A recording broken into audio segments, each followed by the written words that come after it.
in the world of wrestling. Certainly that whole Ludwig situation has been pretty bonkers, pretty crazy. Good update today on that is that the event in Mexico that had been cancelled is now going to go ahead. So that's really good. That seems to suggest that Ludwig is being allowed to travel. The other thing that I've seen today as well, JBL has come out and actually said, I stand with Ludwig.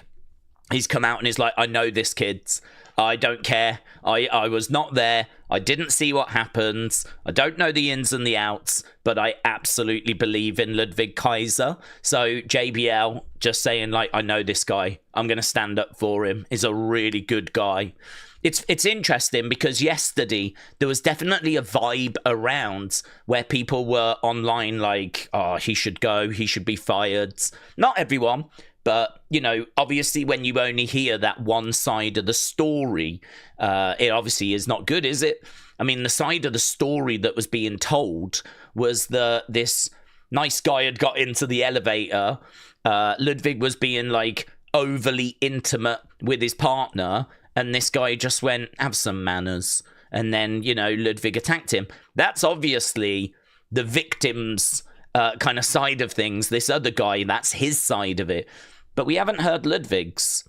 And I thought it was very interesting, all those reports that came out later in the day about comments to do with ice and apparently no punches being thrown. So there is this varying different version of events. And I don't know quite where people are with it. I think people are pretty much just sitting back and watching it play out. But yeah, the first kind of initial reactions I was seeing were people that were like, I can't believe Ludwig's done this and, you know, all this kind of stuff. So I think it's quite nice, actually, that JBL has come out and gone, listen, I'm backing my guy. I know this guy is a good guy. So you kind of, and now that the event's back on as well, it's a better day today for Ludwig. Yesterday was a really bad day, but today is a bit of a better day. So still far from out of the woods. Still don't know where this is going to go, of course. But at least it seems like he's going to be able to travel. And there's no words about that event on the 30th, the mask versus mask match. There's no word on that being cancelled or anything. So, yes. Anyway, that's obviously a lot of stuff going on there. We can talk about that if you want to talk about that. And I'm sure some will want to talk about that. But we're going to jump over to the preview. And we're going to go over here and do the preview. Let's get it up on screen. There she is. Okay, so we've got Gunther. How will he respond after being attacked by Cody? You might remember that's how it ended last week. Cody actually attacking Gunther. So Gunther had to get past Royce Keys because Gunther was messing around, not signing the contract for Italy. He eventually apparently did sign because there is a graphic saying that we're getting that match. But yeah, we kind of did all those shenanigans last week. So how's Gunther going to respond after being attacked by Cody? Then we've got Rhea. She's going to kick off the show. She's responding to Jade Cargill, right? Tiffany Stratton is doing an open challenge, which I think is a really good idea for her. I think it's a really good idea.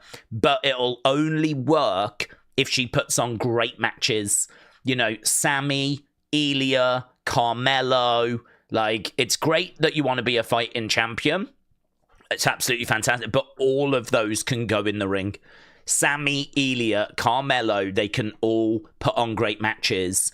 If you're going to do an open challenge, like, you're going to need to be able... It's great that, you know, you look like a fighting champ and all of that, but you got to put on great matches.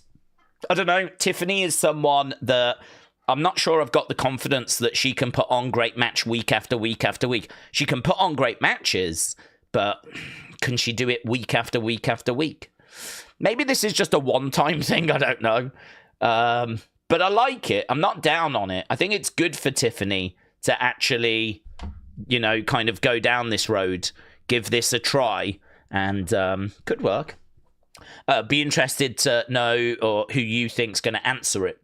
Carmelo has got a message for Trick and Little Yachty, so here we go. We're getting closer to the match that we all want.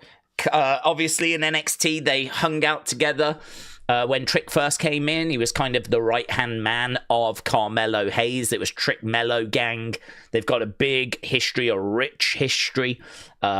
Yeah, that'll be really good. That'll be really good. That's something I'm very much interested in. And then we got Shinsuke taking on Talla Tonga. Talla Tonga, to me, a little bit of a sleeping giant. You know, he's kind of this big monster that we've got that we just don't really ever talk about. People are excited about Oba, but, you know, you've got someone in Talla who's young, tall, experienced. He's come over from New Japan. He's from a wrestling family.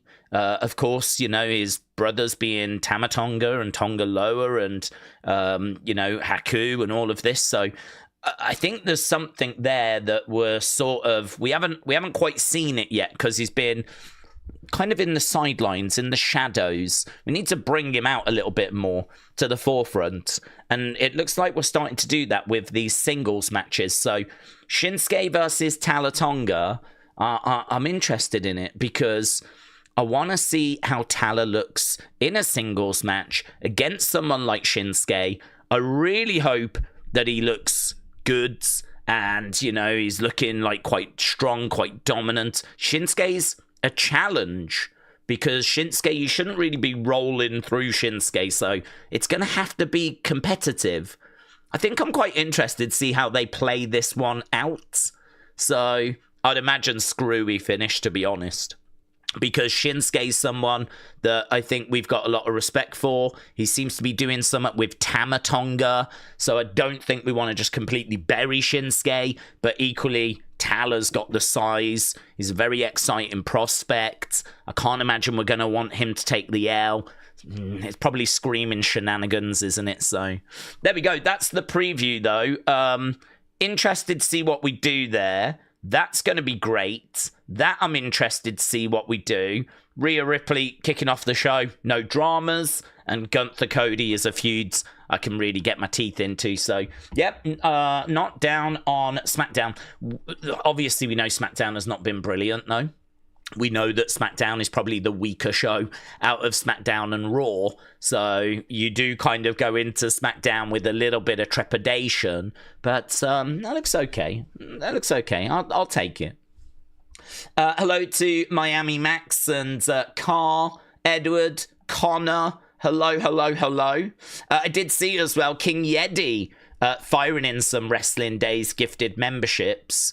Really appreciate that, buds. King Yeti is just like the godfather of the membership side of this channel. I really do appreciate it. We just did a members game actually, which was good. It seemed to be pretty well received. We did a watch along yesterday, which was Triple H against Shawn Michaels, that I think people enjoyed. I certainly enjoyed going back and re-watching it. We did a brilliant Wrestle Feud on Wednesday. That was so much fun with Revel and Bobster. That was probably one of my highlights of the week, actually. Tuesday, we had some quizzes, some Sporkle quizzes. Monday, we had a good chat. So, I mean, we do some every weekday. I think the members' side's feeling quite good at the moment. So, yeah, King Yeti, thank you for the support, my friend. I really appreciate it. Hope you've had a good week. Connor said, days after Brock Lesnar returned on Raw to attack Oba, who do we think is going to be expected to win in Clash in Italy? Yeah, I think it's a tricky one because...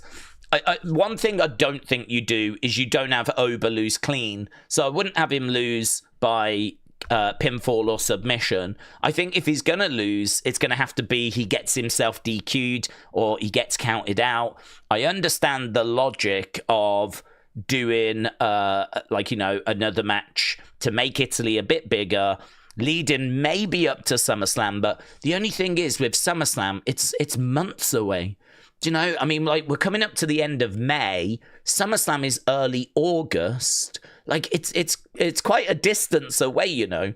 So to get through to that for the third match is going to be not difficult. I mean, maybe Brock just goes away again. I mean, I do find myself questioning what was the point. What was the point in bringing him back when we already sort of did a retirement at WrestleMania?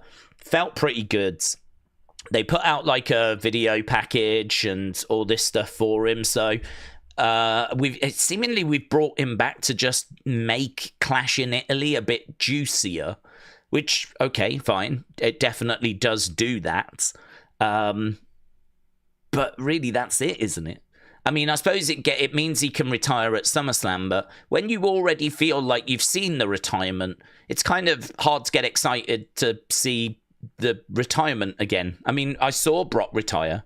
I saw him take his boots off. I saw Paul Heyman get emotional. I saw Brock Lesnar get emotional. If all of that was fake, it doesn't really matter because it felt real in the moment. So if they do it at SummerSlam, but only this time real, it's gonna still look, the optics are gonna be exactly the same. Do you know what I mean? So I don't know. I do understand people saying like, what's the point? The answer is engagement, views. That's the point. I don't think the story necessarily needed these extra chapters, but we're getting them.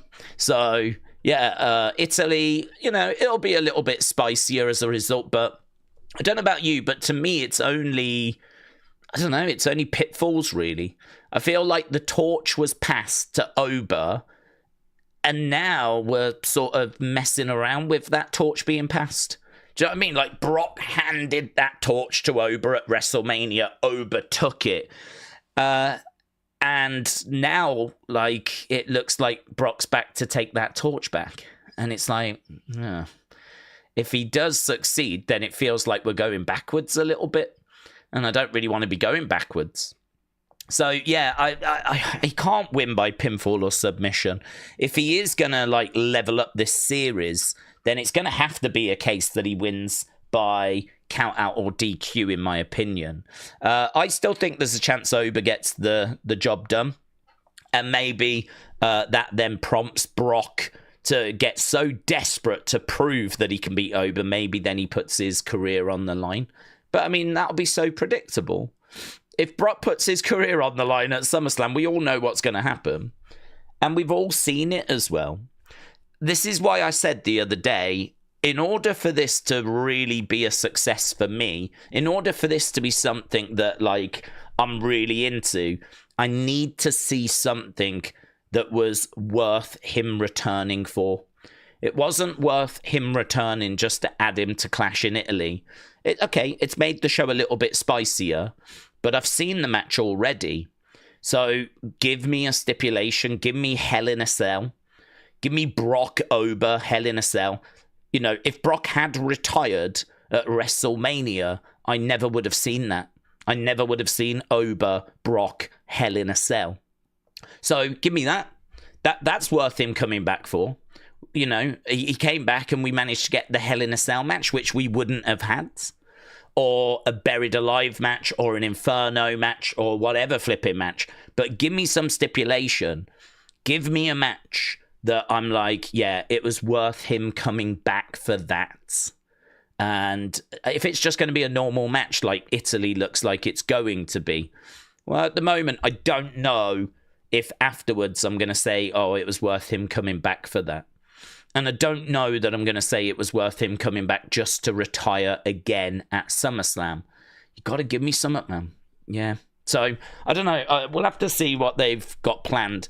The other thing as well, the other kind of frustration, because I didn't mind Brock's return on Monday, and I still don't. It's not like I'm a hater about it. But what did it benefit? What was the benefit in him, like, pretending to retire? Like, he didn't surprise Oba. Yeah, he attacked Oba during Oba's entrance, but he would have been able to have done that anyway.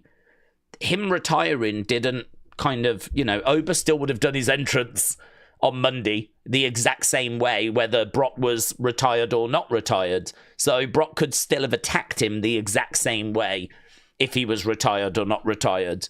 Like, what did his retirement actually achieve in storyline?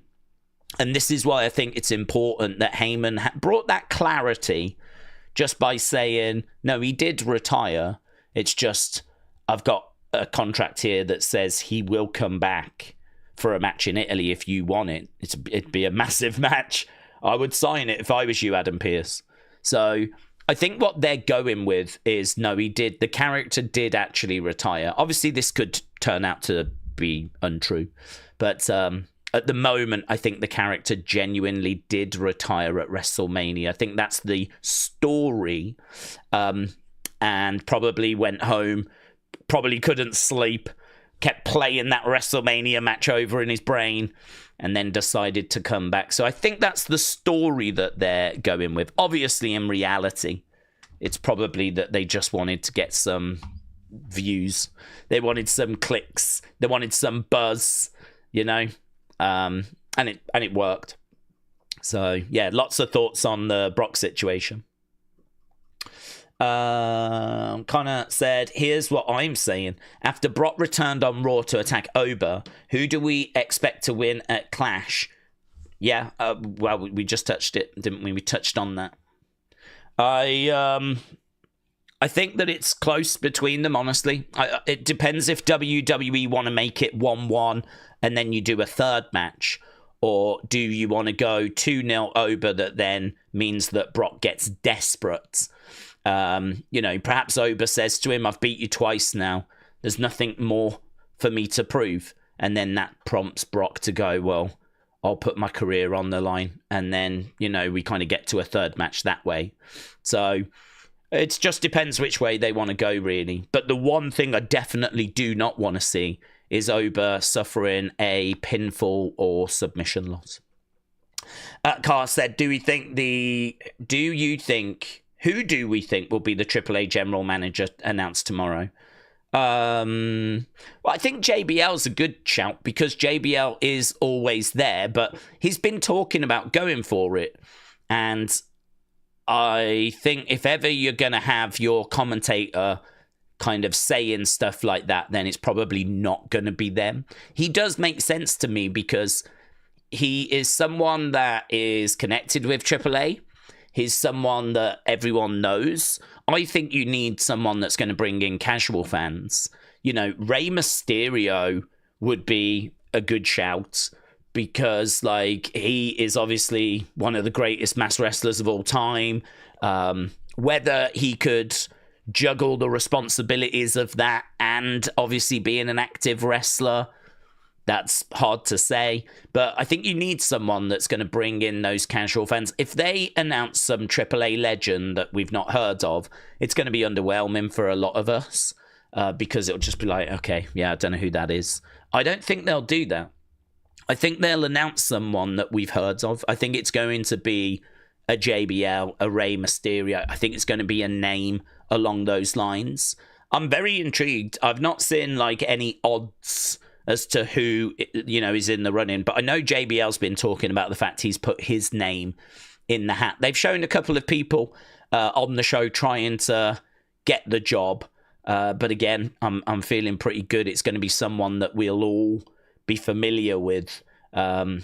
You know, William Regal would be interesting, actually. I know that he is not someone that you think of when you think of AAA, but when you think of a general manager, he's got to be like one of the GOATs of being a general manager. He's done it so many times. And obviously, you know, his work in more recent years in NXT, you know, I could see him being pretty good in that role. The only problem is I don't think he speaks Spanish. So obviously that's going to be very limiting. But then I don't think JBL does either. I don't think JBL speaks Spanish, and I think he's still got a chance. Because I think what's more important to WWE is they put someone in that's going to bring more eyes to the product and give it more credibility. You know, every time like a Bayley shows up or a Penta shows up, it just makes AAA feel a bit more big time. It just makes it, I mean, the wrestling is undeniable, but actually you want there to feel like, you know, the stars and it's exciting, it's worth tuning in for, you never know who you're going to see. If your general manager is a decent name, a pretty big name anyway, then yeah, that's obviously going to help the perception of the brand, and it's also going to maybe convince a few people to like tune in. So I can't really give you a name. I would just be like looking at one of those bigger names, like, as I said, a JBL, a Rey Mysterio, maybe a William Regal. One of those type names, someone that's got a real kind of history with WWE. Brock Lesnar retired. Paul Heyman said it's Brock Lesnar, said RTX.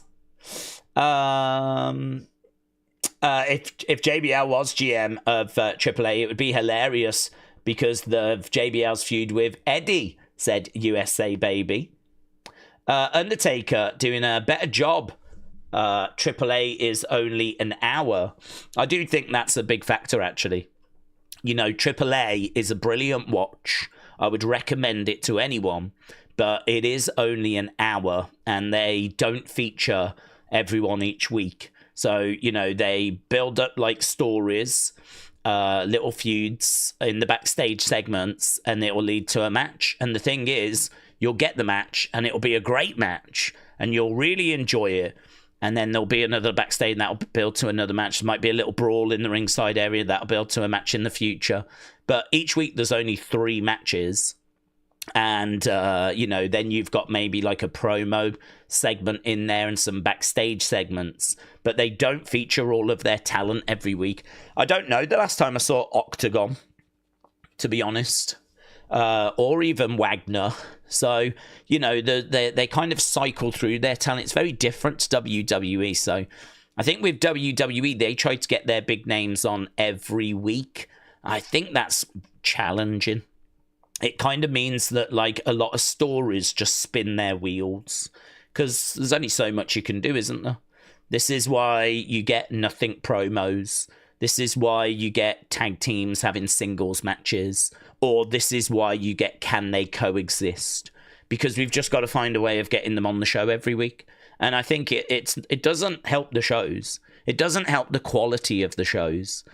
I don't think as a result it helps the ratings. I think it's one of the kind of structural flaws of Raw and SmackDown. Is that we just constantly keep trying to shoehorn in all of the big names week after week after week. And then you watch something like AAA where they don't do that. And it's brilliant. Everyone's like, this is such an amazing show. So I know the praise Undertaker gets is, you know, warranted. He deserves praise because it is a great show. But I would not be saying that he is, you know, the right person to be coming over to Raw and SmackDown. Not unless they allow him to fundamentally change the way those shows are actually put together. Because you're dealing with like someone that only books for 1 hour. If he comes over and does Raw and SmackDown, he's going to have to book 5.5 hours. Because it's 3 hours for SmackDown, 2.5 for Raw. And the expectation is you get all your big names, you know. And if you didn't, there'd be plenty of complaints like, oh, I can't believe they left such and such off this week. Blah, blah, blah, blah, blah. People are conditioned now to tuning in and they want to see their favorites every week. But it's funny because we've spoke, haven't we, before about how that just was not the case back in the day. You would tune into Raw and you wouldn't see your favorites every week. Rarely would you see Hulk Hogan on TV, actually. Hulk Hogan was not someone you saw week in, week out on TV in the 80s and the 90s. Or I should say early 90s. When we got towards like the Attitude Era, that's when things started to change. Because that's where both companies were getting really desperate for the views. So as a result, they wanted you to watch them instead of the competition. So it meant they had to get their big talent on the TV each week. The big stars, so that you would tune into them. And I think that's really the moment that things really change. For me, that's the moment where we see a real shift. And I don't think we've ever gone back, really. So, yeah, interesting. There's a lot that we can dig into with the history of TV and all of that stuff as well. Bottom line, he's doing a great job. But, yeah, make no mistake, if he was to take over Raw and SmackDown, it would be a very different challenge. WrestleBuzz said, Daze, what about Chavo for AAA GM, said WrestleBuzz. Yeah, that'd be fun. I wouldn't be against that. Whether that would be a big enough name in 2026, I mean, it'd be good for us that obviously have been watching and have watched his career and everything. And I think it'd be good for, in Mexico, it'd be well received.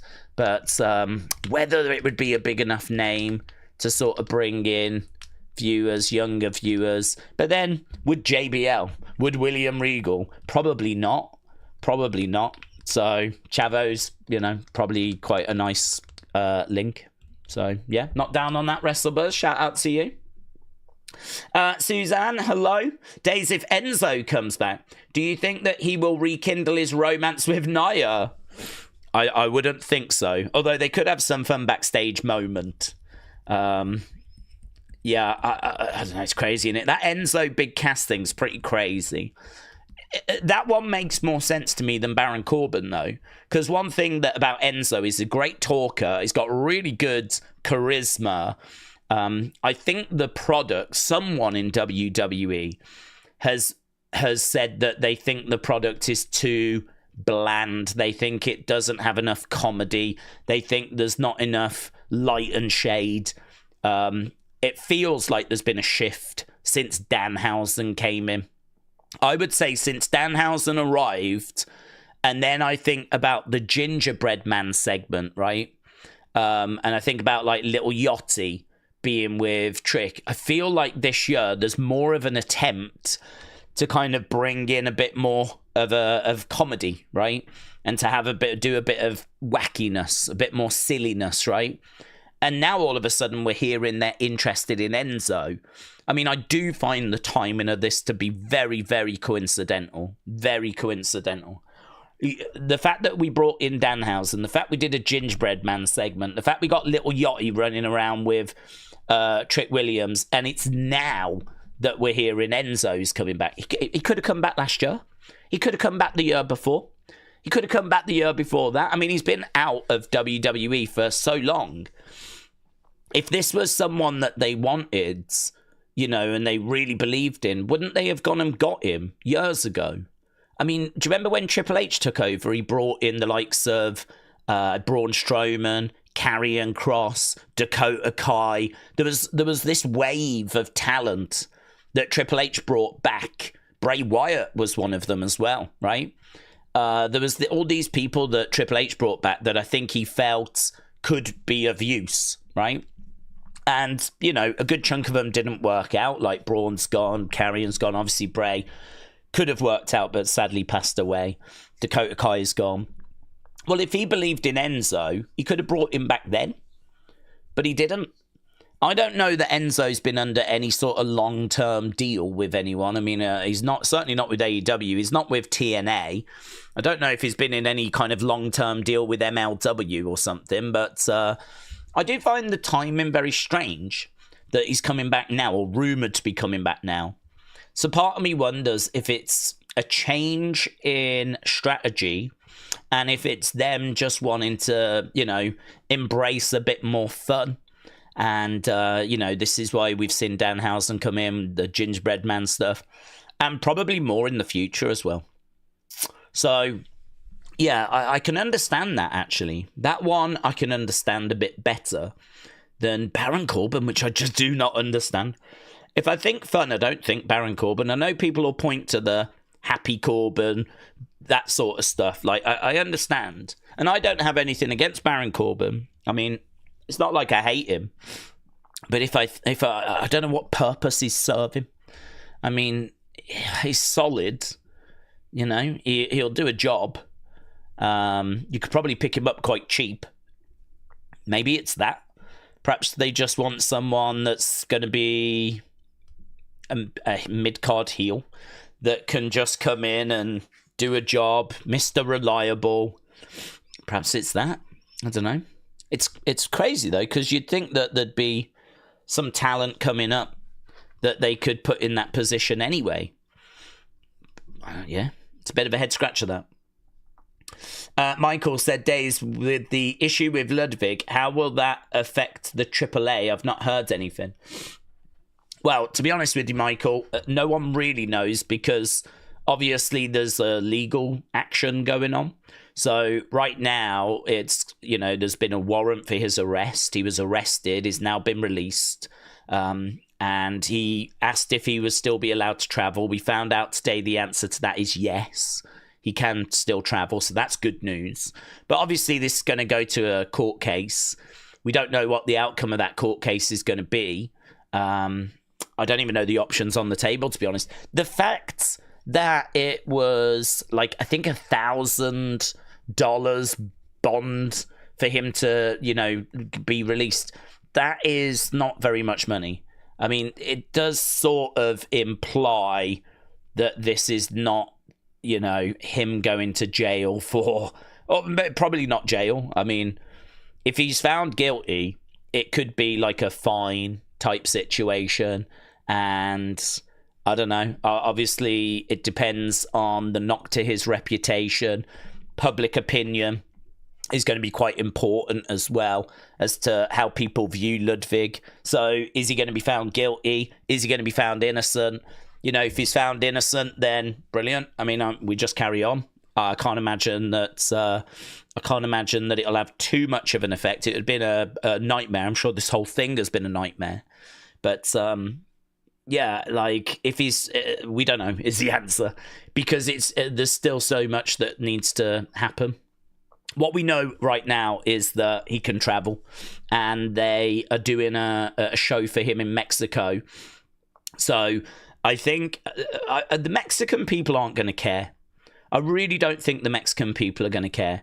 I was listening to Conan not long ago, and he was talking about Alberto Del Rio, and he was like, the Mexican people are different to Americans and Europeans because for some reason, Americans and Europeans feel like they need to know everything about your life. And he's like, it doesn't work that way in Mexico. I'm only telling you what he said. I'm not saying this is true. I'm just telling you what Conan said, right? He said that, and he was talking specifically about Alberto Del Rio.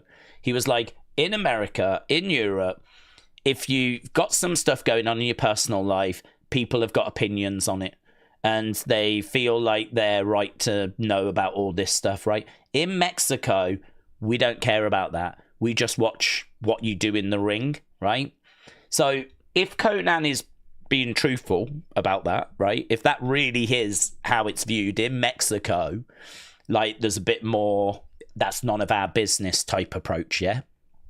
Then this little fallout thing, this little altercation ain't going to make any difference to the Mexican people, ain't going to make any difference to the Mexican fans.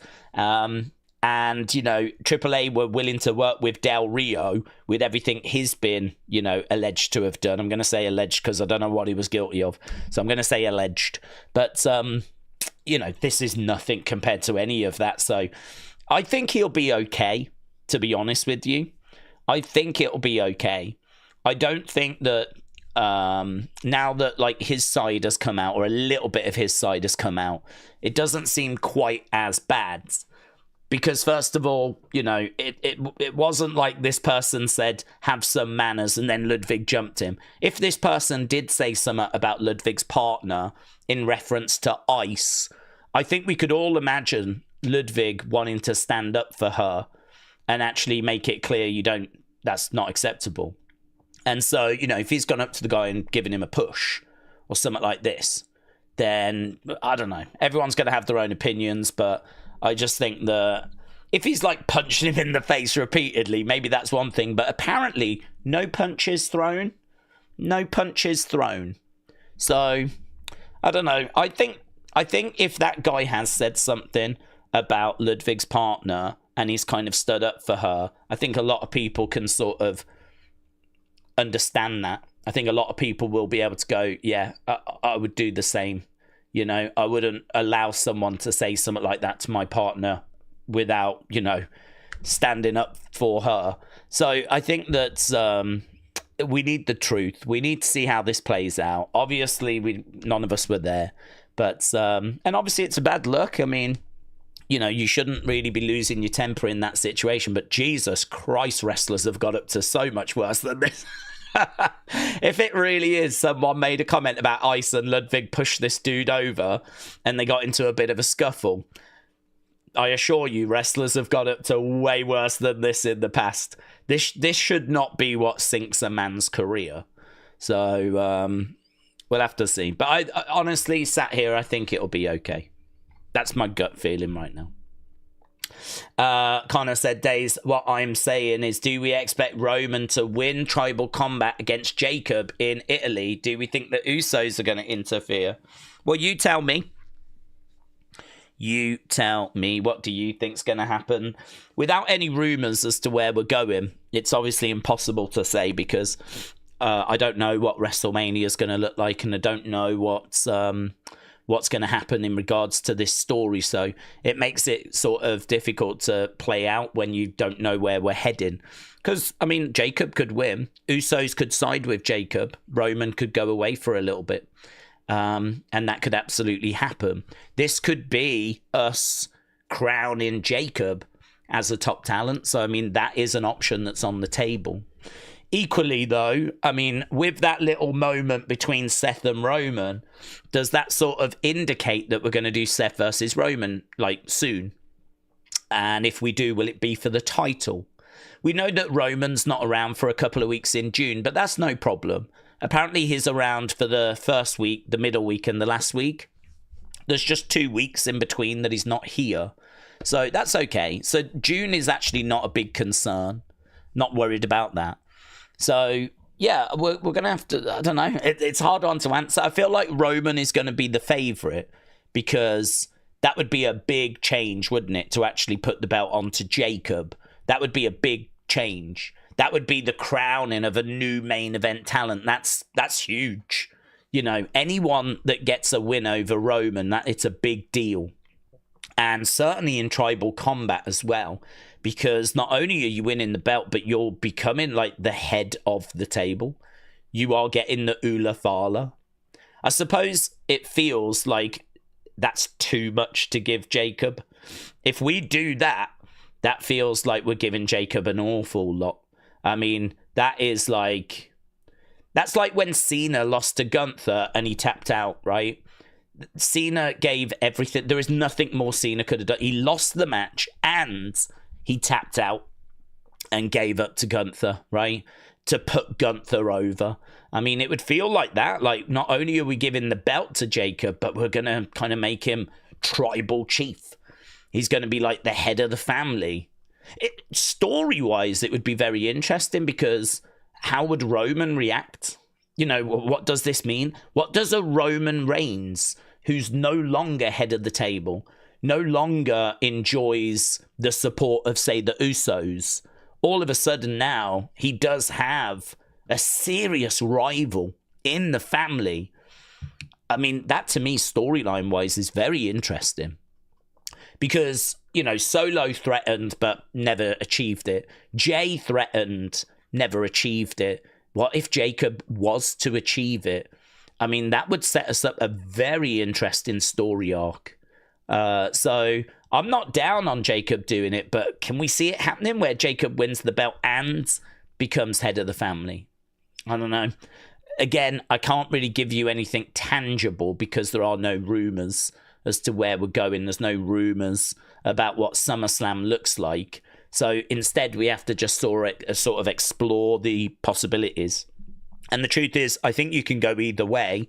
There's a way forward if you go with Roman or if you go with Jacob. But it does feel like we'd be giving Jacob a lot if he was to get the victory. So I think for that reason, I'm probably going to lean towards Roman picks up the win. I'm going to go that way. But I can't give you anything more tangible than that because there's no rumours on the subject. Tony, hello. Hope you're doing well. Tony says, happy Friday. Nice. Baby Barry says hello. Shout out to Barry. Shout out to Baby Barry. I hope Baby Barry is doing well. Hope Baby Barry's having a good Friday. The weekend is here, and I'm sure that's going to be very welcome from a lot of you out there. The weekend arriving. I know I'm certainly pleased to see the weekend, and it's going to be a good weekend as well with Saturday night's main event. So bit of a chilled show, isn't it, actually, this week? Obviously, we're talking about Italy. That's coming up in a week's time. But and also that AAA show, let's not forget, coming up as well. But yeah, we've got like a really interesting show tomorrow where there's not really like a big main event. I'd say it's probably like Penta, Ethan Page. That's been the one they've sort of put on the posters. It's kind of like another Raw, really. So it's not like the big PLE, but it doesn't matter because we're only a week away from the big PLE, and that's flipping stacked. So we got Becky and Sol Ruka. We got a 6-person tag match, 6 women with Rhea. She's going to be on the show. We've got the likes of Penta and Ethan Page. We've got the tag titles being defended. So, I mean, there's some interesting stuff that's going to be going down tomorrow. I kind of like these weekends where we've got a bit of wrestling to enjoy. So, yeah, Tony, I hope you're well, buds. Sharphausen said, I'd love Usos to turn on Roman and crown Jacob. It would be fresh to have Roman bloodline again, especially a watered down version. We do need that angle you described. I just think I don't have confidence they'll do it, but I think what's more interesting, is it more interesting to just keep going with Roman and the Usos like we've seen time and time before, or is it more interesting to actually crown Jacob, have him as, like, you know, the top guy in that family, and watch to see how Roman reacts? It doesn't mean that Roman goes away.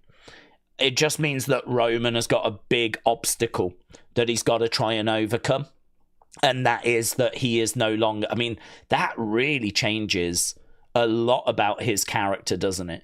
The fact that he is no longer the head of his own family. He's been in that position, being the head of his family, since, well, certainly 2020, but you could probably argue even back before then. I mean, even when he was in the Shield, you know, The Rock was not an active star at that point. I think there's an argument that Roman is the person that's going out there week after week, that's flying the flag for the family. I mean, he was still ahead of the Usos at that point. Shield were one of the hottest acts in all of WWE, picking up win after win after win. He was the muscle of that group. So if you go back to like end of 2012, 2013, which is like 13 years ago, I think you can make a good argument he is the tribal chief of his family at that point.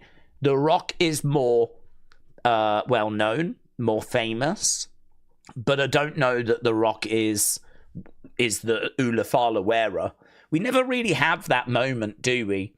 Never really have that moment where The Rock hands the Ula Fala over to Roman. So it's hard to sort of pinpoint the moment. There was a moment where the Wild Samoans, and I want to say this was 2021, I forget the show, I think it was a PLE, but they put the Ula Fala over Roman's neck. Maybe that's the moment that he becomes tribal chief. The point I'm making is, it's been years and years and years. It's hard to pinpoint the exact moment he becomes, you know, the tribal chief of the family. You can make an argument that, you know, he's been the one that's been fighting the good fight for 13 years on the main roster. It would take us down a very interesting road if he definitely was not that person now. If he loses in Italy and Jacob has the Ula Fala and the Usos side with him, Roman is definitely not the tribal chief anymore. And that would change a lot, wouldn't it? And that could make for a very interesting summer story. Not down on that. Yeah. Roman fans would be, of course, because they want him to be successful and be the tribal chief and winning all the time. But I think for those of us that are just more into the story, more into, okay, what would be the most interesting thing here? Jacob winning would kind of turn a lot on its head. So whether WWE are going to do that, I seriously doubt. I seriously doubt. I don't see. I could see them putting the title on Jacob, but I'm not sure that they're going to put everything onto Jacob. But if they do, huge. This is why when Tribal Combat was yelled out on Monday, it was very exciting. It was a genuinely exciting moment because that is you're on the poker table, yeah? You're playing poker. If you go tribal combat, that is you going all in. That's you getting all of your chips and pushing them all in, right? Go big or go home. It is tribal combat. This is war. It's going to be war. It's going to be anything goes. It's going to be... I mean, there's meant to be honor in a tribal combat match, of course. But, yeah, I mean, in regards to the competitors, you know, you're beating each other to a pulp to try and prove that you are the tribal chief. So... I think Roman gets it. I think Roman's going to go in as favourite, but yeah, it's an interesting one. It's a very interesting one. I did like that announcement. Carrie said, as Americans who love NASCAR but also want to be WWE 24/7 belt, Kyle Busch passed away suddenly, and where we're grieving today, I heard WWE is also thinking of honouring him, says Carrie. Yeah, they put a graphic. I think there could be a graphic at the start of the show for him. They did put a graphic out. You know, those graphics when someone's passed. They did one for him. So we touched on it in Unseen. Mentioned it in Unseen. I saw a lot of people talking about it. It's crazy, isn't it? Like, he was only 41. He's not someone that's really on my radar. It doesn't matter, you know. Anyone that's going to pass away at such a young age. I mean, and it is young. I mean, the average life expectancy is, you know, you're meant to get into your 80s. Late 70s, 80s, and he's passing away like 41. It's terrible. Really, really terrible. So I could see WWE putting a graphic up, something like that. They certainly did online. So, yeah. Andy said, do we think WWE will announce Mania for 2028 this year? What's your prediction? Do I think they'll announce Mania 2028 this year? I wasn't expecting it.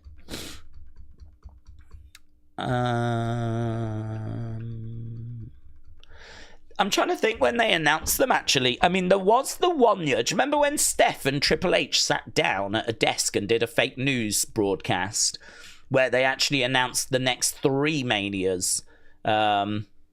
So they do it sort of different each time. Sometimes they announce a couple in advance. Sometimes they announce it a year in advance, and they can mix it up. I wasn't expecting any announcement anytime soon for 2028.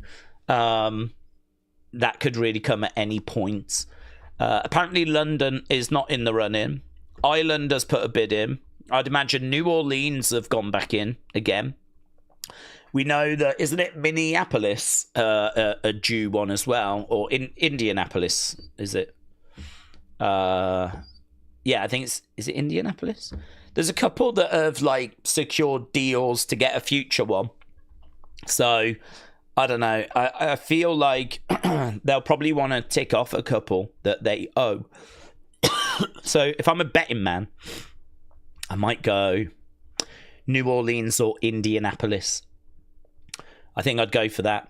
I think Ireland could have put in a good bids, and I think we'll have a chance. And I think WWE would be like, well, we've kind of already agreed to give a Mania to, you know, one of these places. Is there any way we can get you to go for 2029 or 2030? And I do find myself wondering if Saudi come back in again as well. I mean, WWE might not want to get too far ahead of themselves, because if Saudi Arabia see WrestleMania as a big dub, they may look to go back in for another one, right? I think it's going to depend how this one goes, though, as to whether they go again. And you got to say the war is not helping, because Saudi Arabia are obviously being hit with like their economy. And so have they got the money anymore to be spending 100 million on WrestleMania? So that's also another interesting factor. So in regards to where we're going to go, there's a couple of venues sort of lining up, as we said. I think WWE would probably try and tick some of those off. But yeah, it just depends what's on the table. I don't see the Ireland bid being a competitive bid. I just don't. I just don't see Ireland putting in like a serious. I could see them putting in a couple of million, but can I see them putting in a bid that's, do you know what I mean, rivaling Los Angeles, Las Vegas? I mean, WWE are going to go where the money is, aren't they? They're going to go where the money is. So, I mean, what if Vegas come back in again? Will WWE turn it down? I don't know, man. I don't know. They are going to go where the money is, but they also owe a couple of places. So I think Ireland's in the mix. Ireland would be the curveball. Apparently, London is not in the running for 2028. Finally, breaking into my outdoor TV. Oh, watching Daze and Saturday night's main event tomorrow. Loving the fresh air. That's a really good idea, Tony. That's a really good idea.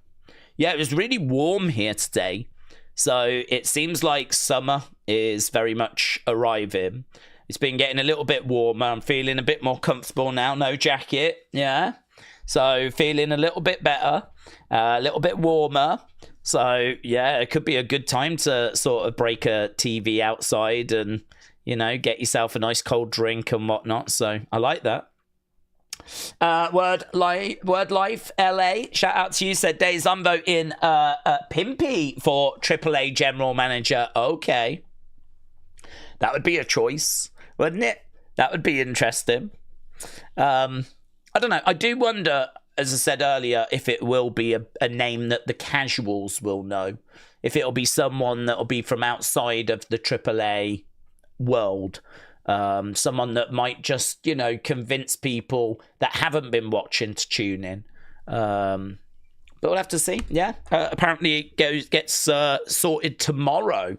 I don't know how to approach that, to be honest. I mean, obviously the priority is Saturday night's main event, and then I can always delay the opinions video, but I can't really delay the breakdown. So yeah, don't know. It's tricky. It's a shame because I wish it wasn't on a Saturday. I wish that it aired on a flipping Thursday or something. So I don't quite know. My priority is Saturday night's main event. AAA, we might not get a chance to watch, and it might just be a case that I have to sort of keep an eye out. But yeah, it's a shame because we did AAA last week. It was fun. It's always good to watch, but Saturday is just like the worst day to, you know, try and tune in each week. Right, Netforce says, Days, we were talking about how much we see too much of the big stars, which can make the shows suffer. I think we do too many PLEs, which is a leftover of the Monday Night Wars. That's interesting. I think they hurt. I think that one is... I think it's a little bit difficult because... for me, it's obviously something I enjoy because if I don't do wrestling on a Saturday, I'll find something else to do. And I have enjoyed doing other things. Like I enjoy doing boxing. I enjoy doing UFC. And I genuinely do enjoy doing those. And I think they've been very helpful for me in the past because it's allowed me to just turn my brain off to wrestling. We talk wrestling all the time. It's allowed me to switch and, you know, focus on something else. It's a bit of a you know, a palate cleanser, if you will. But if I have the option, I will always, you know, choose to take wrestling because it's what we do. So for me, I'm kind of excited that I've got Saturday night's main event tomorrow. And I'm kind of excited that then the week after we've got AAA and Clash in Italy. So I'd be a hypocrite if I was to sit here and say that, like, I want less shows because I actually don't. I think you're right, though. Trying to build to so many shows is a problem because it just means, like, look at how much time we had to sort of build to Backlash. We just didn't have any time. We came out of WrestleMania and literally a couple of weeks later we got Backlash. And, you know, that whole Jacob thing for me felt a little off at the beginning. I kind of like it now. I like where we are with it now. I think as its time has gone by, we've kind of settled into a groove. We've accepted that Jacob has got no love for Roman. Doesn't really matter the reasons why. Apparently, his family's struggling, but we haven't dug into that stuff. And I don't know if that's bad booking, and it's just that we are ignoring that side of the story, or if we'd had a bit more time, we could have dug into that a little bit more, because that to me is something I really want us to dig into. I mean, that I really want to understand the dynamic better. I mean, what's the relationship between Jacob and Roman? I just don't know. What's their relationship been? We kind of know that it was Solo that brought in Jacob, but apparently it was Roman that authorized it, and I don't think Jacob knew that. So that was something that we learned. It kind of insinuates that Jacob's relationship with Roman has never been brilliant, but again, you're sort of having to put those pieces together yourself. So, yeah, I think where we have rushed out of WrestleMania into Backlash, and then, of course, only a few weeks later, now we got Saturday night's main event. Then a week after that, we got Clash in Italy. There are all these shows that are just very, very close together. I think, though, what we're seeing is maybe WWE finding a pretty good way of booking them, in the sense of we're not doing Roman Jacob at Saturday night's main event. Instead, we're focused on women's tag belts, Intercontinental Championship, Becky Soul, Ruka. That's going down, right, at Saturday night's main event. So really, the Roman Jacob story is just bypassing Saturday night's main event, and it's just going straight to Clash in Italy. And if you think about it, like, WrestleMania was the April show, Backlash was the May show. Technically, Clash in Italy should be the June show. So I do agree that with Saturday night's main event, and with things being 2 days instead of 1 day, with other shows being chucked in, like, say, I don't know if the John Cena Classic is going to be a Saturday night's main event or a standalone event. Obviously, last year we had Evolution. That was a standalone bonus event. Could get it again this year. No rumours of it, though. So there are all these, like, extra days, extra shows, certainly the Saturday night's main events. I agree, it is crowding the calendar, and I do think that it makes it a bit of a struggle to build towards these shows. But I think for me, I'd be a hypocrite if I say I want to get rid of them, because I don't. I enjoy having them to watch and build towards. I think we just need to book them better, and I think we're starting to see that a little bit. I think we're starting to see that we don't need to put on Roman and Cody and all of these onto each of the shows. We're actually going to run Saturday night's main event tomorrow with Rhea and Penta, and we're gonna use that show to showcase their stories. And that means when we get to Italy, we're going to focus on different stories. And we're actually starting to get the booking a little bit better, so that we can, kind of avoid having to get Roman on each of these shows, the Roman Jacob story, and, the same with Cody and Gunther. So I agree. I think there's something to that. I think if, we went back to kind of cutting down some of these shows, then you could, have a bit more time to, let things breathe, maybe dig into things a little bit more. But I don't know. I think we long ago accepted that we are going to do a PLE once a month, and certainly ESPN have purchased X amount of shows a year to show on their app, on their, wherever it gets shown. So we're locked in, we're committed. And part of the SmackDown deal was that we did these 4 specials a year. So USA paid X amount of money. I think it's like 300 odd million a year. For SmackDown, but part of that was that they got 4 Saturday specials, which of course is Saturday night's main event. And that's how these things happen. You commit to X amount of nights with ESPN, you commit to this with USA Network, you commit to whatever with CW Network with NXT, you commit to whatever with Fox in Mexico for AAA. Before you know it, you've got all these extra bonus shows, and the calendar gets pretty crowded. So yeah, navigating that is definitely a challenge, and I would agree, a challenge they've not always got right. Bishop said, what's stopping Saudi Arabia from cornering the market when it comes to the location of WrestleMania? Nothing. Absolutely nothing. The only thing I would say is they need proof of concept first. So Saudi Arabia, what do they want? They want people to go to Saudi Arabia. That's what they want, right? They want you to go to Saudi Arabia because they know that oil is going to run out eventually. And they know that, you know, they need to become a tourist destination. And that's how they'll make money in the future. Once the oil runs out, they're going to need a different way of making money, right? And they've got loads of money right now. They've got the Public Wealth Fund. So now they've just got to figure out, what do we spend it on? I mean, I don't know why they're not spending it on research. I don't know why they're not spending it on, you know, setting up like big tech companies or, you know, like scientific research and things along those lines, which then means they could be at the forefront of, you know, innovation, and then they can sell whatever they create to the world. I don't know why they've not looked at that. Instead, they seem to be looking at tourism and actually building things to bring people over.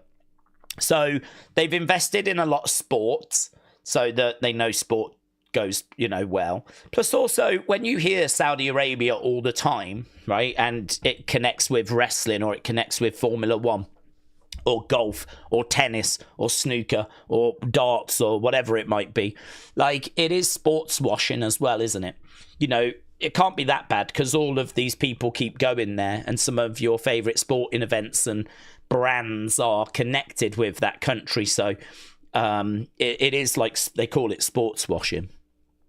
So a lot of it is to get you to think differently about Saudi Arabia, ultimately to go as a tourist. So WrestleMania, they're spending a lot of money on it. They want to see a return. That return is going to be that people go. This is why I was saying I really don't think the tickets are going to be expensive, because it makes absolutely no sense for Saudi Arabia to charge high ticket prices for WrestleMania. WWE have made their money.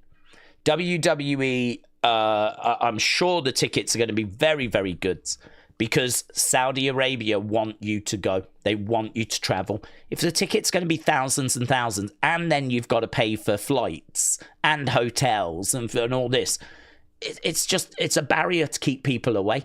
I think the ticket prices are going to be very good. But yes, you're going to have to pay for flights and you're going to have to factor all that in if you want to go. But they're going to want to see how it works and how many people go and how many people were local, how many people flew in, get the data. And obviously, their other problem is the current economic climate with the war in the territory. So that's obviously a barrier for them as well, because if they can't sell their oil or the kind of volume of oil that they've been selling, their economy is going to take a hit. They then won't have the amount of money they've enjoyed to buy WrestleMania. So that's a big problem as well. This war is a big problem to a lot of companies, a lot of countries, the longer this thing goes on, right? And so there's again, it's unknowns. It's so hard to say, like, what are they going to do? But we've seen that they've been cancelling some stuff. Like Live Golf is ending, which was their kind of version of golf that they were putting like a lot of money into. They've kind of looked at that and gone, yeah, that's not worked. And they could absolutely look at this WWE agreement, not just WrestleMania, but the whole thing, and go, it's not been worth it. And that's it. I mean, the whole Saudi Arabia thing would be done. I think the deal expires in 2028. I'm sure they're having talks. But yeah, this war it's coming at a really bad time for WWE. Really bad. Because you would be talking now about extending this agreement. And because of the war that's going on and the fact they're not selling the same volume of oil, we are seeing Saudi Arabia signs of them getting a bit nervous, signs of their economy not doing as well. And that means they're not going to spend the same sort of money. So we could be seeing the end of this agreement. I don't know that we will. Obviously, it depends. They've got a very good relationship with TKO. Obviously, they've got a good relationship on the boxing side. They've got a good relationship on the wrestling side. They've got a really good relationship with TKO. So I think there's a chance that this could continue, but I don't know in what form. And whether there's an appetite to just buy Mania year after year after year after year after year. The other thing is as well, they know that the public perception is not going to be great if they take Mania every year. They want to win you over. They want you to go to their country, but they don't want to upset you because then you won't go. So if they took Mania every year and you're like, I can't believe this. I used to be able to go to Mania and now I can't because it's over in Saudi Arabia. They're upsetting you and they don't want to do that. So I suppose what I could see happening is I could see them having Mania. Then I could see it being in America. Then I could see it being in Saudi. Then it's back in America. Then it's back. You know what I mean? Alternating and doing it that way. So that, you know, we're not going to take all of them, but we are going to take, you know, 1 in 2, 1 in 3. And, you know, that way, you know, and it becomes a regular kind of comfortable thing. Vince said Saudi Arabia is the new home of WWE. He said that years ago. I mean, that's how Vince was viewing it. This partnership is so lucrative. You ain't making this money anywhere else in the world. So I will sell my soul to you. We've got the WWE experience that's set up over there. We do shows 2 times a year. This time, I think it'll be 3 times this year, what with the Rumble. We'll go in there next year for WrestleMania. And, you know, going back a good, 8 years or so ago, Vince made those comments saying that this is the new home of WWE. So I know that WWE TKO will not want this relationship to end, right? It's just going to come down to how Saudi Arabia feel about it. And that needs to be shown in results. So yeah, we'll have to see how WrestleMania goes. Gonna have to see how this war goes. I don't think they would take it every year. I think that it would be a really bad perception if they did that. I think there'd be a backlash towards Saudi, and there's enough of a backlash as it is. They're trying to win people over, not drive them away. So, but you know, every 1 in 2, every 1 in 3, we could get to that. This could be the start of that. Yes. Corey said, Daze, happy Friday. Happy Friday, buds. Happy Friday, everyone. We made it to the end of the week. Come on. Let's go. I'm so excited, actually. I always love this time of year. This is one of my... I love Christmas. I'm a Christmas guy. So I do enjoy that sort of December. I always find December's got a bit of a cozy sort of feel. Like, you know, mid-December, it's kind of like the year's done. We're all looking towards Christmas. We're all looking towards the end of the year. You know, January is like new beginnings, fresh start. So, I don't know. I sort of feel like December's quite cozy, you know. I kind of like that time of year. Mid-December, towards the end of the year, that sort of 2 weeks. Great. But I like this time of year as well. This is maybe my second favourite time of year because this is that sort of on the verge of summer. And I don't know about you, but I always think back to some of the great summers I've had in my life where, you know, you go out to different places. Maybe you go to a theme park, or you go on vacation with your family, or you go out like on vacation holiday with friends, or you go to some festivals, or you go to some gigs. You can go to gigs all year round, but it's obviously pretty good to, like, you know, go out, go for a few beers, go to a gig, still warm. It's kind of cool, really cool. I had a really good summer in 2005. I broke my ankle, but like I you know, went loads of places in 2005 as a result. I was off work for months and just really had a great summer. Went to the cricket for the first time and was going to gigs and just having a great time. Just going to the pub. It's just really, really good. 2005 is one of my favourite ever summers.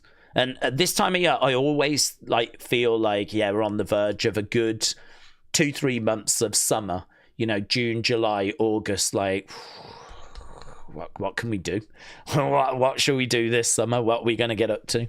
I don't really have any plans, to be honest, but I do like this time of year. So obviously this year, World Cup, baby. I'm so excited for that. I'll probably just watch a lot of the World Cup, keeping my fingers crossed that England do well. But yeah, that's getting close. It's only a few weeks away now, so that's going to dominate the summer. Football matches every day with France and USA and Canada and Mexico and England and Spain and Germany, Brazil, Argentina.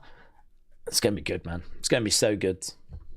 Mackenzie said, could SmackDown become glamour tonight? I haven't seen any word as to whether she debuts tonight. They did say it would be towards the end of this month, though. So I don't know if we're looking at this week or next week, but the streets were saying that it should be before the end of the month. So I will say there is a chance, but it could also be next week. So, I mean, they're running the vignettes. We know it's getting real close. So, yeah, this week or next week is what I'm expecting. Connor said, WWE advertised Drew McIntyre's return. When are we expecting to see him? Well, next week. I'm not expecting him for this week, but he is featured on the poster for next week. So next week, I think, is we could be looking at him. Although, I think next week we are abroad. I wonder if that's going to affect the times. I haven't even looked at that, actually. I wonder if that's going to affect the start time. But it's a weird one to kind of bring them in for next week, because if they're not going to feature on Clash in Italy, would you take them on the European tour? Probably make more sense to get off Italy, wouldn't it? Make more sense to get back to America. It'd make more sense to just wait till the first week of June. But I can only tell you what's been reported, and that is that Drew's being advertised on the poster for next week, and Blake Monroe is meant to make her debut before the end of the month. Big Time said NXT ratings have took a beating since losing the star power. This week, 517, carried heavily by the lead-in. Breakdown was 588, 511, 495, 474 for the main event. I don't have much confidence in the ratings, to be honest with you, because there's been so much messing around with the way that it's all worked out that I don't even know what system we're using anymore. So I don't know when it comes to NXT what you can benchmark it against, because you can't benchmark it against every recent week, because some weeks they've used one system, some weeks they've used a different system. So it makes it really difficult to know what you can trust. So I don't know. I feel like I'm all lost at sea. I don't have any. I cannot provide any information. If I could sit here and say, yeah, this is hurting because we've lost all that star power, but my gut feeling is that's not true. My gut feeling is I don't believe that, because NXT is not defined by the superstars on it. NXT is developmental. It's where people tune in to watch the next wave of talent. And so it could take a little knock. But NXT's been going since 2013. And it's always called people up. So I struggle to believe that this class that we've just called up has now just sunk the ratings so drastically. I think the truth is that it could have a little knock, but I think it's no coincidence that we've been messing around with how the ratings are being worked out. I don't even have a confidence that the ratings are accurate at the moment, because we keep changing the system so many times. So I don't know, man. I struggle to go with the idea that it's to do with calling people up. I really do. Because we've called people up time after time after time after time. I mean, we did a whole reset, didn't we, when we went to NXT 2.0? And that was a whole refresh. So the idea that like the ratings would just absolutely crater now, I don't know, man. With what's going on in the ratings, I'd need way more information than that, and I'd need to know it's accurate as well. To be honest, it's all coming at the wrong time. If we hadn't have messed around with the ratings and we just kept going with the same system, the exact same system, then we could have a look at year on year, month on month. We could have a look exactly at the breakdowns. But now you've got to sort of go back in the history, look at the numbers, but then also try and remember or find information as to how those numbers were worked out. Because you can't trust every number each week. Because sometimes it was some system, but sometimes it was a different system. It's an absolute mess. It's an absolute mess. I don't know what conclusions you could draw from the ratings at the moment. The one thing you can draw is that things aren't crazy good. You could draw that from it, right? But looking at like patterns and stuff like that, I mean, in regards to what you've just said there, it starts at 588, it finishes at 474. So the other conclusion you can draw is that the show did not keep people around. So that main event that you had was not good enough, right? You can draw that as a conclusion. But how does that compare to shows from, 2 years ago, 3 years ago? Where were they starting? Where were they finishing? What was the level of decline? Because on an average NXT, it might be the views decline by 20% from when they start to when they finish. So you can't just look at one show and go, it started here, ended there, that's a disaster. What's the normal decline during an episode? What's the average? What does it normally start at? What does it normally finish at? Like, what's the average decrease? Because it's going to decrease. Is it a 20% decrease, a 30% decrease? This is why, like, cherry picking ratings is just pointless, because you can't get anything out of it. You would need to have all of this information, all of this data. You'd need to be studying ratings and have access to all the numbers on a regular basis. You'd need to know the lead-in shows. You'd need to know the level of decreases from the start to the finish. You'd need to have accurate information and not have the rating system change on such a regular basis. For me, there's no conclusion you can draw from it. The only thing you can say is that things are definitely not booming right now. There's clearly a decrease from the start to the finish of the show. You would expect that. Is this worse than usual? Could be. I mean, I was not blown away by what they had planned for the main event with Dark State anyway, but I'm more interested to know the difference between the decline on Tuesday compared to a normal episode. If a normal episode goes down 20%, this week we went down 40%. That's interesting, isn't it? That says it was a major decrease. But if this week it went down 20%, normally it goes down 20%, then, it's just normal. So, yeah, you need so much data when it comes to ratings. You would need so much information and historical data and a system that you could trust, that I think it's very hard to sort of really do too much in-depth stuff, really, with ratings at the moment. Flame Fist said 30% by the end of the show. It would depend on the main event. Big Time said, Daze, the news of Corbin's imminent return. What was your favourite gimmick? I loved Happy Corbin. NXT ratings have taken a toll as they're at 474. Yeah, that's not what I was just told. I was told the rating was at 5 something. 474 was the low point of the show. But again, just to stress what we've just said, the way they work the ratings out has changed a few times this year. They're not using the same system, and so as a result, you can't really look back at like recent weeks. And wasn't there something where at one point AEW was being worked out on one system and NXT was being worked out on a different system? When I tell you this is messy, and it's really like, to be honest, I've just sort of thrown my hands up with it and walked away. I've just sort of walked away. I don't have any confidence in them at the moment. I think they've messed around with the ratings so much. I don't even know. You can't benchmark AEW with NXT. I don't even know if they're using the same system right now.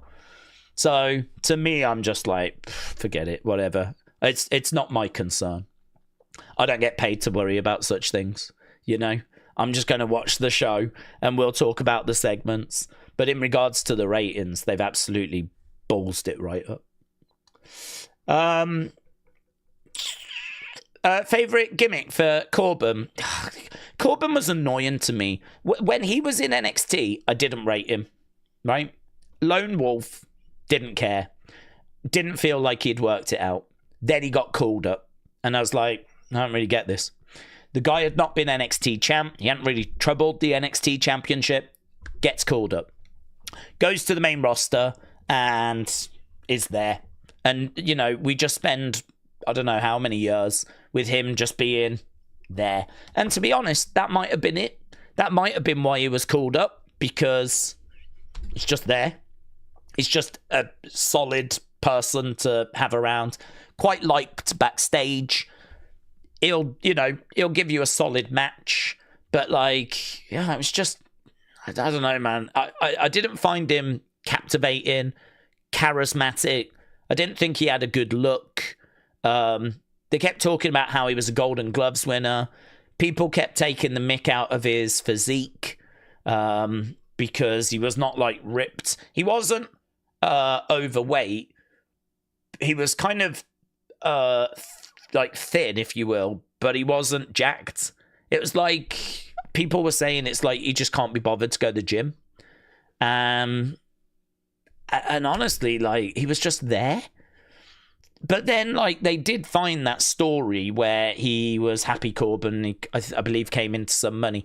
They tried him as a King of the Ring, and he had a bit of fun with that. I mean, he went big with that. Fair play. He went big with that gimmick. Then, he came into the money, and he was Happy Corbin. But I hated him with Boogs. Him with... no, not Boogs. Madcap Moss. Oh. I mean, I know it was meant to be annoying. And it certainly succeeded, but it really, it did have that sort of, I don't want to watch this kind of vibe to it. It did have that, this is annoying and it's working and I actually don't want to be watching it. For me, there was just times where we found something good, which would be Happy Corbin and Bum-ass Corbin when he kind of was down on his luck, yeah?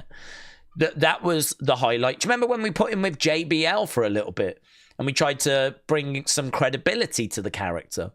That didn't seem to work very well. That was kind of like a bit flat. And actually, they just broke them apart, didn't they, randomly? And I think, didn't JBL like punch him or something like this and say you're a no-hoper and sort of just leave him? And then, of course, he ends up going to NXT. So he goes to NXT. Can't really figure out a way forwards. He did have that whole burn the ships thing, which I thought was quite good, but the ring gear wasn't very good. I liked the graphics, but the ring gear I was not a fan of. But it wasn't really too different. It was just a new catchphrase, burn the ships. And then he ends up going into the tag team with Bron Breakker and becomes the Wolf Dogs. That was quite good. They work well together. But then, of course, Bron Breakker gets called up. Baron Corbin gets released. And now here we are. To me, it's like, it's a real head scratcher. I don't find him charismatic. I don't care for his character. If he comes back, absolutely fine. But I have no idea what you'd do with him. This would be one where if I was in the creative room and someone proposed, should we bring back Baron Corbin? I would be asking why. What's the logic? What's the thinking? What are you looking? Well, he's just good to have around. Yeah, but we've got lots of people that are good to have around. We've got lots of talent in NXT that we're working on. Perhaps it's like, yeah, but a lot of that talent is struggling when they get to the main roster. They need some experience to work with. I'd be like, well, we've just let go of a load of people. You know? We just got to let go of a load of experience. Yeah, but we can bring Baron back cheap. So that's your logic. You want to bring Baron Corbin back because you can bring him back cheap and he'll be some experience. That's why you want to bring him back. That's the big plan. Because honestly, I think it's that. If I don't think you're bringing him back because he's charismatic. I don't think you're bringing him back because he's got an amazing look or an amazing character. We tried him multiple different times with different gimmicks. It didn't work. He ended up going back to NXT and then getting released. And he got released not that long ago. It was a few years ago. I don't know that he's kind of changed in any way. I certainly don't hear much buzz around him. I don't think he's ripping up trees on the indie circuit. So I gotta say, man, the Baron Corbin thing, it doesn't make any sense to me. And the only way that I can sort of picture someone proposing it is if they say, we need some experience because we got a lot of young new talent that's been called up, like a Javon Evans or, you know, like these people. We need more Miz type characters. That sort of experience that's solid. You're not going to get a mind-blowing match out of them, but you know what you're going to get, and it's solid. The babyface can do the Shining and can be amazing, and, you know, you've got a Miz to put them over. You've got a Baron Corbin to put them over, and we can get him cheap. And perhaps it's that. Perhaps that's it. Perhaps that is the extent of it. It's not that he's going to come back and be this big star.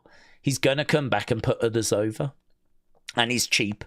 We can get him for like $350,000, which is apparently the entry level on the main roster. That's the kind of entry level pay. So we give him that much money. It's probably more than he's earning now. And, you know, you're back in WWE and you can, you know, boost your profile and whatever. And perhaps that's the logic. I'm only speculating. But anything other than that, I don't see it. I really don't see it. It's a head scratcher. I see it a bit more with Enzo. That one I can understand a bit more.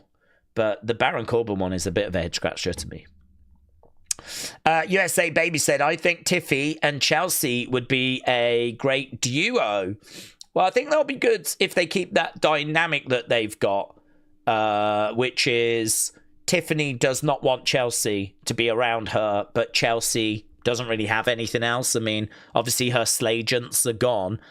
She's coming back from injury, and you know, she just wants to be around the champ. And so I think you're right. I think they could have a decent dynamic. I think there's some humor to be found there. Yeah, I'm interested to see what they do. It might be that Tiffany needs a tag partner, and Chelsea's right there, and Tiffany's like, no way. But eventually they do agree to it and actually work okay as a team. You could maybe see some stuff that they could do between those two. So yeah, I agree. I think there could be something there. Joe said the World Cup's going to be about 20 minutes from me. Yay, traffic. Hello, handsome. Joe, shout out to you. Yeah. I do feel sorry for my American friends that don't care because, you know, a lot of people in America obviously don't watch football, don't watch soccer, and so they're not interested. I think it will grab some people, though, because, I mean, it is such a global sport, and there's so much excitement around the world for it that I think, you know, it's kind of like the hype will grab you. So hopefully people enjoy having it and it works. But, yeah, I mean, it's a bit like if we had, like, the NFL kind of over here in England doing like all their playoffs and everything. I mean, I don't care about the NFL. I don't watch it. I've only ever watched a few Super Bowls finals, and that's it. And so, you know, if there was like fans around and all the traffic around and, you know, everything was just crowded, and yeah, I could see how that would be annoying. So I can understand if you live in like Boston or Miami or Seattle or wherever these places are where the games are, I could understand like it being an inconvenience. I hope people enjoy it though. I mean, it is special. The World Cup only happens every 4 years. The last one was in Qatar. Before that, it was in Russia. It's kind of nice actually for it to be in like a place like the USA. And so, yeah, it's going to be good. It's going to be really fun. I'm excited because England have got a chance. I mean, they've got a decent team. And so they've got a chance of, you know, getting into the latter stages. I don't think England win it. But I think that they, you know, they're a runner or a rider. If this was a horse race, you know, you're going to mention them as a potential winner. But they're certainly not the favourite. And I don't know. It's something that I've been watching the World Cup since I was a kid, and it's something that only comes around every 4 years, and you do get so like, is this the time? England have only ever won it once, and that was 1966. So I've never seen England win a major. It's the one thing that if I could just like get a wish, if I could get a wish, a sporting wish, I would wish to see England win the World Cup. So the fact that it's all starting soon is very exciting. In fact, they announced the team today that's going for England, and it's a bit controversial because there's some big names that have been left out. So I don't know if the USA have announced their team, and Canada, and I know that Spain have, and Brazil have, and all of that. England announced theirs. They did a video actually, which was the Beatles come together. And it was like they had the names of the players kind of in the video. It was kind of cool how they did it. So yeah, that's been a big story over here today as to who's in the team, who's not in the team. So I got the sticker album as well. So that came free in the newspaper. Bought a couple of packs of stickers. So I got the official sticker album, and I will be very much watching the games. We'll still be doing all the streams, of course, but I'll probably have the TV on in the background where the game will be on, and I'll just like be keeping an eye on stuff. So yeah, I haven't looked to see if any England game kind of clashes with the streams. It doesn't matter. Streams are the priority. But yeah, of course, very exciting. So, Joe, I hope the hype gets you, and I hope you kind of get into the spirit of it. But I could understand if you didn't. Elijah said Oba should be undefeated at WrestleMania, just like the Undertaker. Okay, right. Start a new streak. Yeah, I'm not down on that. I'd be okay with us doing another streak. There would be some that would be like, oh, this is just like the Undertaker stuff. But I don't know. I mean, like, I think people like some a little bit fun like that. Obviously, the Undertaker streak ended 12 years ago. So I don't think it's too soon to kind of start a new streak. So yeah, I don't mind that, Elijah. I could get behind that, but right. Can we say some prayers for Wrestling Russ? He's started chemo and radiation. I'm sure he'd love some. Oh, absolutely. I'm sure he'd love some prayers and encouragement. Please keep him in your thoughts. Maybe shout him out in a message. Oh, absolutely. Wrestling Russ. Very much thoughts with Wrestling Russ. So sorry to hear that. Well, I say sorry to hear. I mean, it's good to hear that started chemo and started what needs to be done. But sorry to hear that, having to go through that in the first place. But, I say it all the time, you just got to take it a day at a time, haven't you? There's so much stuff that's kind of like out of your control. So much stuff you just can't do anything about. All the money in the world wouldn't be able to help you with certain situations. So you just got to take each day at a time and, just do the best you can, really. So, oh yeah, big shout out to Wrestling Russ. Nothing but love being sent over, as you can see.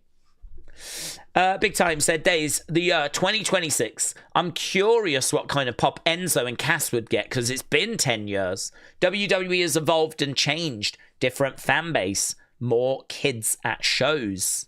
I think they'd get a really good reaction. I think Danhausen shows that, if you have a bit of fun, the crowd are there for that. Do you know what? I do think that wrestling has changed a touch. And I do wonder if it's a bit of a natural change where I think some older fans have maybe been driven away because the product has not been good for a good period of time now. I think you can go back to WrestleMania 40. There are things that you can find after that. Definitely. After 40, we had Nightbird. So, there was that for a lot of us.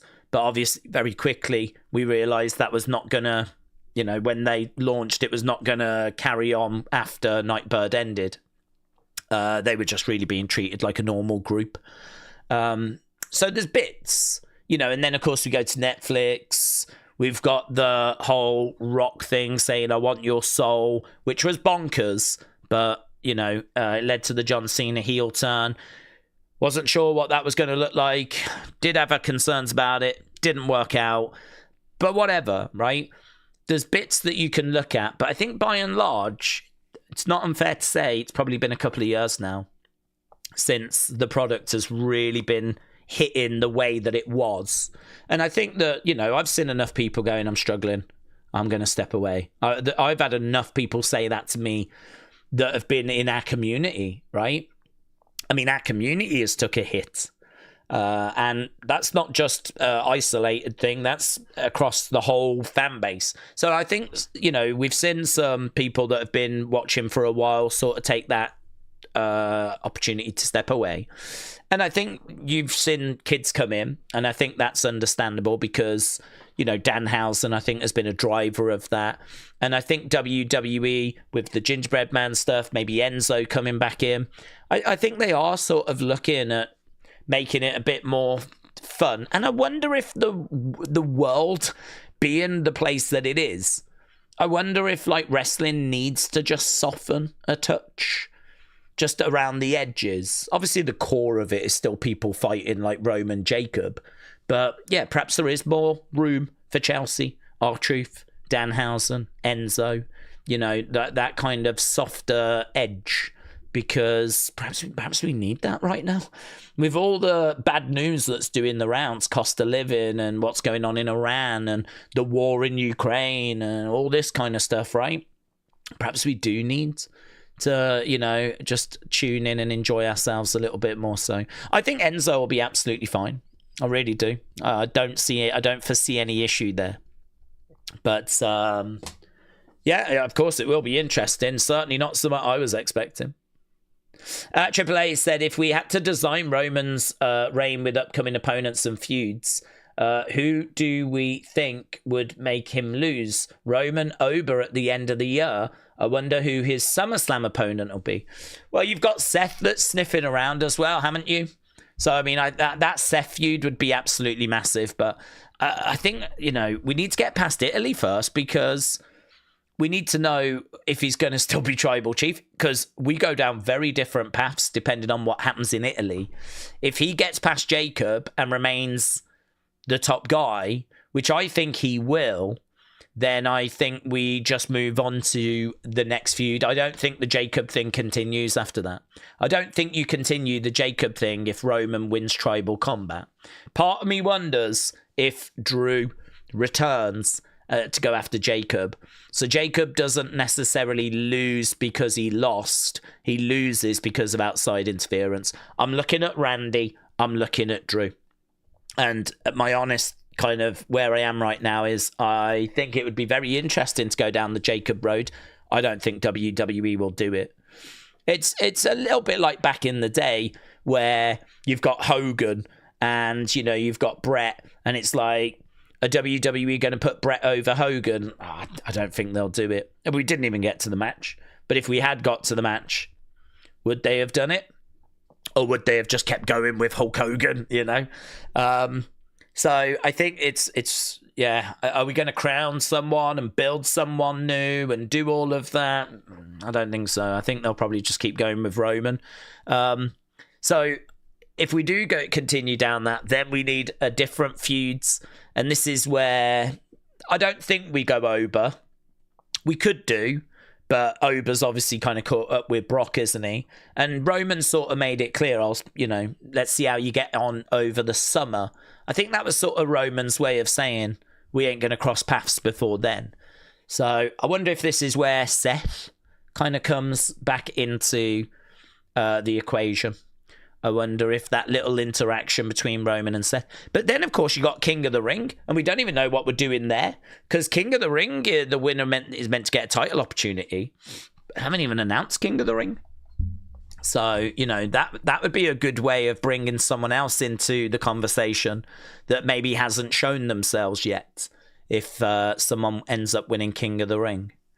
Which, could be This is where we thought Gunther was going to win, and then it was going to be Gunther Roman, because that was a rumor, wasn't it?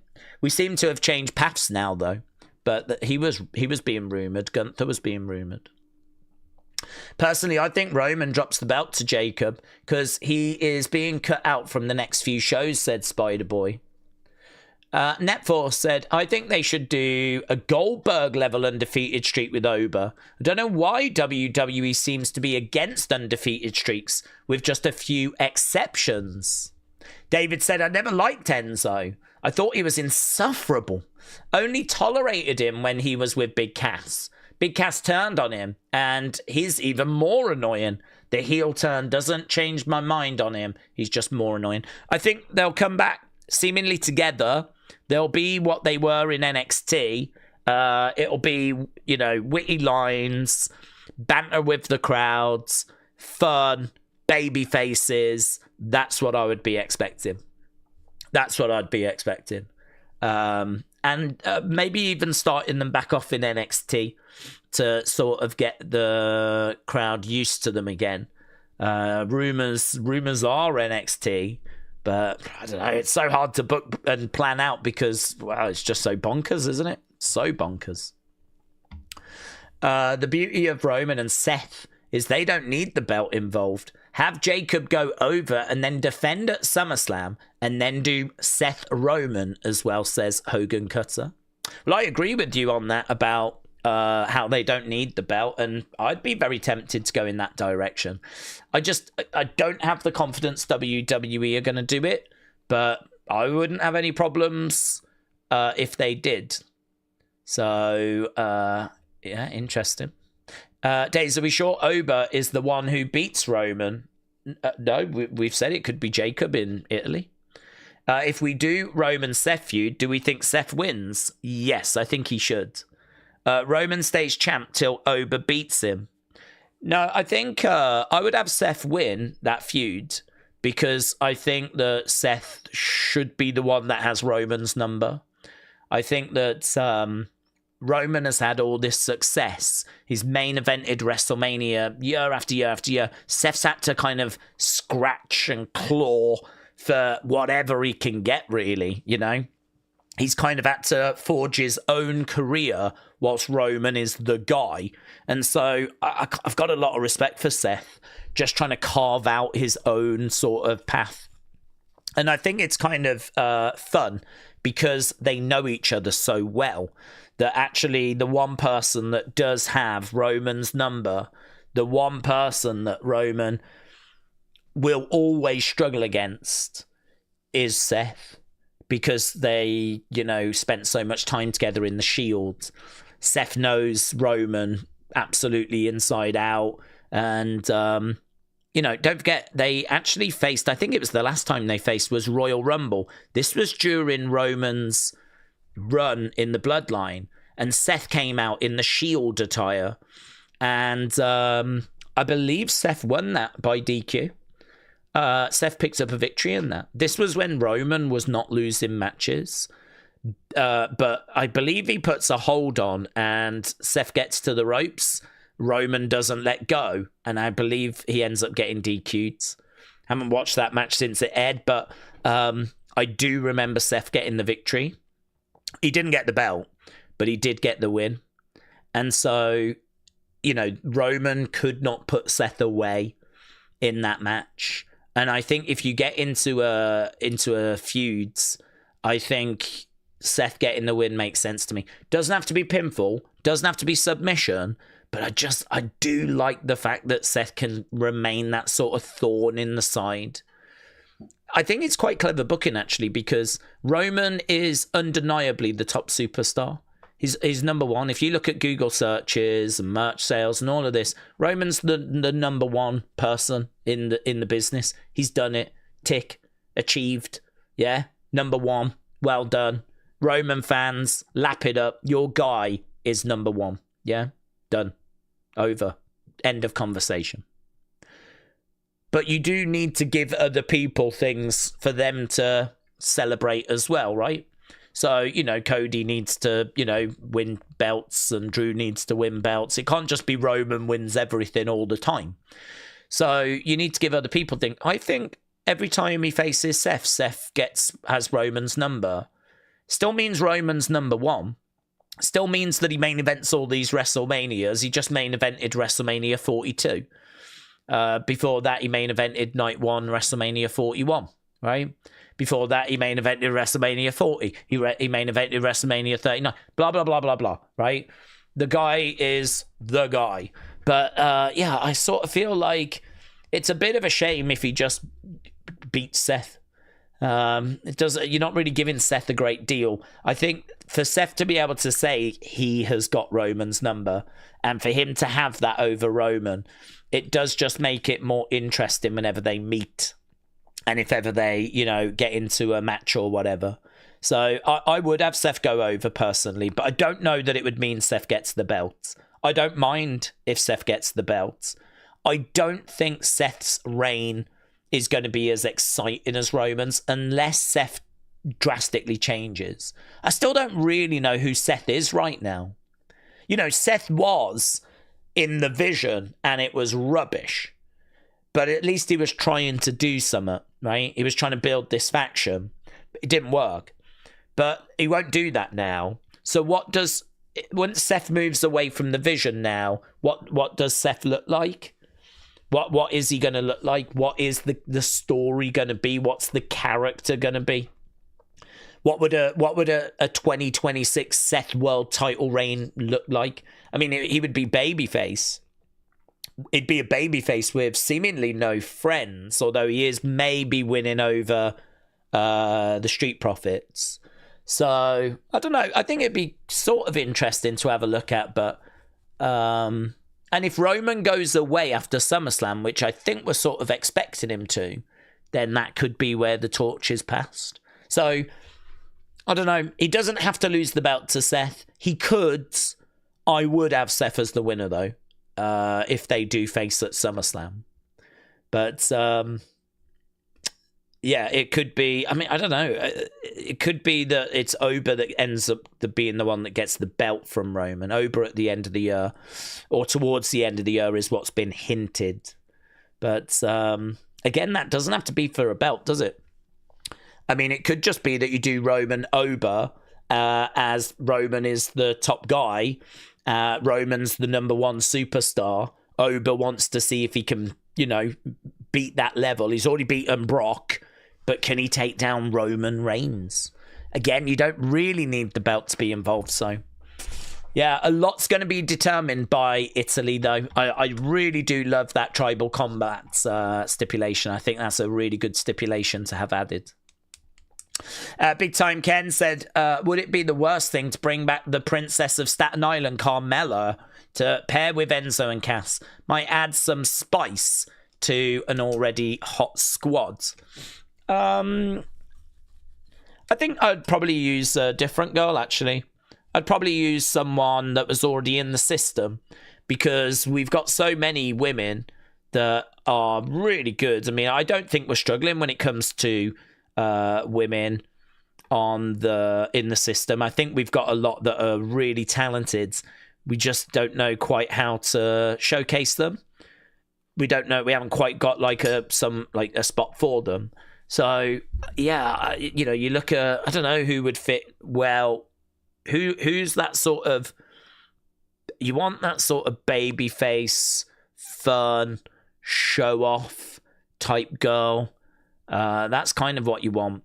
Blake doesn't fit because she's more of a heel. I wouldn't be turning a face for that. Yeah, I don't know. Have we got anyone in that sort of mold? Fun, baby face. Jada doesn't really fit. Kalani doesn't really fit. She's a heel at the moment. You really want a baby face? I was just thinking if she'd fit, if she'd be more... Maxine might have fitted. Maxine could come out and be fun. She's very athletic.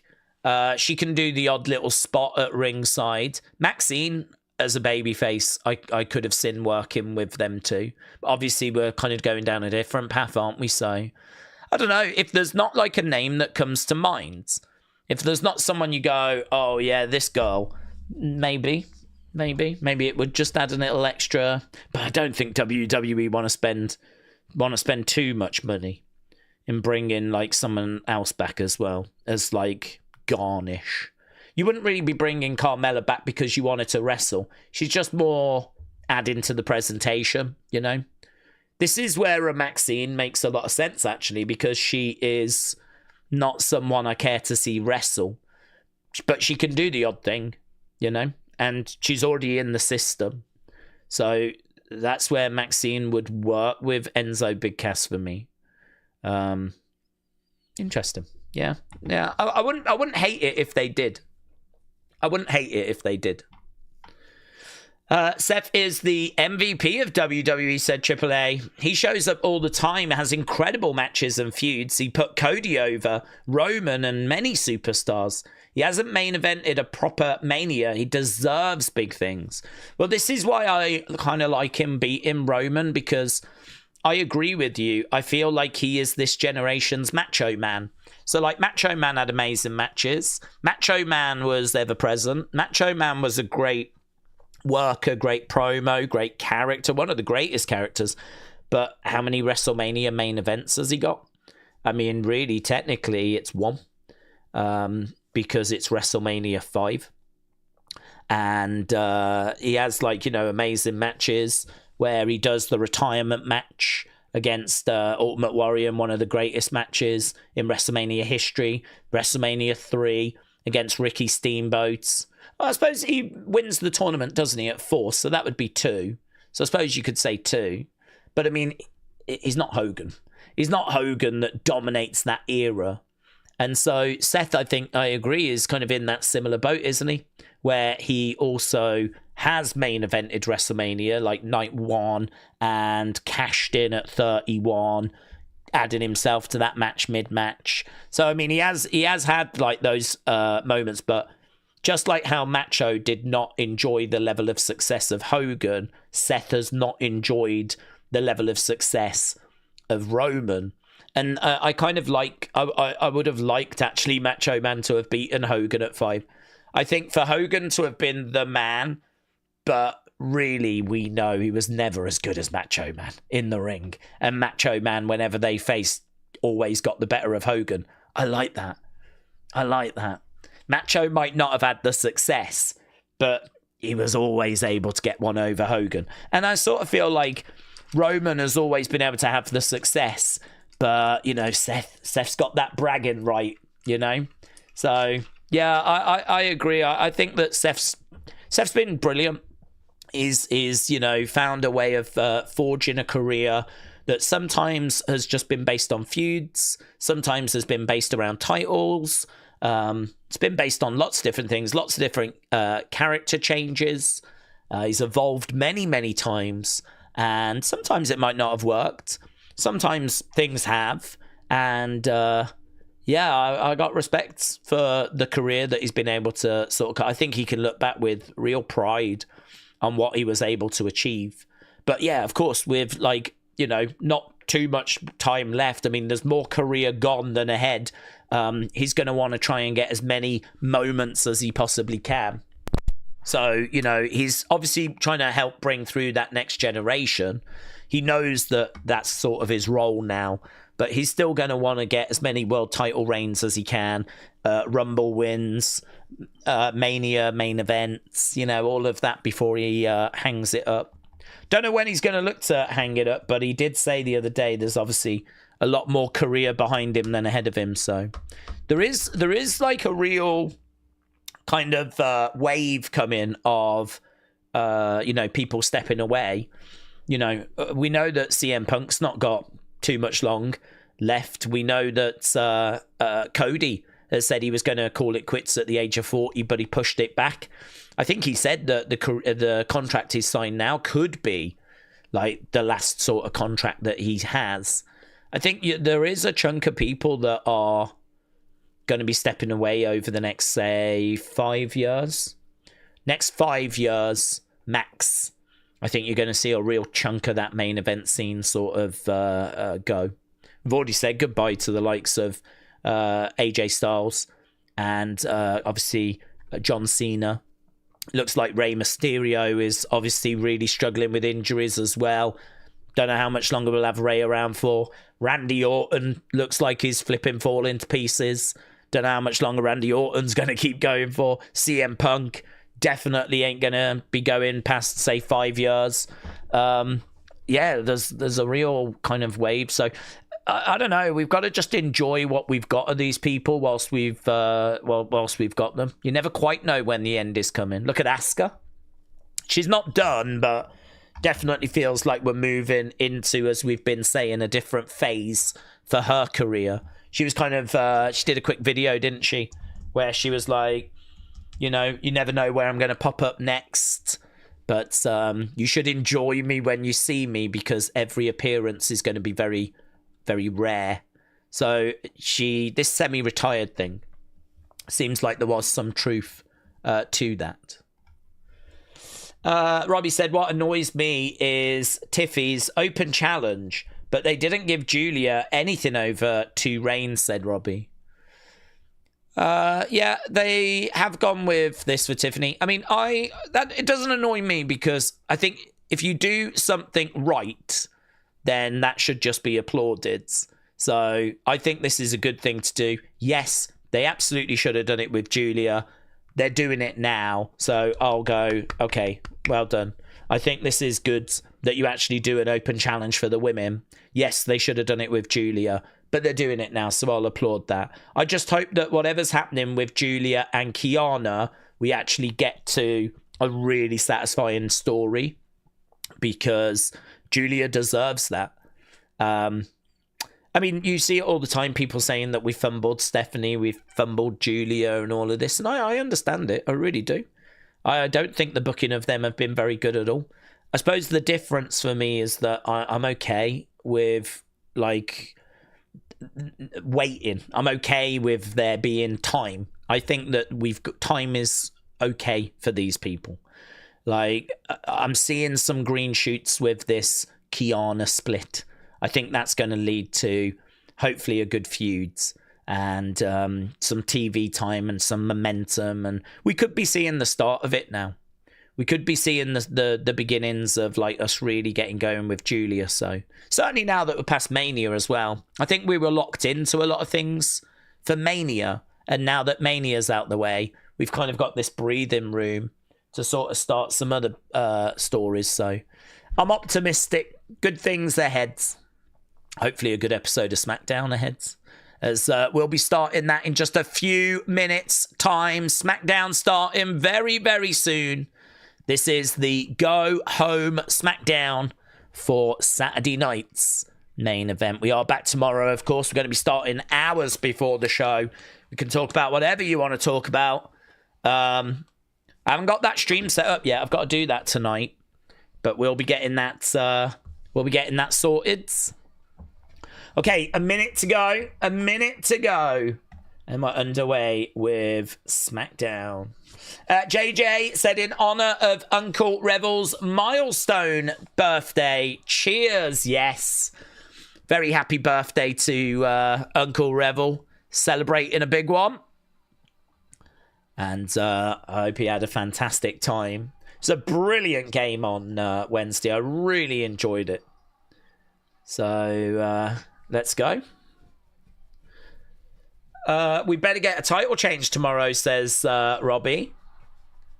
Rapturous said, Daze, I hope that Gunther beats Cody, since he's never had a clean win against a full-time main event level wrestler. Oh, okay, that's interesting. Yeah. I would like Gunther to win as well. I mean, I'm obviously not. I'm a Cody sort of supporter, if you will. So I don't mind if we throw a curveball in and Gunther has to kind of get it at the second time of asking or something. But I do think he should get it out of this feud. I do wonder if someone might get involved and just take Gunther away. I mean, there is a chance of that happening. You know that WWE love having that belt on Cody, so I could see them doing really whatever they could to keep it that way.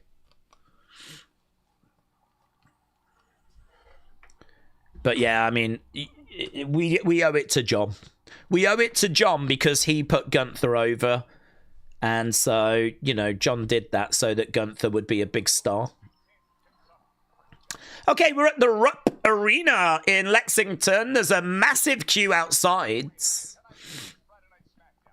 Okay, oh wow, there's a kid. Jeez, look at that kid being chucked around. We got a few Danhausen masks.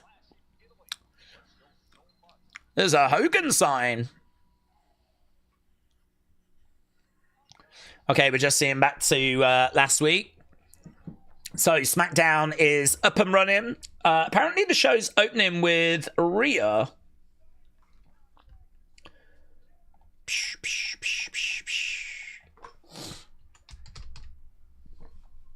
SmackDown is live, says Jojo.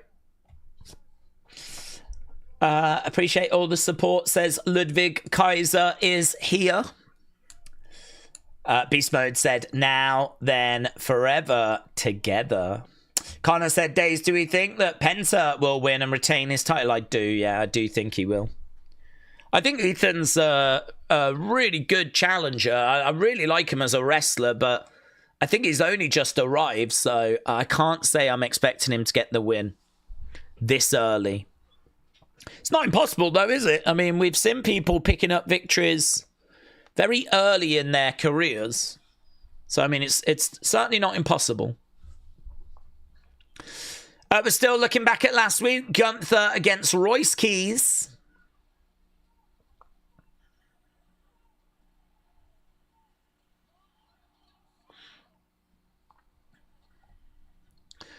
Gunther picking up the victory.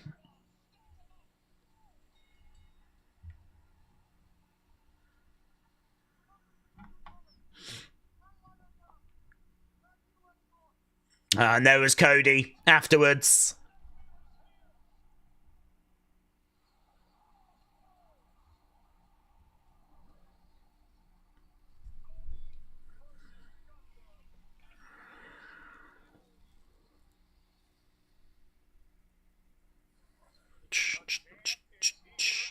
Here's Cody.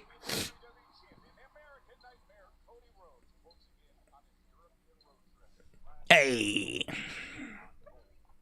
I was just looking at. You've always got to look in the background, haven't you? You never know what you might be missing.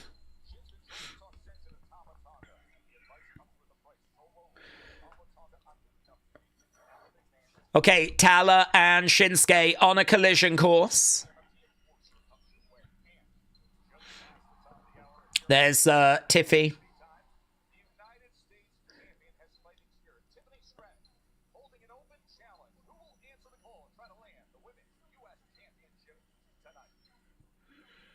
Okay, Tiffany was just backstage.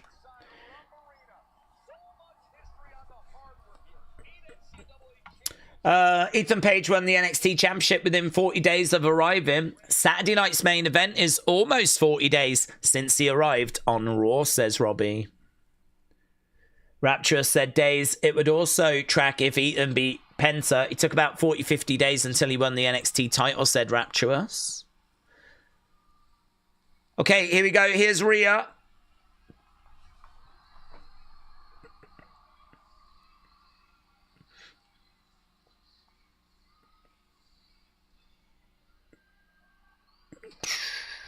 Well, she's not in any wrestling gear, so there's not going to be any impromptu match.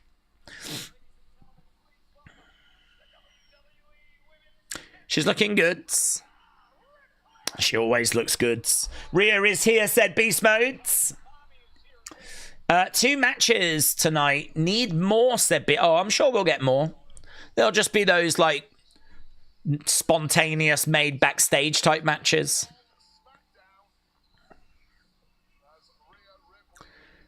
Okay, Rhea then making her way down to the ring. She's got a problem with Jade.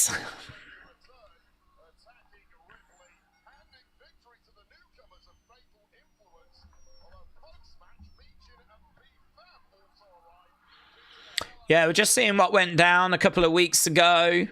Michin, B-Fab, Jade's all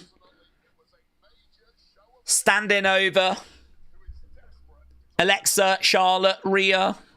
All of this going down at Saturday night's main event.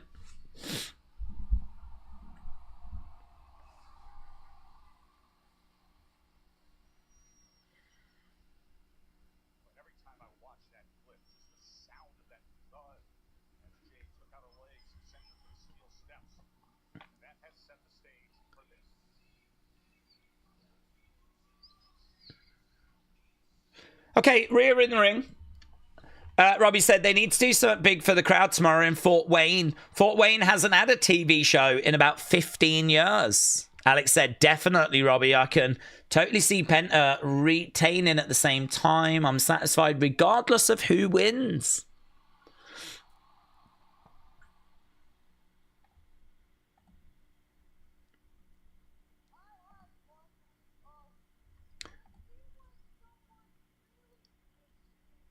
I had a week off and it seemed like someone really missed me.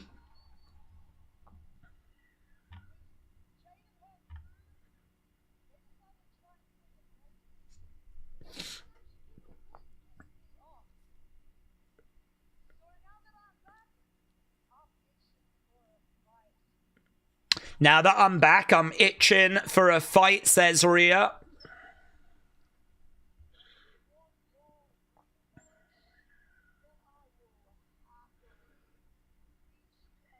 Okay. She's happy to give Jade a rematch.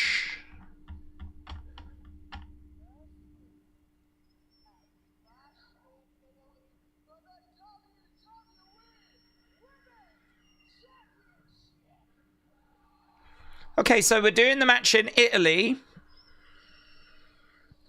Charlotte's coming out.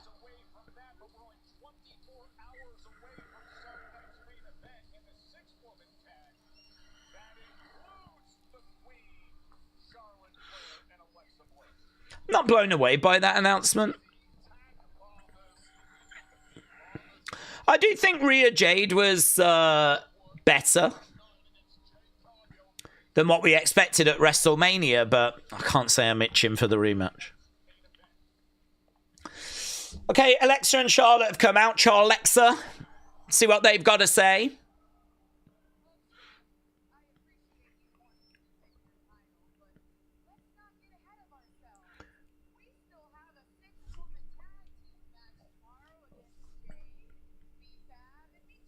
Yeah, let's not get ahead of ourselves.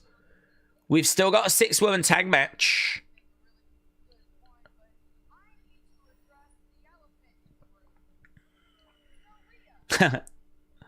Someone just wooed at a really great time. It's absolutely silent, and you could just hear someone go, woo! Where were you? She had a week off. Leave her alone.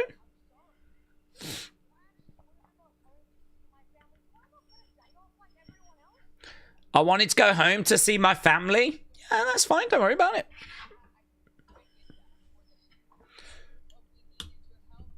We needed your help last week.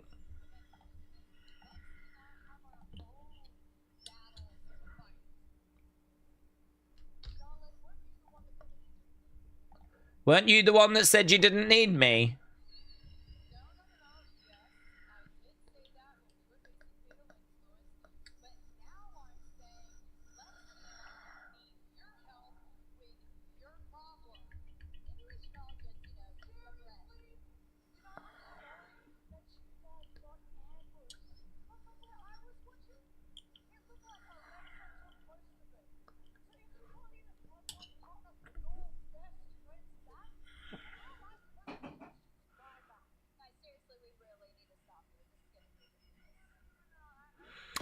Yeah, I'm with Alexa on this.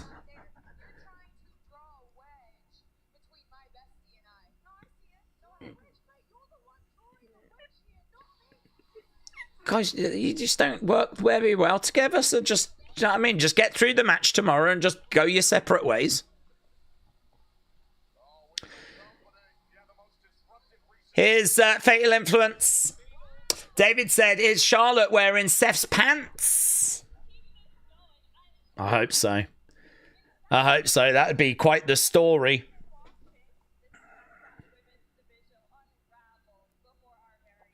Okay, so Fatal Influencer here after Charlotte and Rhea have been bickering.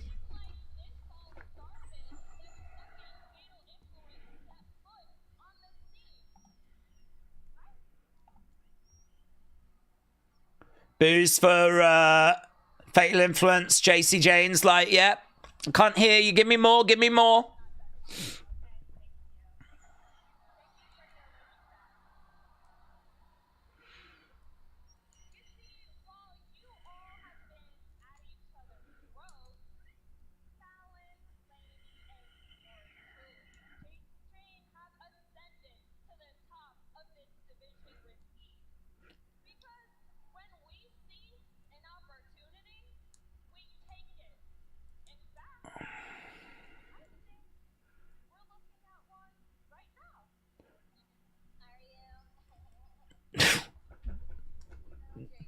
That was pretty good from Alexa, wasn't it?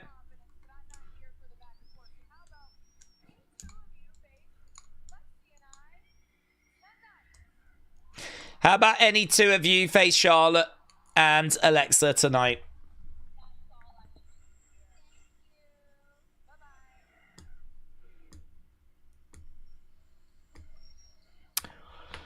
Okay. That's not a mind-blowing open to the show.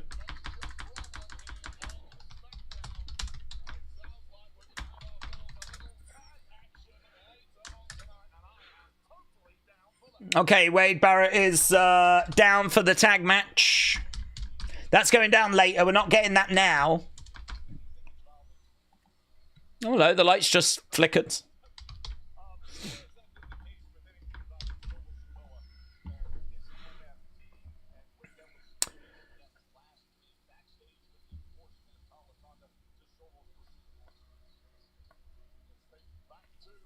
Do we think that we should make a men's tag division like the women's one? Just one belt? Yeah, I do, yeah. I don't think we need the two belts. One belt would be fine. Or one set of belts, I should say. The best part of that open for me was Alexa, where she kind of mocked JC with her kind of slightly nasal tones. That was about it, really. I really do not give a flip about Charlotte and Rhea not being on the same page. Can they coexist? I don't give a flip if they can coexist. I don't give a flip. Okay, we're backstage with Talla, Solo, Tama.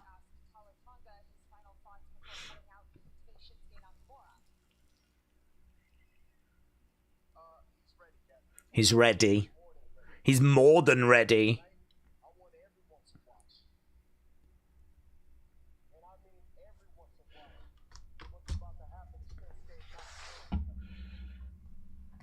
Okay.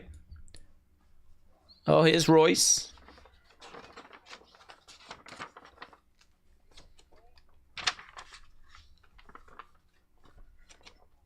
Stay out of my business. Talla stepping up.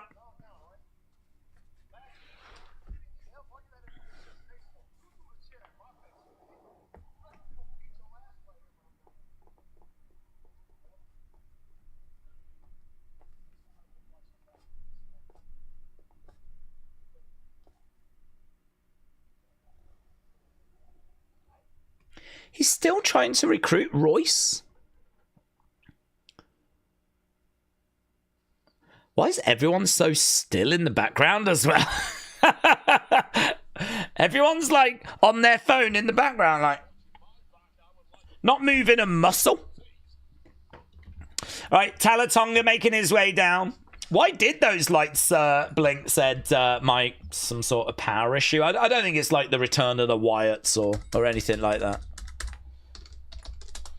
Talla versus Shinsuke.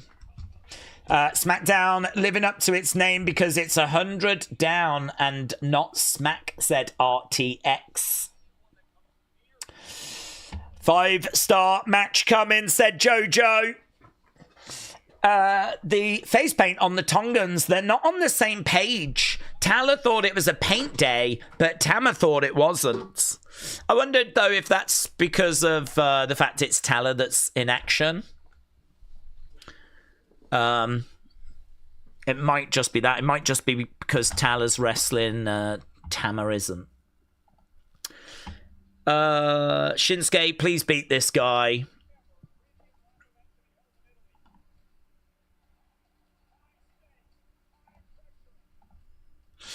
Okay, we've got an advert for Italy. We're 16 minutes into the show, and yeah, this ain't it so far. I mean, we have had Rhea issue a challenge for Italy. Fine. Then we brought down, like, Charlotte and Alexa. There's been a bit of squabbling. I don't know about you. I just don't care. I don't need these people to be friends. Like, just do the match tomorrow and then go your separate ways. Then we brought out Fatal Influence. They didn't really say anything. Just, we've only been here a hot minute. We're already at the top of this division. It's really paint by numbers stuff, isn't it? It's really like bare bones. Not much meat on the bone. It's just let's get from A to B type stuff. So, don't know. I wouldn't say that was a very strong open personally. But Shinsuke, Talla. I'm interested to see Talla work. We don't see him in too many singles matches. So I do think there is a very interesting performer there. So I'm looking forward to seeing this match. I don't think it's going to be a banger. But I want to see how Talla's presented. It's probably going to be nonsense. Probably going to be outside interference. Probably going to end up being frustrating. But, okay. Yeah, he's big. He's bad. He'll, I don't think he will body slam your dad. But he is going to have a bit of a challenge on his hand with Shinsuke. Show has only started. It's a bit confusing. There's not been too much of anything said Radiated Zombie. Well, get your thoughts in. Obviously, we've had 145 votes, 146. Get your votes in. We'll end that segment score very soon, as we've got our first match coming up. First match normally gets time, actually, so I don't know if they're going to give this match a lot of time, but certainly suggest they're going to give it some time. It's been a bit underwhelming. Really underwhelming, says J14. Simply Simon said, I've just lost faith in SmackDown over the last few months. I don't blame you, bud. I don't blame you. I can totally understand that. I also have struggled with SmackDown. I think Raw has done a decent job. Raw's been okay. SmackDown, though, has, yeah, definitely been a challenge. I get the opening promo is supposed to just set the tone, but if it's a nothing burger to set up a tag match, why not just do a wrestling match? I can't answer that because that's not the open I would have done. To be honest, I think that what on paper they've had Rhea Ripley come out, who's a big star, and you know star power's important. We're going to open the show, and she's challenged Jade to a match in Italy, right? I think in their minds, this is exciting. And it's like, oh, okay, wow. And then you bring out Charlotte, Alexa, another couple of stars. Then you have a bit of dissension. Oh, where's this going? Then you bring out the hot new group, Fatal Influence. So in a writer's room, you could sort of understand them being like, Rhea, big star. Then we bring out these two big stars. Then we've got this dissension. We make the announcement. We bring out the hot new group. I could see someone pitching it and sort of believing that it's going to be, you know, exciting. But in execution, in truth, it just felt like a nothing burger, I agree. It just felt like it all feels quite cold at the moment. Needs something a bit interesting. Here we go. Oh, Alexa's not cleared?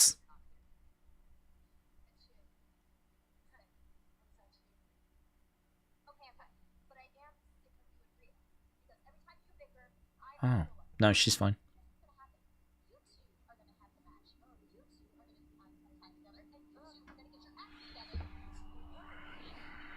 Jesus Christ.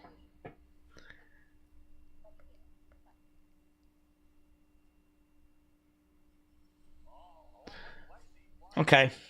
Alexa's decided that she's not going to be in the match. We are literally going to do a can they coexist match. That's where we've ended up. We've actually ended up with a can they coexist match. Okay. Talla and Shinsuke.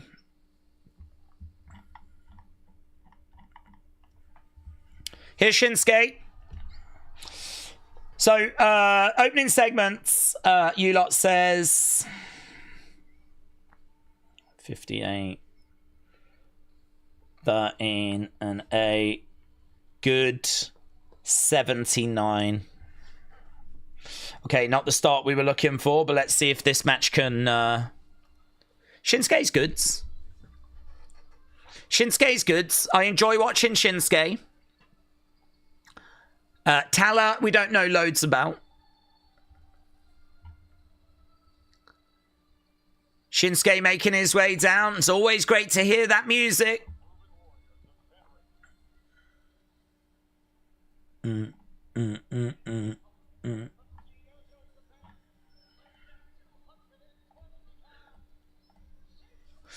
Okay, Shinsuke then making his way down to the ring. We don't get a chance to watch Shinsuke wrestle on a regular basis.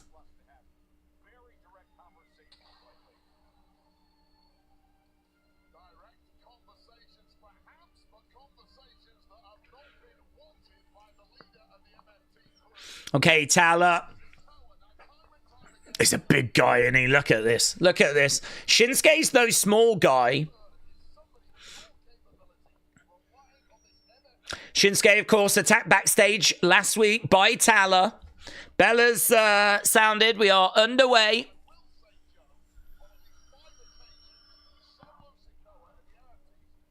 Shinsuke over in the corner. Loud Nakamura chants. See a few empty seats in the crowds. Not sure what the attendance looks okay. Okay, duck underneath there by Shinsuke. Smile on the face. He comes over, knee to the midsection. Forearm shots coming in there by Shinsuke. Shinsuke over the other side. Big shot coming in there by Talla. Stomp coming in there by Talla. We've got, what's that? Masters of the Universe, is it? On the barricades. And on the ring apron. Looks like we've got some sponsor. Well, it just says Master. I'm guessing it's Masters of the Universe. There is a new film coming out of that, isn't there? I know Mattel have started making figures. Shot coming in there by Talla. Shinsuke feeling it over in the corner. Evening chat. Hello, Matt. Just wanted to give everyone an update. My girlfriend is doing a lot better and is on the mend. Matt, shout out to you. Shout out to your girlfriends. Always good to have some nice news in the chat, so appreciate it, buds.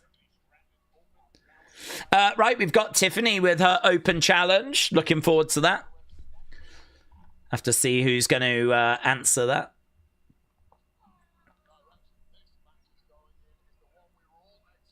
Bang.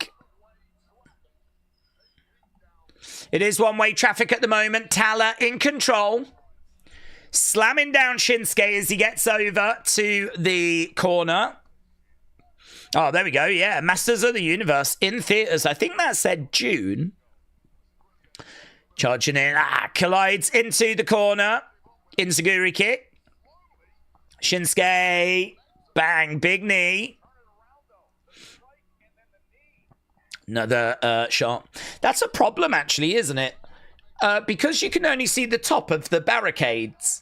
If I was an advertiser, wouldn't it have made a lot more sense for it to have said Masters of the Universe along the top? Because that's the only bit. It just says Masters.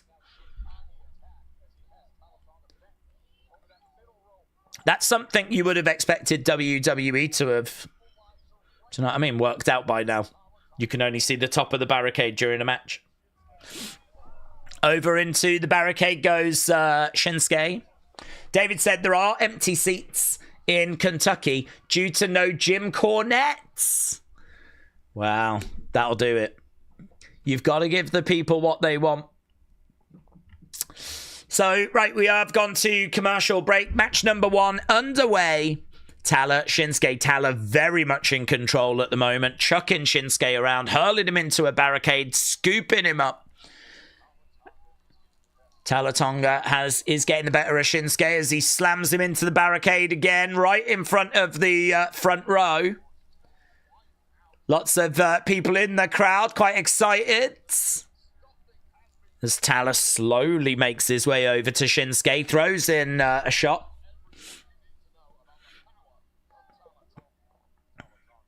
Shinsuke getting thrown back in the ring. Jared, hello. Send a super chat. Let me get to it. Jared said Charlotte is dressed as a Sol Ruka wannabe. Is that from the Sol Ruka catalogue? I could see Sol Ruka wearing what Charlotte was wearing. Yeah. I could see that. Right now we got Shinsuke back in the ring. Daze, what do we think about Ludwig getting arrested? Do we think he'll be released? I don't think he'll be released, no. I feel like yesterday at first there was a bit of a bad vibe around, as obviously there was only the one side of the story. But I think as some more details have come out, it feels like it shifted a little bit. I think it's also helped that they've still been able to go ahead with that event that was cancelled. We found out today that they are doing it. He has been allowed to travel. So that's definitely helped perception. So I'd say the optics are a bit better on that situation today. So no, I don't think he's losing his job. Metal Mama, hello. Hope you're doing well. Dean said, I like it. They're presenting him as a beast. Yeah, they are. They are. It is quite slow, though. Obviously, I don't know if we're still at commercial break right now. We did go to commercial. Yeah, we are. We've still got 50-odd seconds to go. At the moment, it's just Talla just beating down Shinsuke in a quite slow, methodical manner. I don't think it's a match that's going to get any pulses racing. I'd imagine when we come back from commercial break, we'll start to give Shinsuke a bit of offense. Shot coming into the midsection there by Shinsuke.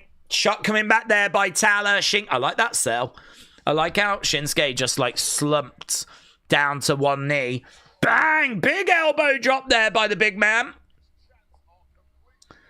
Good work there by Talla. Talla looking out at the crowd as the crowd are booing. What the hell was that? He was doing like a rockabye baby gesture. What the hell was that? Is that like, I'm going to put him to sleep? Okay. Shinsuke is starting to fight back now. Duck underneath. Over the other side. Shinsuke gets caught. Picked up by Talla. Slammed down. Who can stop me? Who can stop me? Says Talla. Oh, well, maybe Shinsuke, as he's just found himself in a bit of an armbar there. Oh, looking for a triangle. He's got the triangle in, triangle in.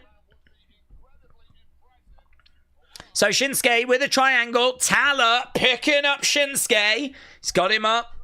Okay, it's so much better when we come back from a commercial break. So flat during commercial. Really slow. Methodical. Shinsuke though, kick coming to the back of the leg there. Shinsuke over, going up, maybe, yeah, knee to the back. Shinsuke finding a way back into it. Finding a way back in. Kicks there by Shinsuke. And again.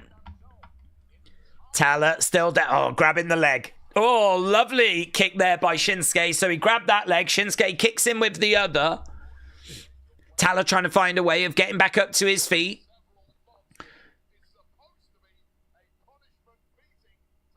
Wade said this is meant to be a punishment beating, but Shinsuke enjoying the majority of the action at the moment as Talla charges in. Shinsuke kicking the back of the leg. He's trying to get Talla in the corner. Talla. Big knee coming in there by Shinsuke. Talla goes down to one knee. I didn't feel like Talla had suffered enough damage to just be sort of lying on that rope. 1, 2, kick out. Kick out there by Talla. Shinsuke is backing into the corner. Right now, we've got Solo. Kick coming in. Solo was getting involved. That might have just bought Talla some time with a power slam. That looked good. Power slam looked good. Grabs Shinsuke. Looking for a choke slam. Picking him up. Driving him down. That could be it. Going for the pin. 2. Yeah, Talla gets it. It's a little bit of outside interference by Solo. Match was a bit slow. Got better when we came back from the commercial break. Whether that was worthy of being an opening match, debatable. But let's have a look, see what you lot thought.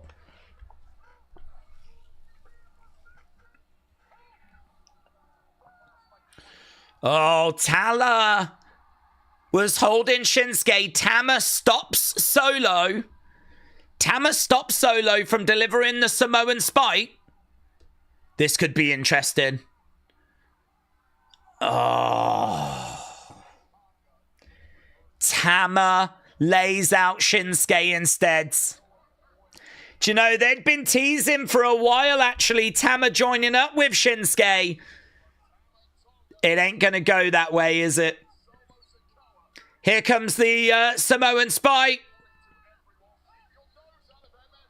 Oh, Damien's coming down. Damien's music hits.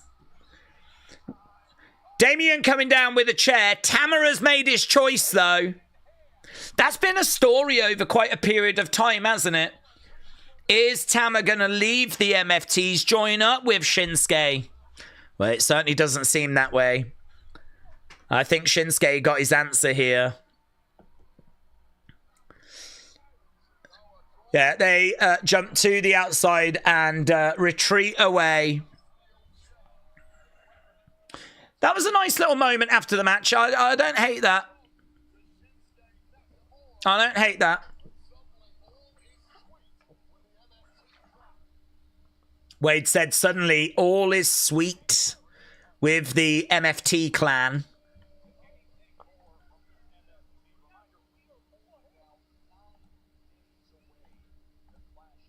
Only 9 days away from Clash in Italy. Damien saved Shinsuke, said Wrestling Fam. Robbie said if Blake Monroe answers the open challenge tonight and wins, this show's going to get 10 out of 10. If she answers and loses, it's going to be negative 10. Yeah, there's probably a good chance of answering it, but I don't know, man. Is she going to get that belt at the first time of asking? Open challenge, you'd like to think there'd be an exciting answer.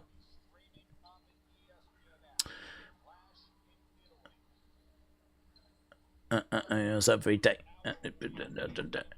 Hey.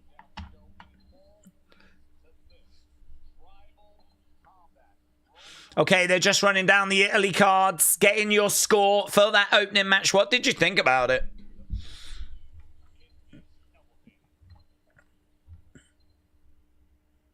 Okay, we're just looking at a video package for Jacob and Roman. Damien stole one of Triple T's shirts, says Edward. Damien stole one of Triple T's shirts. This crowd is trash, said Big Migs. Ellis Dub, hello. Shout out to you. Ion said, are you collating with Mark Goldbridge? No. Rob said, Tama Tonga not turning on my face-painted Tongans after all. Gonna stay with taller Tonga and single Sokoa, said Rob. Robbie said, Blake all the time. SmackDown needs more glamour. That's what's been missing. Yeah, people saying hello to LS Dub. We're backstage with Nick Aldis. Okay. Oh, lights out again? Okay, that is interesting now, because that has happened a second time.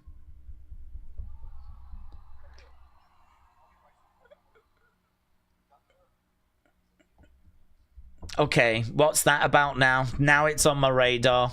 First time I can understand there being like an issue. Second time.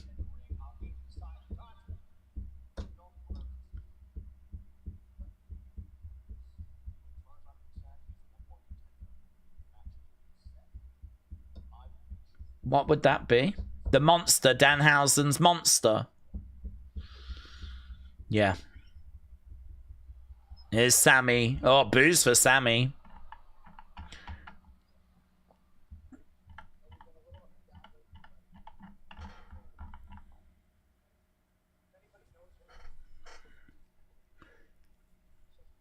If you need help, just ask. I know what it takes to beat Gunther. Hasn't Cody beaten Gunther at Crown Jewel?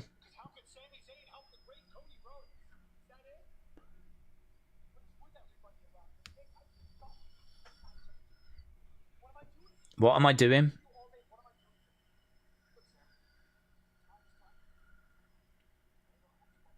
I might not have a spot for you tonight.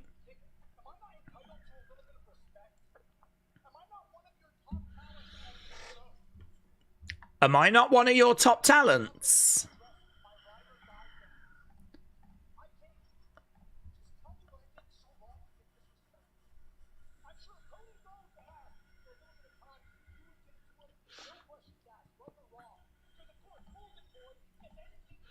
Oh. Sammy going off about Golden Boy as Golden Boy was right behind him.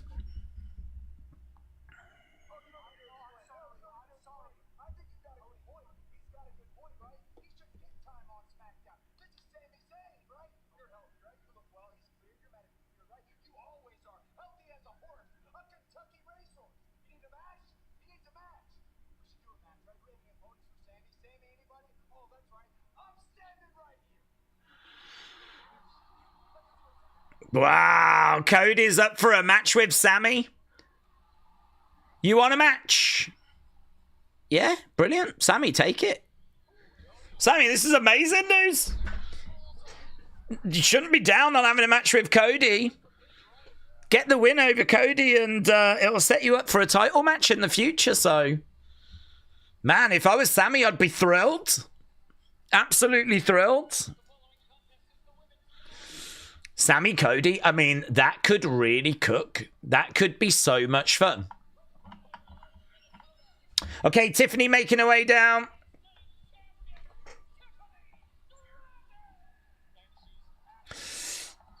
Tiffany Stratton has made her way down to the ring.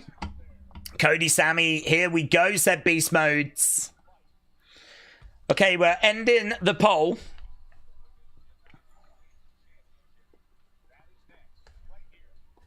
Put your thoughts in. Who do you think's going to answer this challenge? Is it the week for Blake? Or are we going to do someone else maybe first? Perhaps Blake will answer this challenge, but perhaps she'll answer it in the future.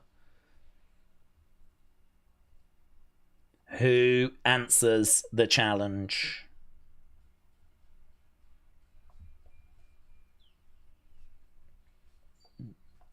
Blimey now, I don't know what this music is, but it sounds awful.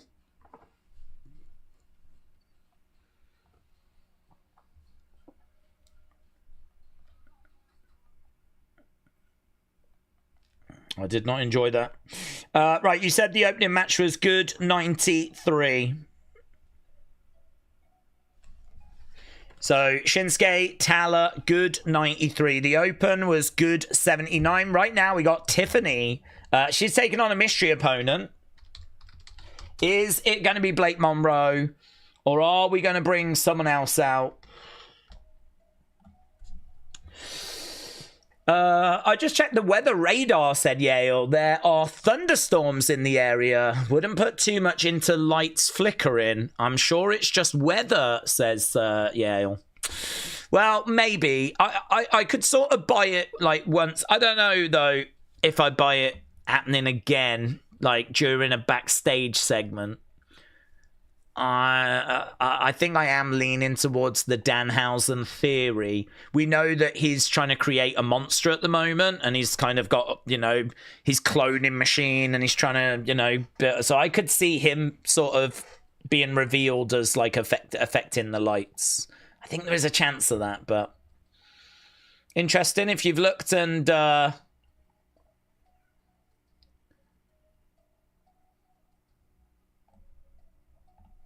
you think weather might be playing a part.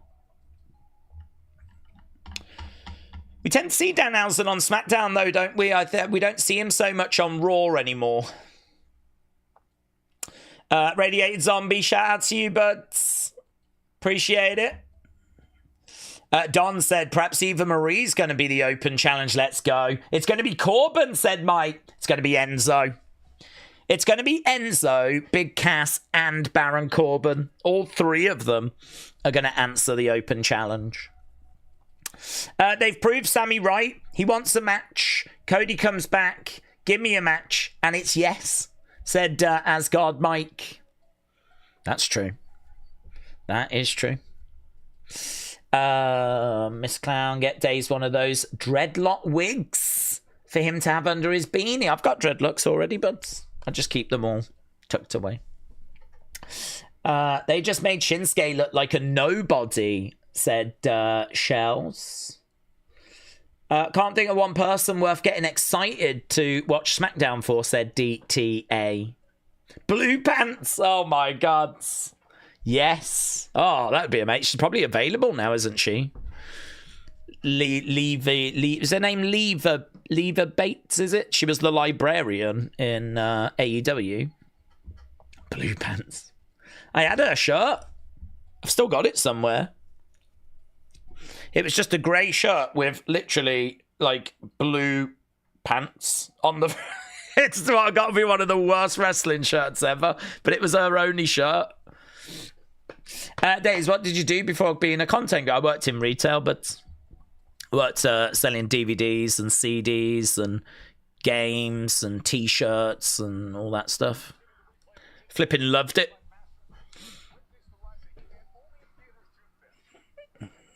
Here's a replay brought to us by Masters of the Universe. Thank you, Masters of the Universe. Thank you for bringing us this replay. It could be Julia, and maybe Kiana steps in, said Guitar Crow. Radiated Zombie said, no, in WWE, Tiffany's opponent will be Julia or Chelsea. Yeah, it could be that Tiffany is working her way towards, you know, Blake. So it might not be they give it you eat one, but they could. They could. It's an option. Okay, we are backstage.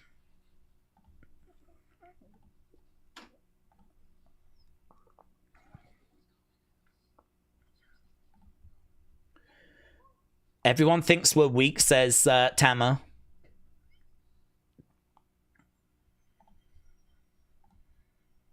That's the... You've got to handle Priest on your own. Everyone thinks we're weak. You've got to do this on your own. Oof.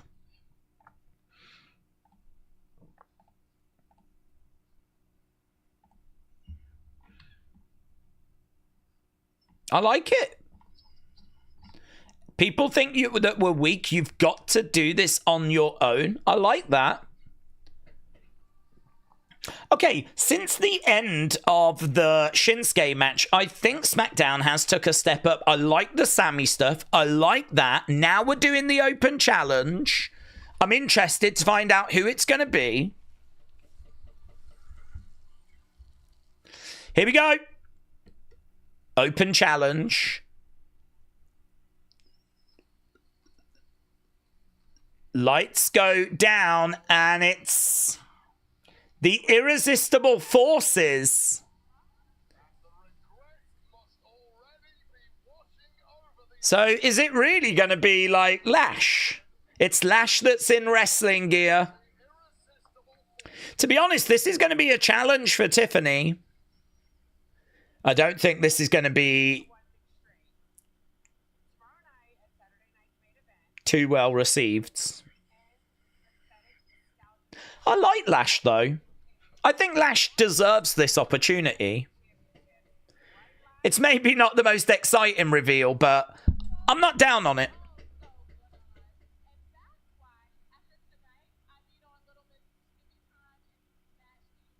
Yeah, I'm not down on it.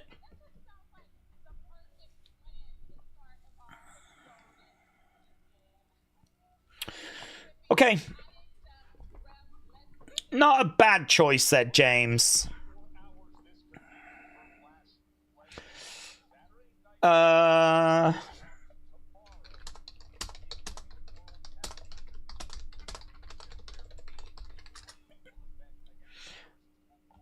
Okay, let's have a look. Let's see what people think. What you think?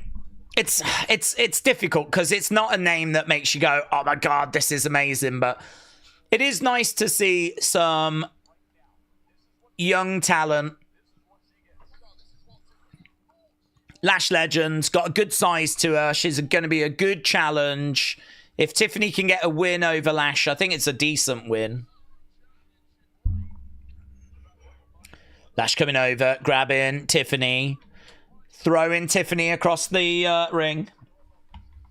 What if Megahausen is Big Cass, said Wrestling Fan Brax. I'd be surprised, just because the rumours are that Big Cass might be coming back, joining up with Enzo. So I would be surprised. Tiffany goes down by Lash.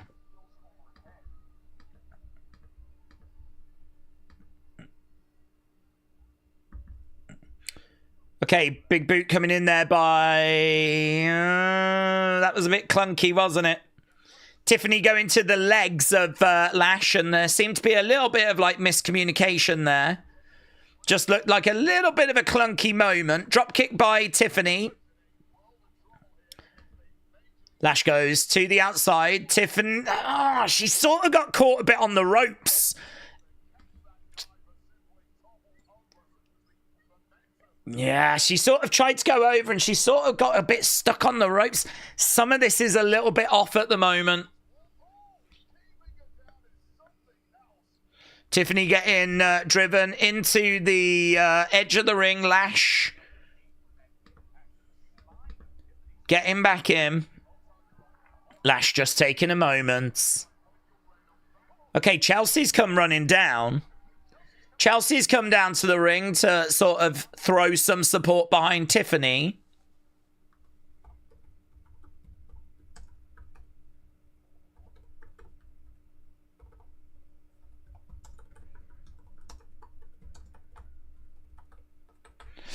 Had to turn SmackDown off. It sucks, said Kyle. I think it got a little better for me with the Sammy moment. I kind of like Tonga being honest with Solo, saying the reason we're not feared is people just don't think you can do this on your own. I think that's true. I think there's a lot of truth to that. It was interesting to see who this was going to be. It's turned out to be Lash. The match is not really doing it at the moment. Yeah, I could understand why there are some that would be struggling with this. Tiffany is down. It's very close, actually. Keep getting your votes in. Are you okay with Lash as the challenger? Because it's actually very, very close. Shoulder into the midsection there by Lash. We are at commercial break. Won the women's US title, immediately getting the same treatment as Julia had whilst being champion. They clearly don't have any effing clue how to book this title or this division, said Alex. The Rib said, I'm just going to wait for the Danhausen segment before turning it off. Oh, WWE. It doesn't seem like our community is really loving your work at the moment. Big boot there by Tiffany. And back elbow there by Tiffany as well. Duck underneath. Tiffany over the other sides. She sort of jumps at Lash, gets caught. And thrown into the corner. Snake eyes.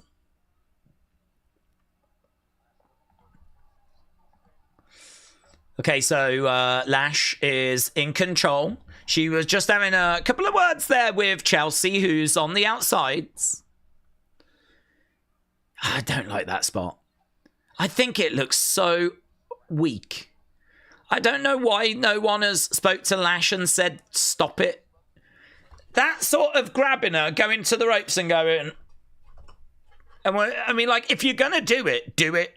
If the move is meant to be that you're smashing her head into the ropes, bang, bang, bang, bang, do you know what I mean? Like, really do it. You can't just go over and go, so that Tiffany's head sort of does this a little bit. If you're going to do it, you've got to really flipping shake her around. You've got to ragdoll her. Honestly, it looks like I'm picking her up and when we do the show later, I'm going to go, I'll do like that. Okay, yeah, but you'll do it properly, yeah? Oh, yeah, I'll do it properly, yeah. It looks like rehearsal. It looks like you're picking her up and you're just showing us the kind of thing you're going to do.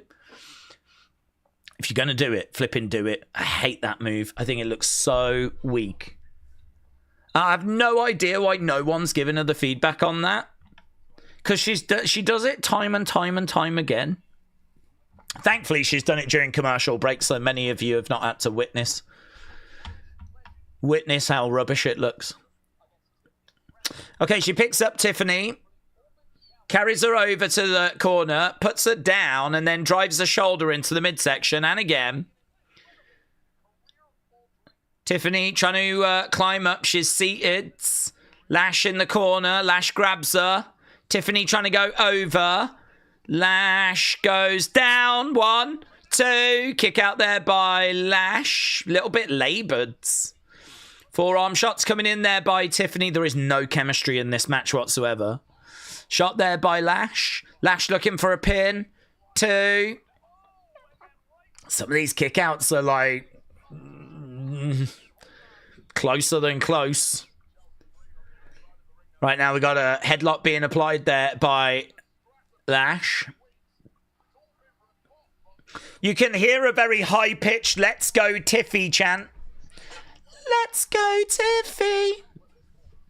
Let's go Tiffy.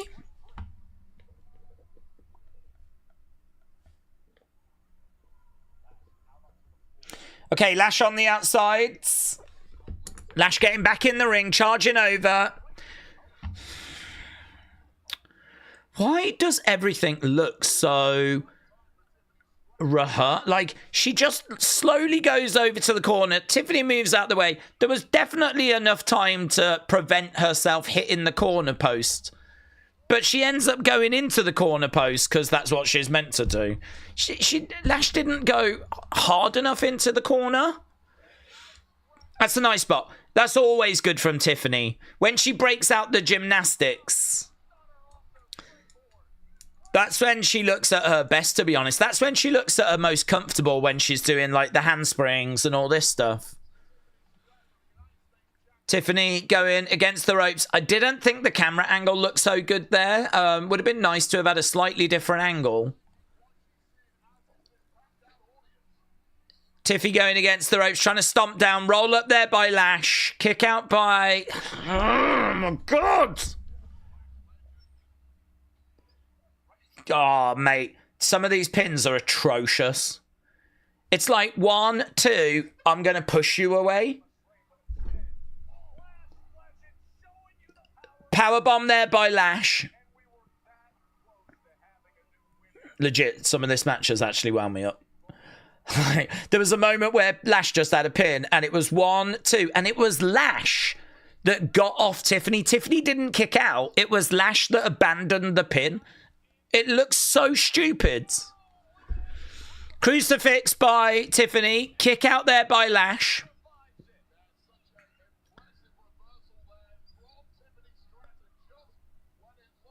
Tiffany is, she's got Lash down. She's going to the outside. This was the concern with doing an open challenge with Tiffany. Carmelo's open challenge. This is not. Tiffany, big boot there by Lash. That was good by Lash. Chelsea pushes Nia into the ring posts. Lash grabs Chelsea. That looked good. Roll up. 2, 3. Well, the match is over.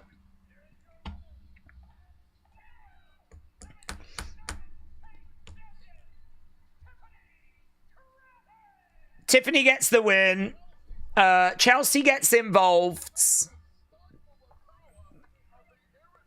We did it, says Chelsea.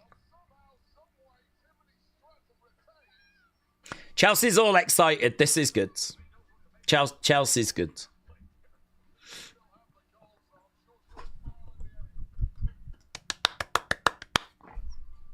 There we go.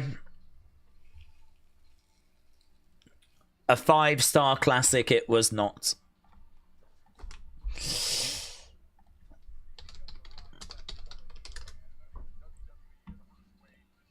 Okay, we're nearly done with hour number 1. Oh yeah, they're just talking about Brock and what happened on Monday.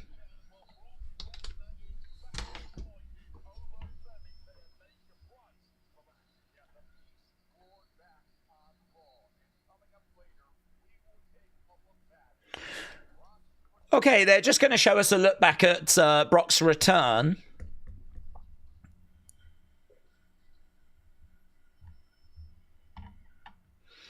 So we've got Trick Williams. There's Little Yachty.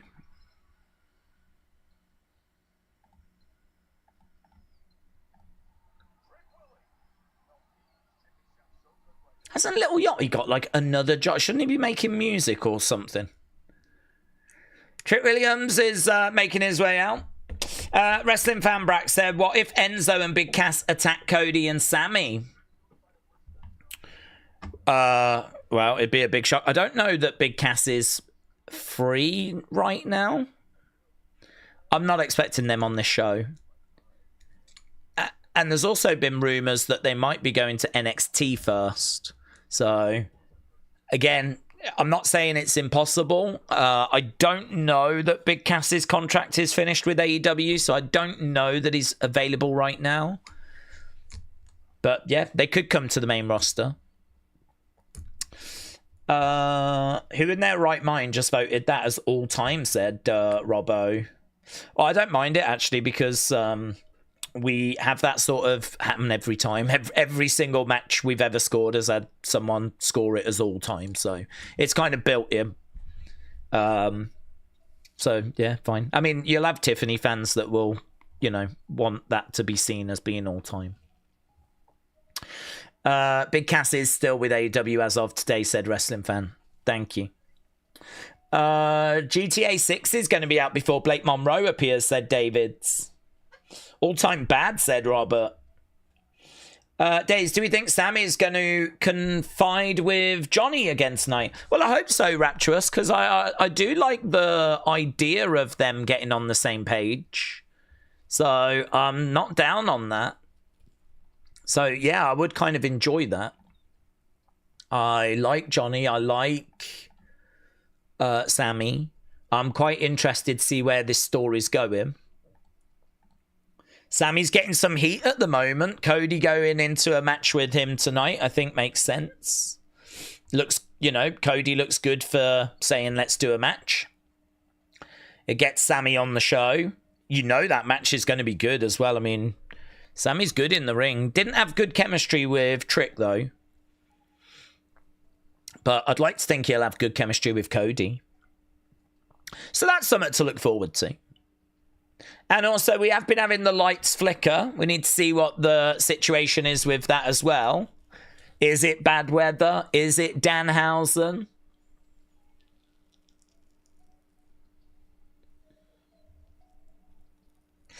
Daze, why sack good talent and think about bringing in Enzo, Cass and Corbin when they're boring and there's zero hype? Well, it depends who we're talking about specifically, because it might be that they feel that we need to just sort of boost the mid cards, or that we need a bit more. So, for example, in the men's division, might feel like we need a bit of experience around, like Baron. I can't give you a good reason for Baron. The only thing I can think is that he's cheap. If you bring him back, you bring him back on the entry level wage, and he's got experience, and he can take L after L after L. And a Javon Evans, a Trick Williams, they can get into feuds with him. They can get wins. He would be the next Matt Cardona. Do you know what I mean? Experience, cheap, you can get wins over him. So I wouldn't really look so much at like, why did we lose Kyrie and things like that, because I think we're talking about different purposes. You know, what Kyrie meant to the roster is going to be different to what I think they'll use Baron Corbin for. I think that they're just looking for cheap experience, just so they can maybe put others over. That's the only thing I can think, to be honest. I think when you look at match quality and you look at the fact that a lot of that young talent is really struggling at the moment, I wonder if there's something to that. And the thing is, obviously you'd part ways with a Kofi and a Xavier. They didn't want to, but they asked them to take pay cuts and they wouldn't do it. So that's why we ended up parting ways with the New Day. Money. So I think that I can sort of... Oh, here we go. The power issue is coming from in here. It's Danhausen. Danhausen has been causing the problems. Nick Aldis is in the room. Science experiment.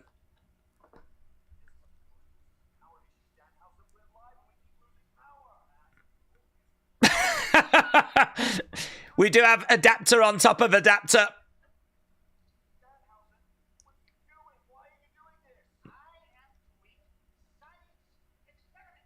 Yeah, that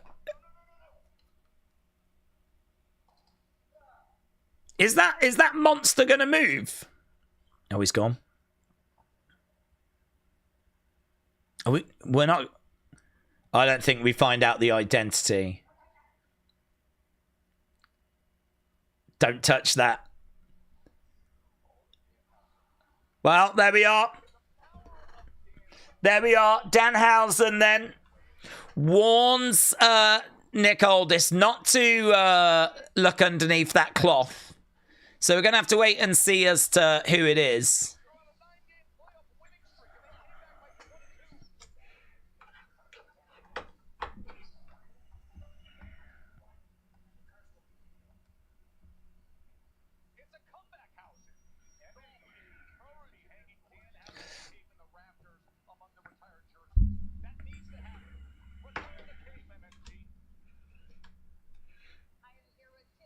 Okay, we're with Miz and Kit Wilson.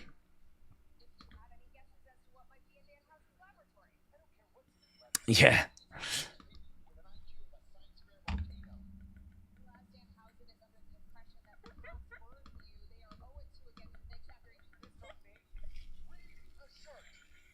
I am not cursed. Read the shirt.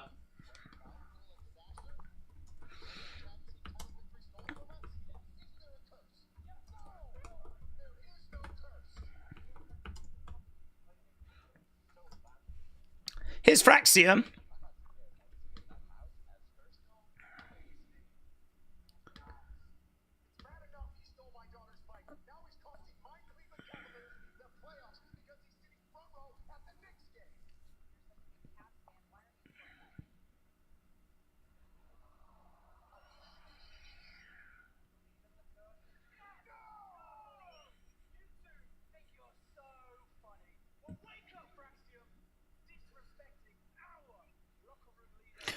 Okay, so this is clearly leading to a match between Fraxium and Miz and Kit.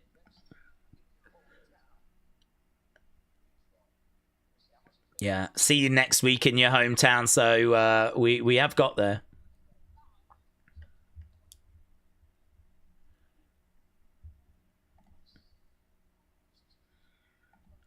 Okay, the fans are chanting, "Whoop that Trick." As Trick Williams is making his way out. Keep getting your thoughts in. We need to get the scores for that second match. Here's Trick Williams. That Trick. Whoop that Trick. Yeah, loud reaction. Loud reaction for Trick. Okay, apparently WWE have tweeted out the graphic for Rhea and Jade. So, official. The match is going down in Clash in Italy. Rhea Ripley, Jade Cargill. There we go. Have they announced if the first hour is going to be live? I don't think they have they? I don't think they've announced that the first hour is going to be live or anything. On, like, ESPN2. Because they have been doing that.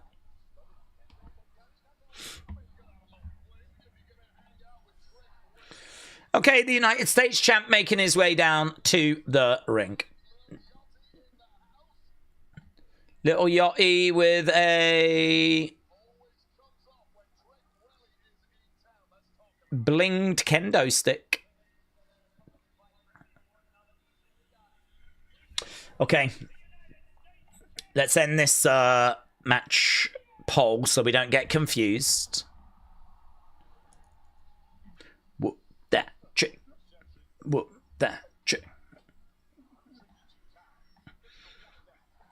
Mr. Whoop that. Okay, so we're into the second hour. Ooh, that match actually gets a bad rating. 39% said it was bad, 38% said it was good, 13% said it was great, and 10% said it was all time. But it comes out as bad. We actually got a bad rating.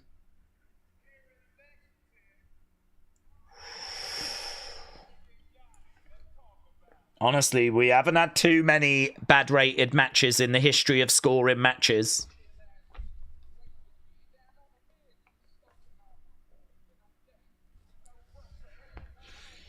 Okay, so we got Trick in the ring. We got Little Yachty.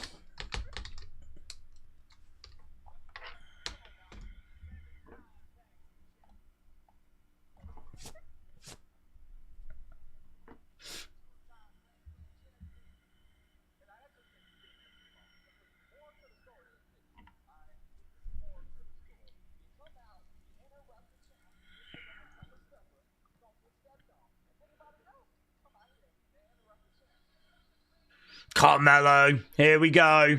Looking forward to this. Looking forward to this.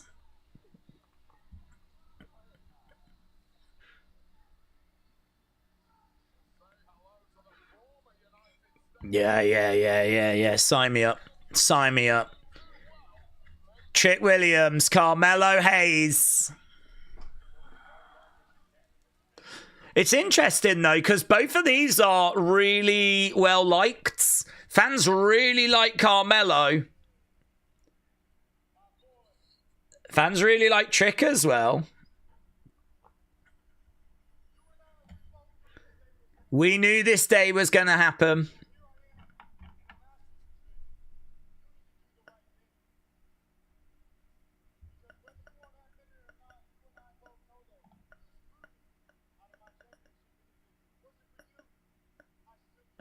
If it wasn't for you, I would still be United States champion.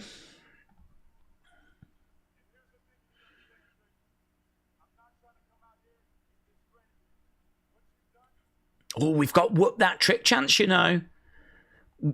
We've got whoop that trick chance.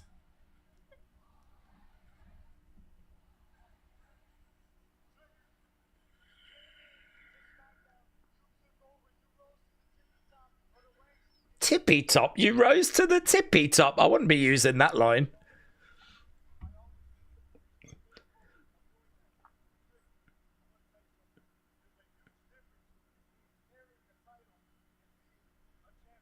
There's a big difference between carrying a title and being a champion.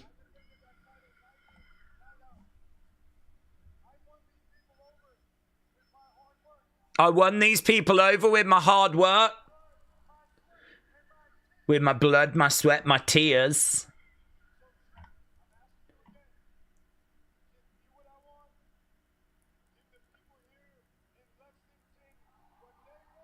Give me what I want. Give these people what they want.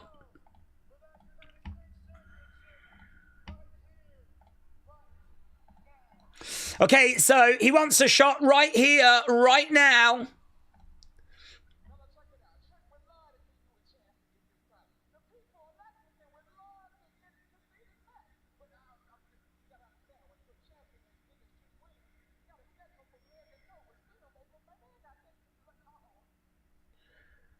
Blimey, now that was just becoming noise.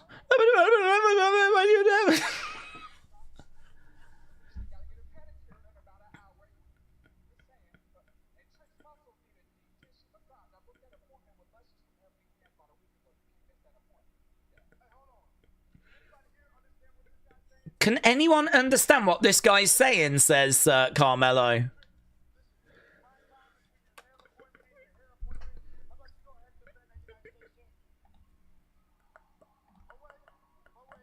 He's not the best talker, is he, Carmelo? Defend your title.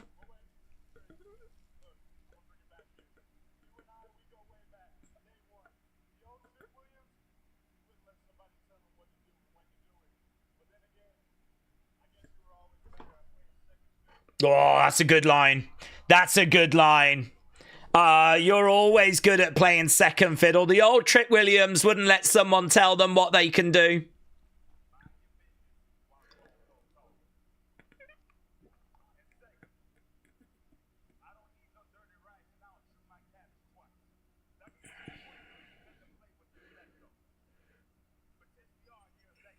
I don't eat no dirty rice and I don't chew my cabbage twice. What does that even mean? I don't chew my cabbage twice.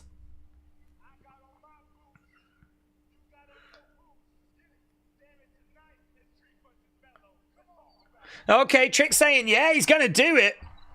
He's going to do it.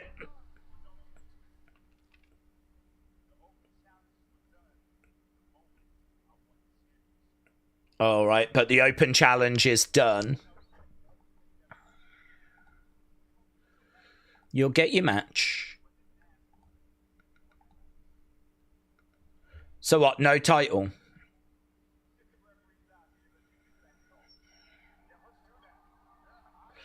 I think that's his way of saying no title.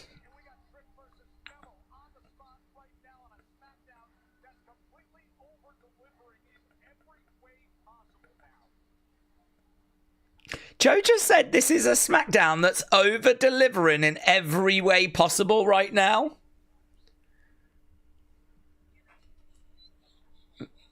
Please believe us. Guys, please believe us. This SmackDown is actually over-delivering right now. I think if you have to say that, then it might not be. If you have to use your commentator to let us know that actually this is a really good episode. This is really good. This is what over-delivering looks like. Okay. Well, look, I'm here for Carmelo, Trick. I'm under the impression that it's not for the title. And it's also good to learn that he does not chew his cabbage twice. So, love that. Love that for everyone. Jono said, did anything good happen in the first hour? I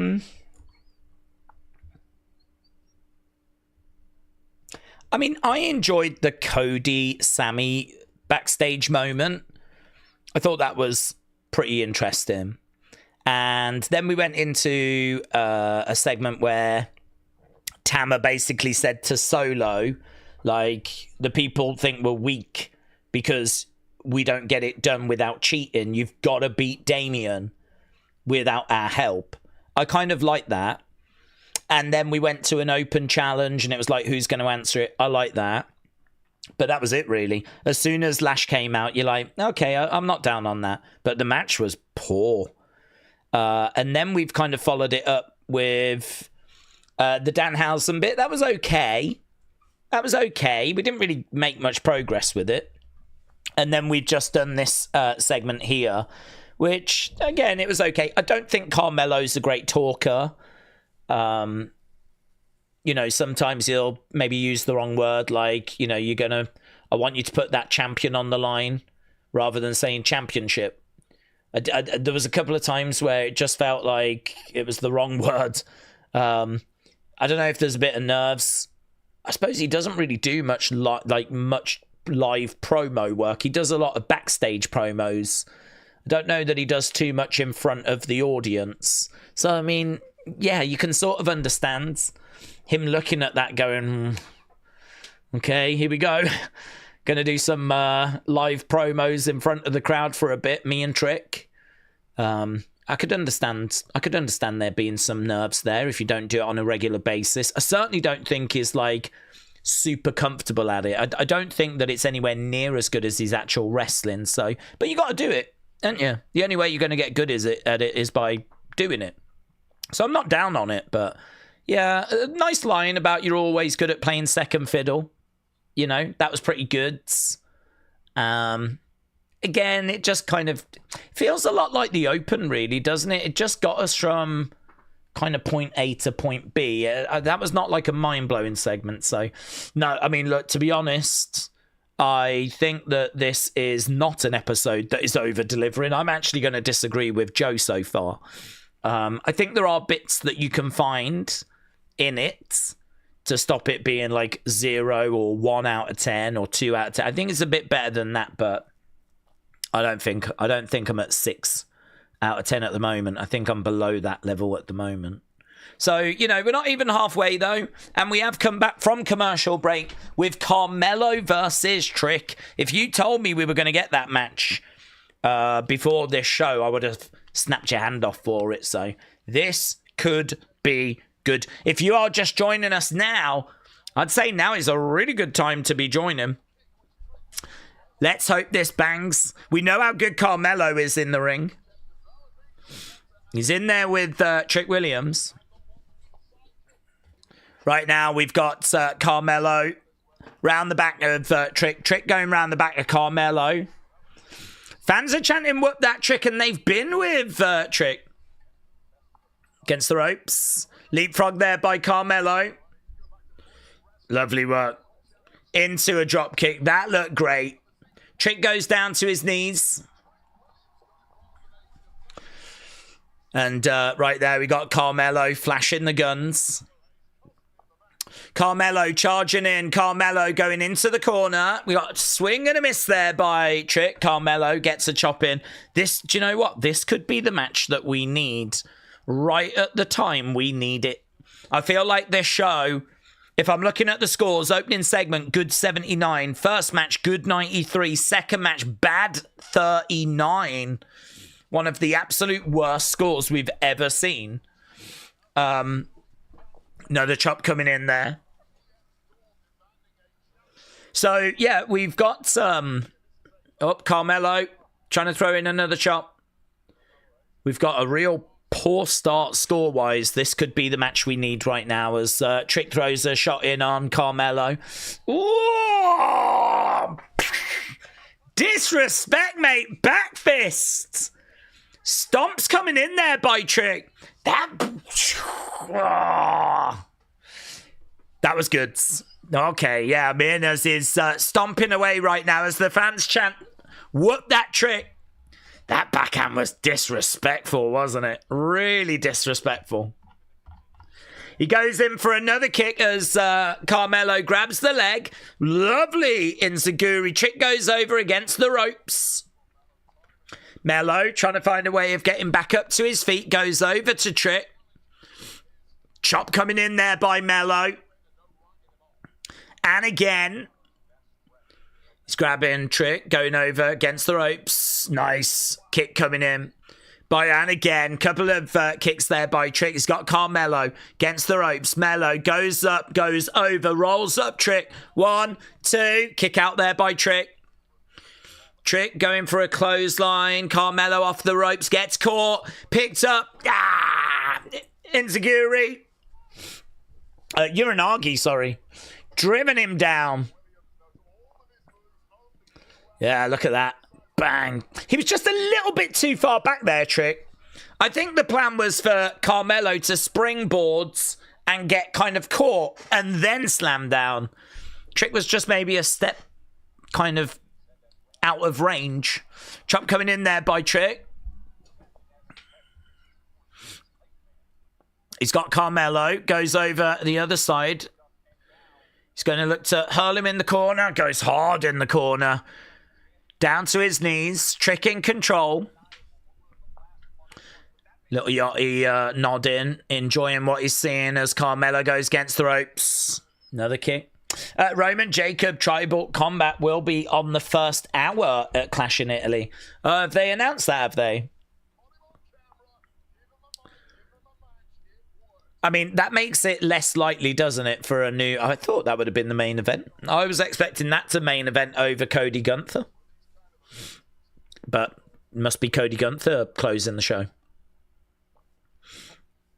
That does make me think that Tribal Combat at the start. That's crazy.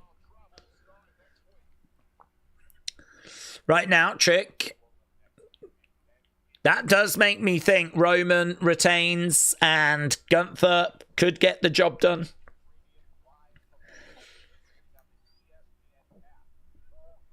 Right now, we got Carmelo down. Need a glass ref and a professional going at it like SmackDown Raw pay-per-views, said Jelly. Kick coming in there by Trick, gets caught on the ropes. Dr. Luchalala said, I don't mind this match, but I do hope they make it into a much longer feud. Carmelo looking around. Going over against the ropes. Oh, little Yachty getting in the way. Carmelo wanted to go against the ropes and land on Trick, who was on the outside, but little Yachty getting in the way there. I mean, to be honest, he should be kicked from ringside because that just prevented Carmelo from doing a move that he wanted to do. Trick Williams gets thrown into the ring steps.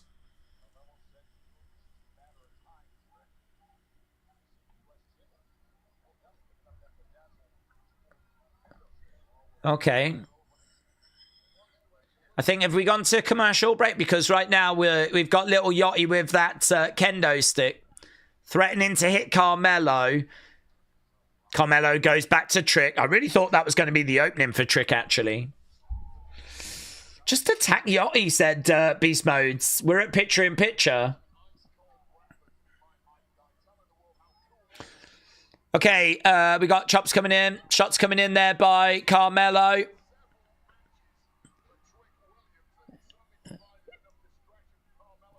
Carmelo's there. It's like, come on, everyone. Work that Trick. Come on. Come on.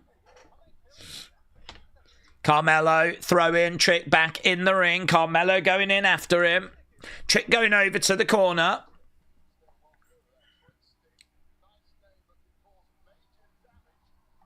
Shots coming in by Carmelo. And the fans do actually start chanting, whoop that Trick. The dynamic of this is difficult, isn't it? It's difficult because technically I think Trick's the heel here, but the fans love him.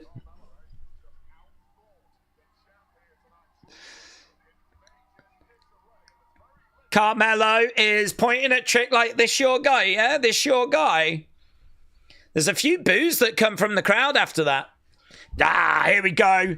Trick starting to fight back. Trick going over against the ropes. Kick coming in there by Mello as Trick goes down. 1, 2. Shoulder up. Shoulder up by Trick. I think we're still in picture, aren't we? So at the moment, we're still... Yeah, we've got a minute until we're back. Carmelo with Trick. Trick looking to reverse. Carmelo going against the ropes. Middle rope gets bundled to the outsides. That was quite a nice spot, actually.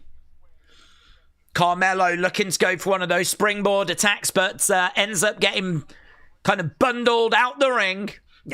This means that Trick's back into it with a nice chop. He's got Carmelo over by that commentary table, smashing him into the commentary table. Carmelo going over the other side as well. He's right by the barricades. Chop coming in. And again. Ooh. I tell you, man. I've seen that a few times where Trick really goes for it. The person moves and he like swings like this. We've spoke about that before. There were kids in that front row, right? If any of them had stood up to like, oh yeah, get him.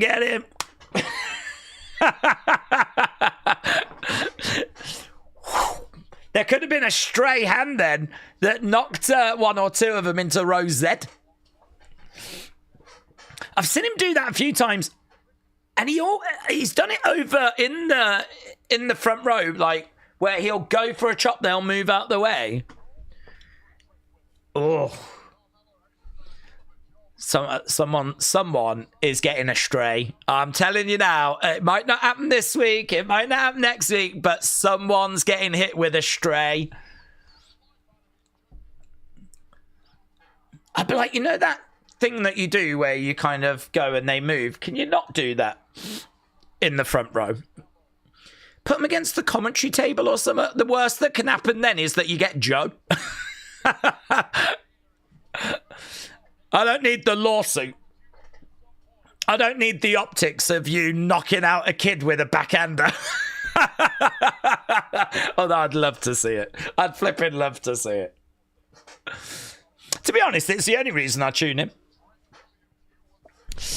Trick and Carmelo exchanging blows in the middle. Knee to the midsection there by Carmelo. Over the other sides. Oh, going on the feet. Looking for lovely net breaker. Jumping net breaker. Gets it.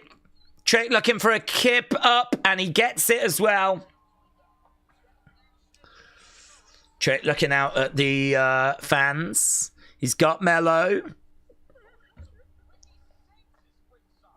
Ricky Saints has come down to the ring. Mello jumping up. Shot coming in there by Mello. Against the ropes. Clothesline. Oh, going for a kick. Mello. Off the ropes. Ricky Saints watching on.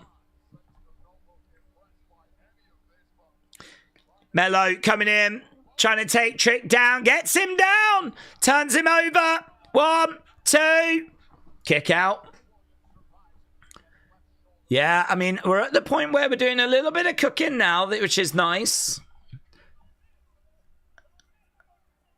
Focus on your match. So Ricky is at ringside, just trash talking.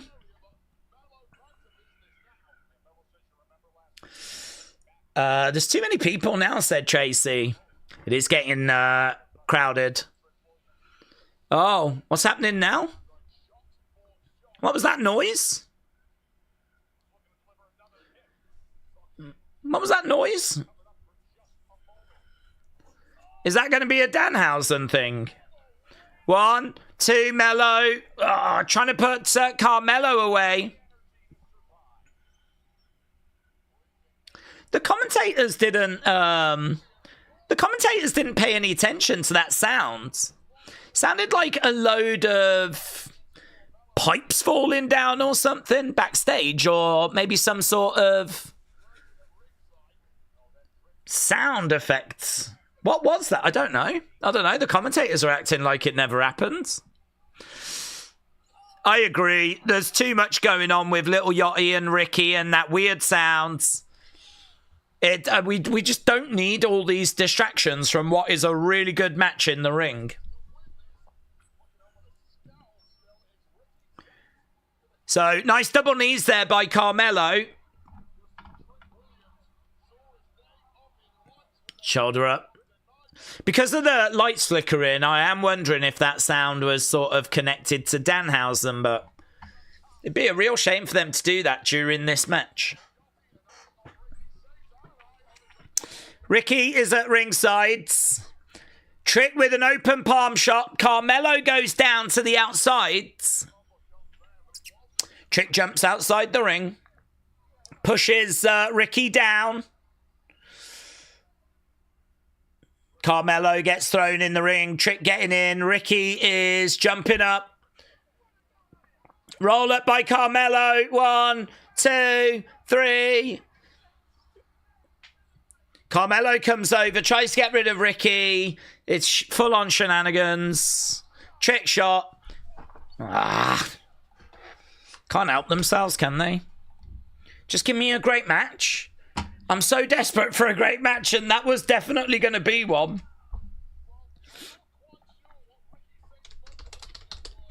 Okay, let's get the score, shall we? Fans are having fun. Can't help but feel some frustration with that match.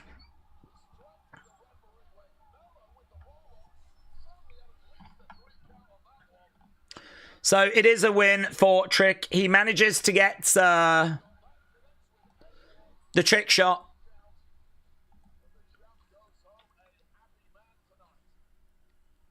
Carmelo heading his hands on the edge of the ring. Ricky Saints watching on.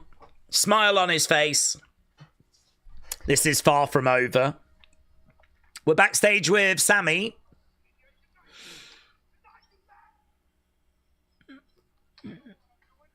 Sammy, what's up? This is good. Ah, there we go. Look, he comes across Johnny.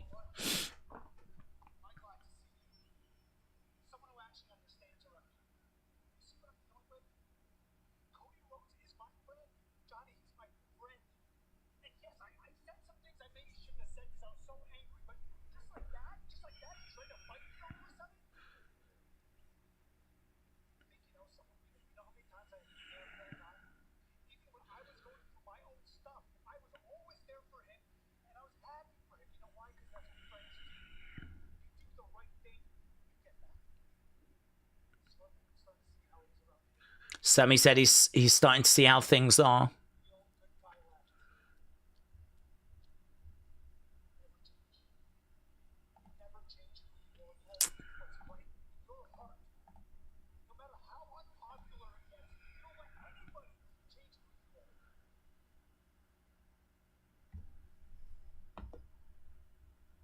He did get through to him last week, and I think he's going to have got through to him again here.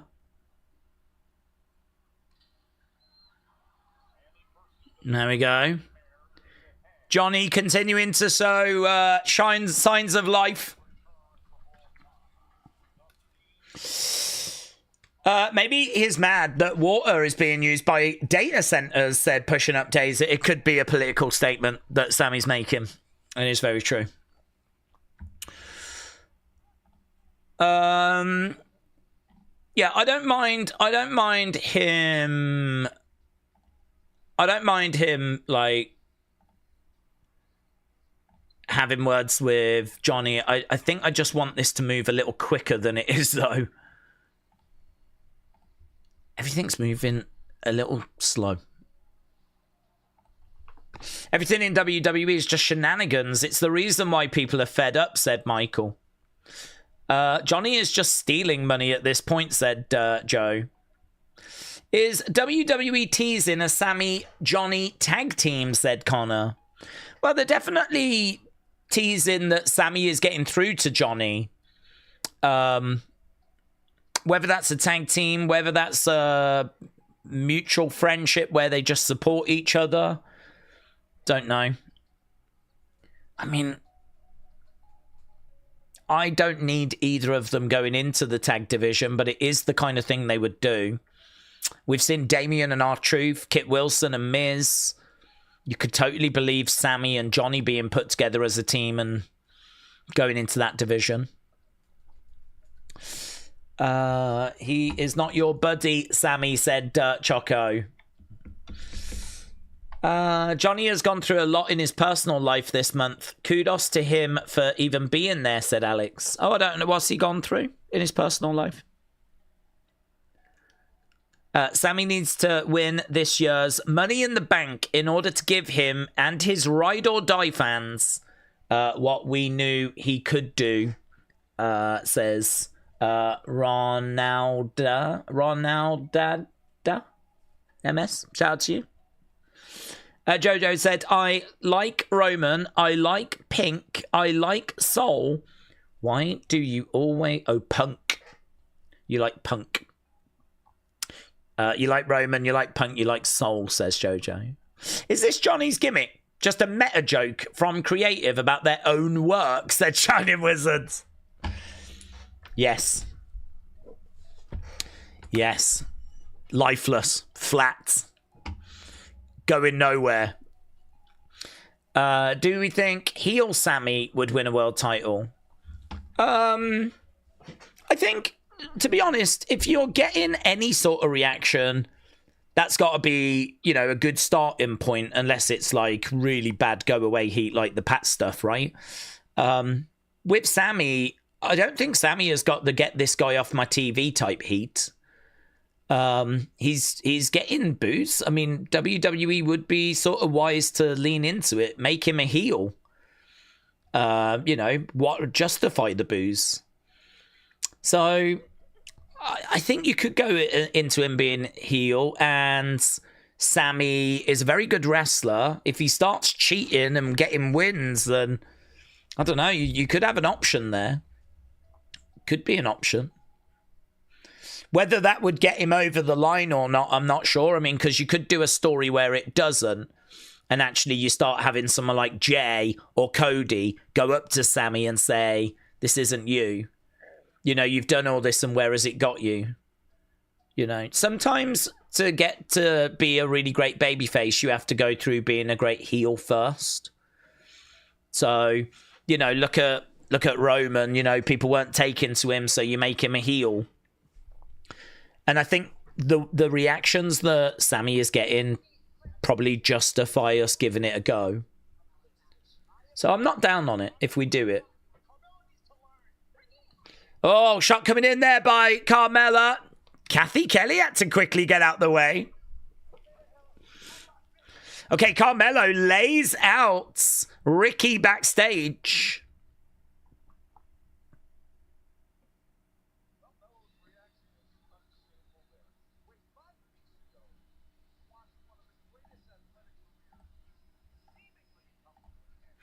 Okay, they're just talking about Brock. Okay, heel Sammy with an IC title where he was dressed like Castro was greatness, said Two Broke. I'm down for like a best of 7 between Ricky and Mello, as long as Ricky brings his A game, said Dr. Luchalala. Lone Star Friend said Ricky deserved that. Ricky faints, said Tracy. Well done, Tracy. Ricky faints. I mean, technically he didn't faint, but I'm picking up what you're putting down there. Okay, so we're just seeing a video package for Oba and Brock and everything that's been going down there for anyone that might have missed it. There we go. Just as we were asking the question, we get the answer. The first hour of Clash in Italy will be airing on ESPN. The first hour of Clash in Italy will be airing on ESPN.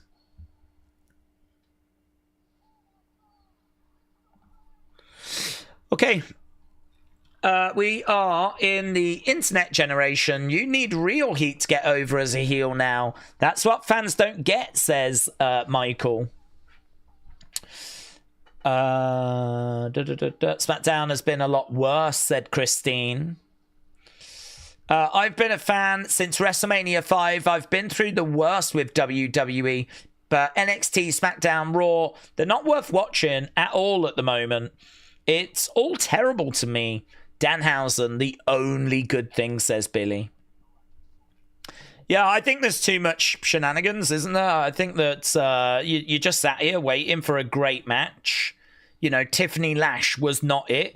Carmelo Trick should have been it. I mean, why didn't we do Carmelo Trick as the opening match and just not have any outside interference? Just give us... why do we always have to mess it up? Why do we always have to have shenanigans? Why are we so allergic to just putting on a banger?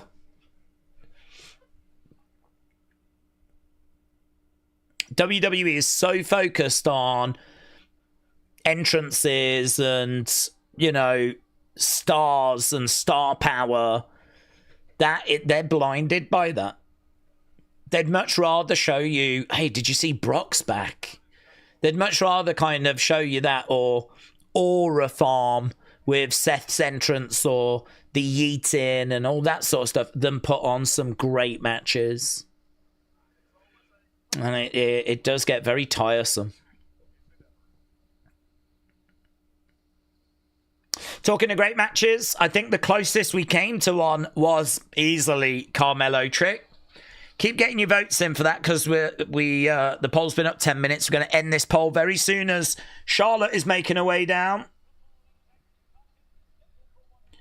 It's going to be Charlotte and Rhea. Can they coexist? Taking on a combination of Fatal Influence, but we don't know which two. I'm guessing Laney and Fallon. It could be JC and Fallon. But yeah, again, you know, is this going to be a match where they go in and have a banger, or is it going to really focus?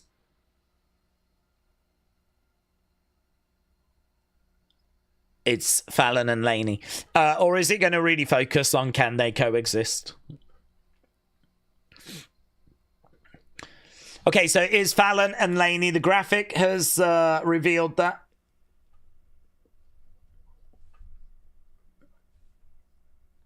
All right, we've got a little Masters of the Universe trailer. I haven't seen this, actually, you know. Oh, Idris Elba.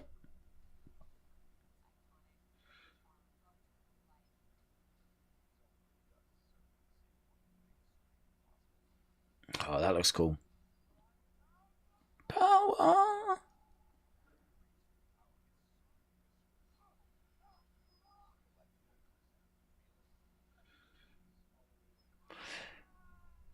Yeah, I'm not sure I'll go to the cinema for it. I mean, I did used to watch this when I was a kid, but... Oh, that's cool. Was that She-Ra?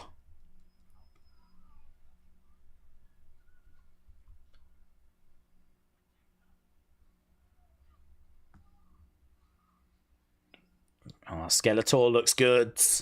Okay. If I'm ever at a loss, I could maybe check it out. Are we at a loss with this show? Let's end the poll and have a look, shall we? See how you lot have scored it. It does look good quality graphics. I might watch that, said Dr. Luchalala. Okay, 54, good, 30, great, 10. Oh. That's frustrating, isn't it? So that match has come out as good... It's come out as good 90, has it? I must admit, I'm a little surprised at that. I'm surprised so many people said it was a bad match. I wonder if people have just got into a bit of a... I mean, was it a bad match? Did the outside interference make it a bad match? I mean, even with the outside interference, I would have personally thought it was still good, okay. But... yeah, 10% of people said it was bad. It means it gets a good 90. It means that it's not even scoring as high as Shinsuke Talla. I wonder if people are just like, oh, the show, man, it's not it. I wonder if people are just struggling with the show. And that's now showing in the results. I don't feel like if I was to score that match, I would have said good 90. I think good is correct. But I might have been like good 97. I might have been a bit higher. than good 90. But, well, listen, the community have spoken. So far, the opening segment, good 79. Shinsuke Talla, good 93. Tiffany Lash, bad 39. We flipping struggled there. Carmelo Trick, good 90. Now we got this women's tag match. We've still got an hour and 15 minutes to go. Show-wise, I think it's been a bit of a struggle. I just think that WWE, certainly SmackDown, seems to be in a bit of a pattern at the moment. You sort of know going into it that match-wise, it's going to be a bit of a struggle. Week after week, we tend to not get really any bangers. You might get one match that's great, and perhaps we'll see that again this week with Cody and Sammy still to come. But again, there's every chance there's shenanigans during that thing, so... yeah, interesting. I think we are struggling a bit at the moment. WrestleLandy said, what do we think is an all-time 5-match dream cards? I'm thinking Austin, Hogan, Taker, Andre, Rock, Roman, Bruno, Cena, Brett, Brock. Depends what you want to do, innit, really? If you want to go... I mean, I'd take all of those. So I saw a message from, I think it was 90s WWE. They had a really good looking card where they did like WWE versus WCW. So they had things like Undertaker, Sting. They had Hogan, Flair. They had Road Warriors, Demolition. And they kind of went down and I was like, yeah, God, that looks like a really good card. So I'd take any of them. I'd take any of yours. Here's Fatal... No, here's Rhea.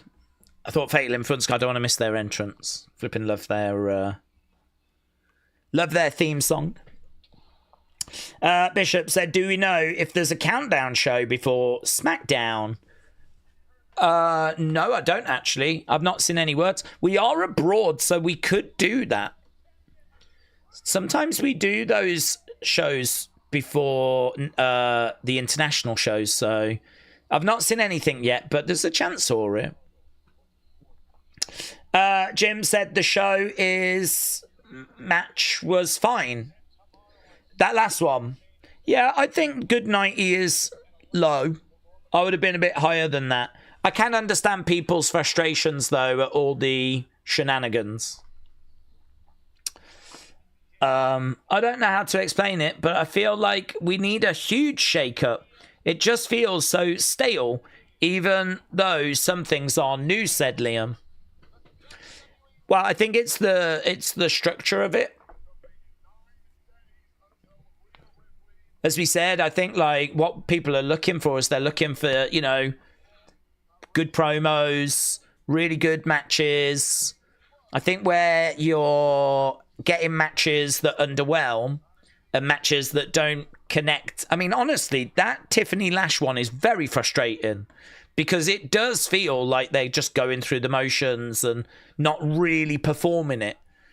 I mean, there's too much of that. And obviously we know WWE are kind of pointing towards like house shows as being an issue, like not getting enough reps in. Cute, says Charlotte as Rhea goes down to her knees. Here's Fatal Influence. But then when you've got an opportunity like Trick Mello and you don't let it bang, you don't let it breathe. Yeah, I get it. It is frustrating. I think that frustration is showing in the score. Here's Fatal Influence.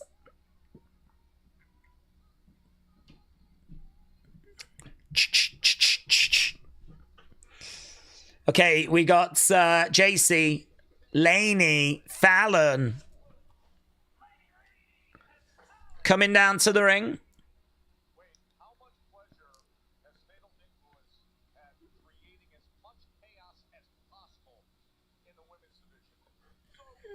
Don't negotiate. Do you remember when Jasmine doing the proper entrance? We're getting the full NXT Fatal Influence experience. And we're doing this with Fallon into the middle, turn around, all three. When Jasmine was in the group, she used to lie on the ring and she'd be like that to the camera. The camera would come in and she'd be like, no, go away, I've changed my mind. They put Lainey in the group instead. Lainey just... The part of her entrance, it just sucks. Okay. Proper full entrance experience for Fatal Influence. Although Fallon is doing a bit of mocking there of Charlotte. Charlotte responds with a clothesline and we're straight out the gates. So it is Rhea and Charlotte in a Can They Coexist match taking on Fatal Influence. Cody, Sammy still to come.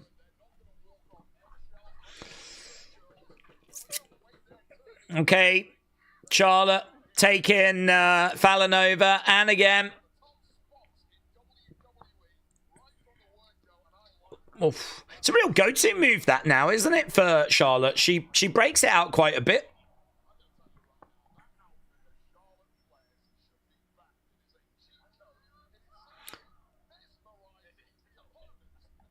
Wade Barrett said that Charlotte's ring gear should be banned because it's too mesmerizing. It's a cheat codes.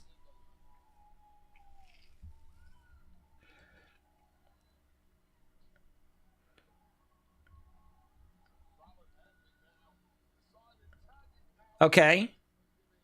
Rhea comes in. Lane is in. Kick coming in there by Rhea. She grabs Laney. Laney goes up. Gets slammed down. Against the ropes goes Rhea. Drop kick. Laney goes against the ropes. In the corner. Alexa on the outsides.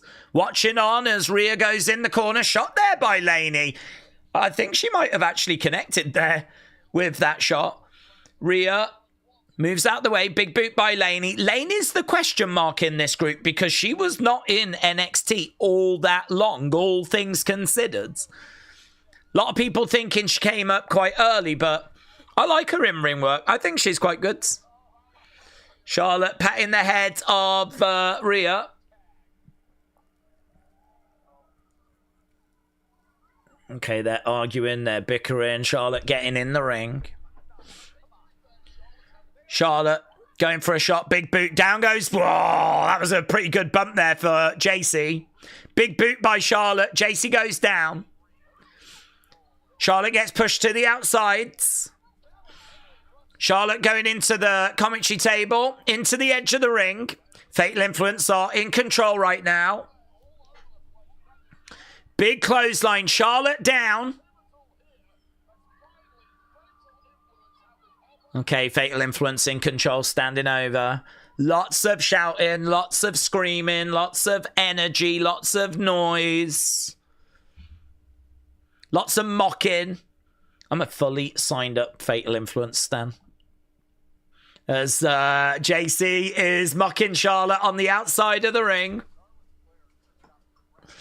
Fallon was doing it earlier in the match as well. Grabbing Charlotte, throwing her back in. Fallon in control. Throwing in a nice shot. Charlotte goes down to her knees. Shot to the midsection there by Charlotte. And again.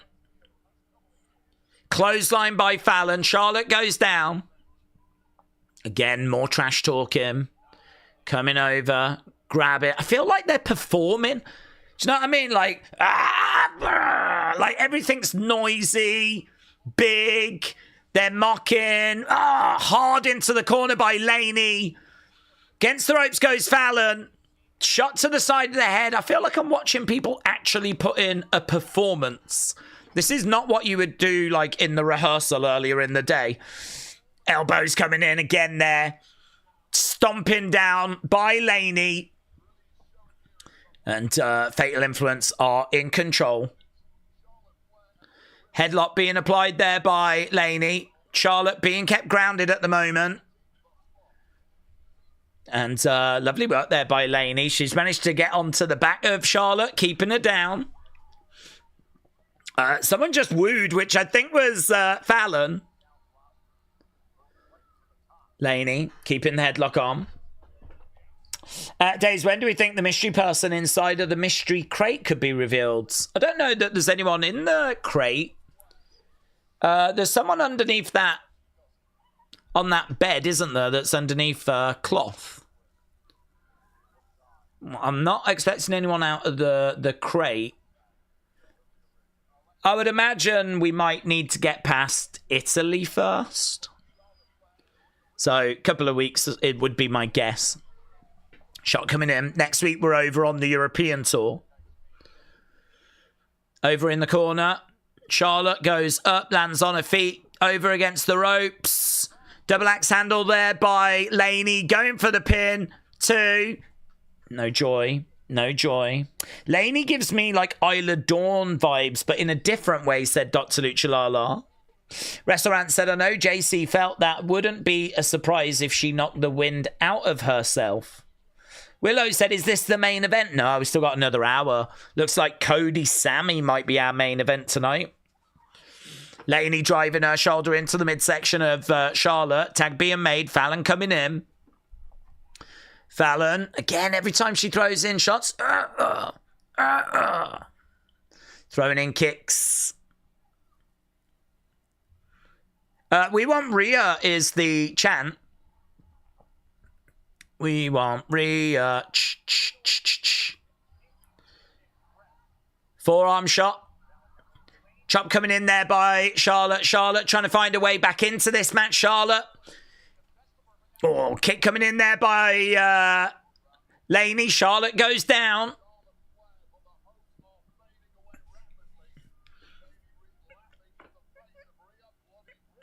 Yeah, Laney. Are we back from commercial yet? Yeah, we are. Okay, Charlotte trying to reach out, make the tag. There's an elbow to the back of the head there by Laney. She grabs Charlotte. Charlotte goes up over to the outsides. Big boot. Down goes Fallon. Boot coming in there to Laney. Oh, she gets taken out. JC Jane getting involved. Is the referee? Okay. Rhea's distracting the ref. Okay, stomped down there by Laney. Fallon is coming in. Oh, that was nice. Big boot there by Fallon. Fallon straight in as well. She's keeping Charlotte down. 2. That was 3. She has to go at the referee.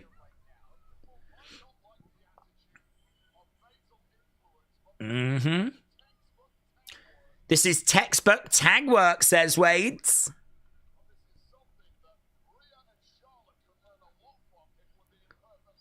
Yeah. It's a real challenge for them at the moment. Fallon, middle of the ring. Charlotte trying to get back up to her feet. Shot coming into the midsection. And again. Charlotte. Fallon. Reverse. Charlotte against the ropes. Going for a big boot. Fallon grabs the leg. And underneath the arm, forearm shot. She goes down. She's still stopping Charlotte from making the tag. Forearm shot again. She's getting closer. Getting closer. Hot tag, maybe. No. Kick coming in there by Fallon.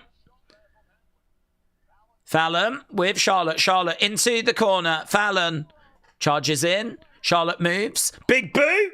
Oh, spills to the outside. Fallon to the outside. Charlotte going to make the tag. Laney tries to cut it off. Laney does cut it off. She stands in between Rhea and Charlotte. It ain't gonna happen today, Mommy, said Laney. Roll up. 1, 2. No joy. 2 count. Laney charges over. Double clothesline. Both women go down. It ain't gonna happen today, Mommy, says Laney. I'd like to see a feud between Fatal Influence and Le Toxicas, says Sotdar. Okay, right now we got Charlotte. Down. Laney. Here's the tag. Tag finally made. Rhea comes in. Laney goes down. Hot tag. Whoop. Fallon goes down. Drop kick. Rhea exploding in with a hot tag. Laney has got Rhea in the corner. Laney goes in. Kick coming in. Oh, Fallon stops herself. She almost goes into Laney, but she gets German suplexed. She goes down. Oh, that capoeira kick's so good. That's a really good addition to Rhea's arsenal. I love that kick. Right now, she's got Laney up. Razor's edge. Follows in with a kick. Goes for a cover. 1, 2. Double axe handle there by Fallon. Big boot, though, by Charlotte. Everyone's in right now. Fallon to the outside. Laney down. JC comes over. Charlotte looked a bit weak.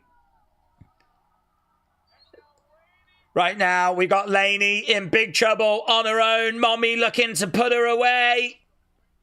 No, lands on her feet. Back in the corner, duck underneath. Laney. Oh, super kick there by Laney. It's Charlotte that eats it. Headbutt by Mommy. Gonna go for a riptides. Back slap tag by Charlotte. I don't think Rhea realizes. Natural selection. 1, 2, 3. Okay, Charlotte gets it. Oh, we've frozen, kids. Oh my god. Okay, let's do the poll, shall we? Give me a sec. Oh, all right. Jade has attacked. Jade is in, so it's a win for Rhea and Charlotte. But Jade attacks along with Meechim and B-Fab. So Jade's standing over Rhea right now. So it's a win for the baby faces. Jade walks away, leaves Rhea down. Okay. Well, there we go. We're into the final hour.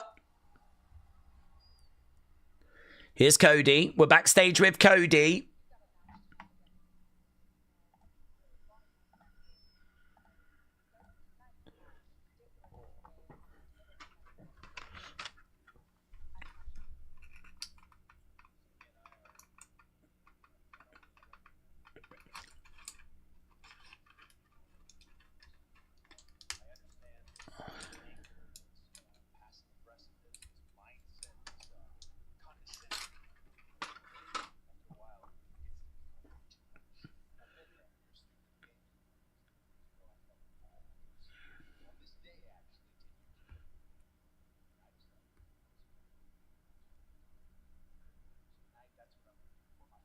For my friend, I'm going to make him look in the mirror and be accountable.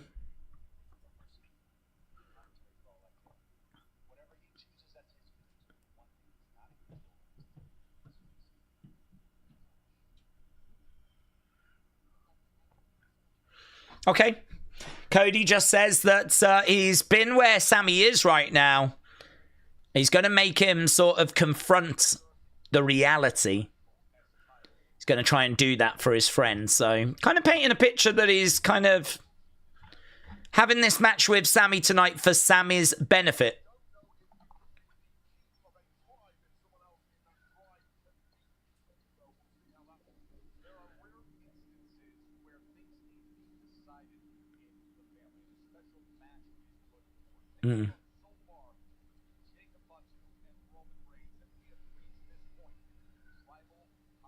Tribal combat.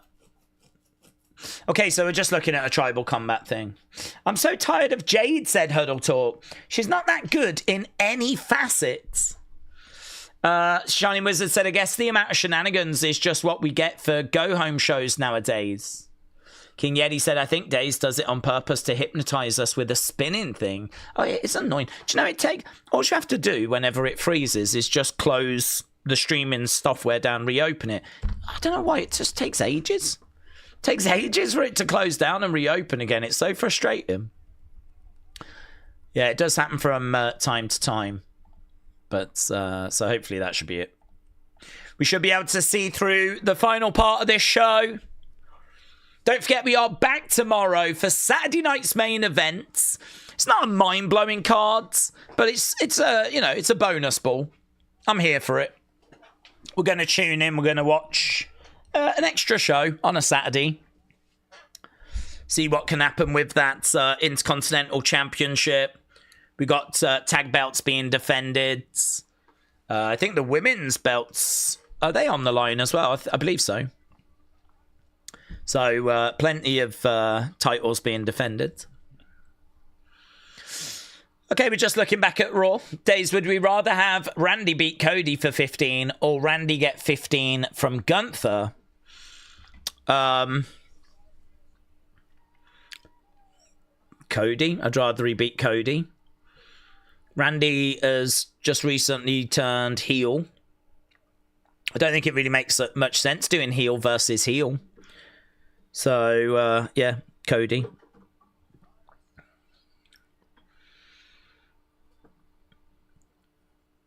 Okay. I'm tired of Neil deGrasse Tyson deliberately the UFO files.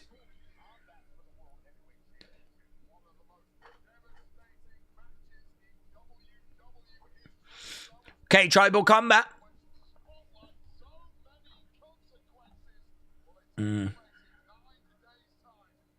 They're quite loud with Clash tonight. They're not as loud with Saturday night's main event.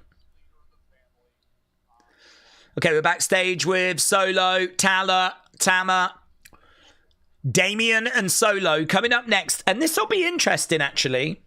This will be interesting.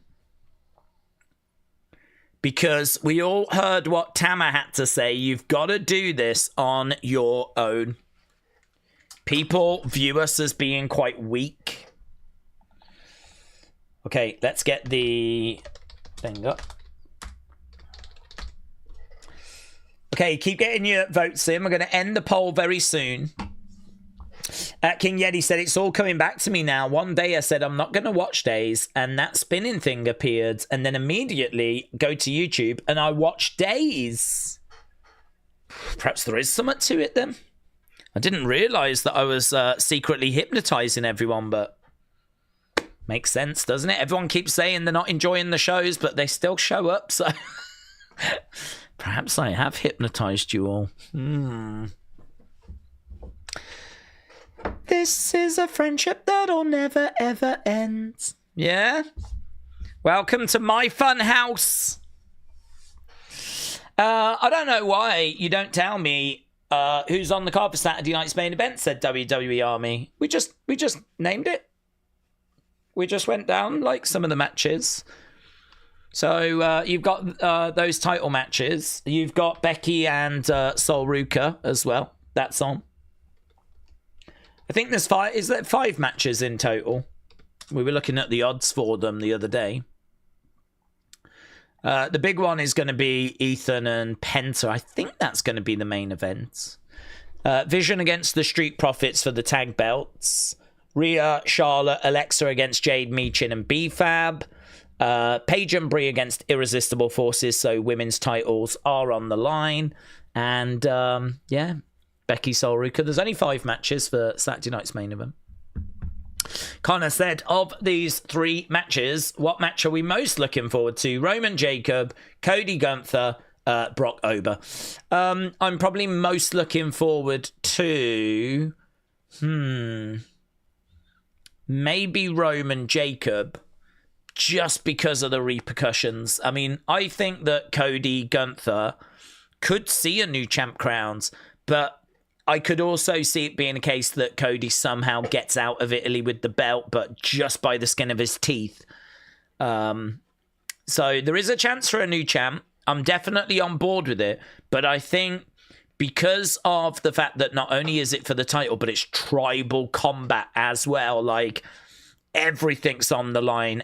I think Roman Jacob just shades it. No doubt Ober Brock in 3rd place. I don't know what we can do in that match that we didn't see at WrestleMania already.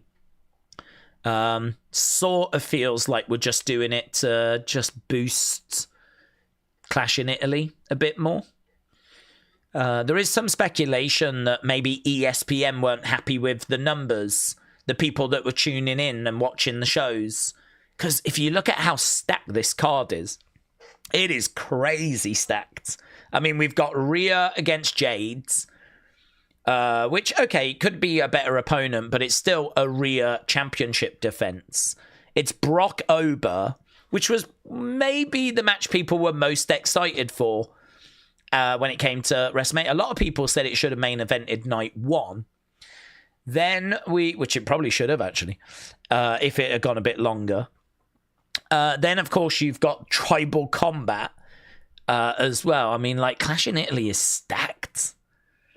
And people are wondering if, like, ESPN are just, like, a bit down on the fact that the PLEs, certainly the B-show PLEs, don't feel very exciting. Italy does. Dates, the current product feels like creative is booking week by week, just flying off the seat of their pants. Everything is feeling a bit thrown together, said Big Time. Dr. Talla said, I wouldn't mind Ethan taking the IC title. He's been great so far on the main roster. Restaurant said, Clash in Italy is banging cards. Okay, we are back to the action. We're backstage. We've got Jades, Michin, B-Fab.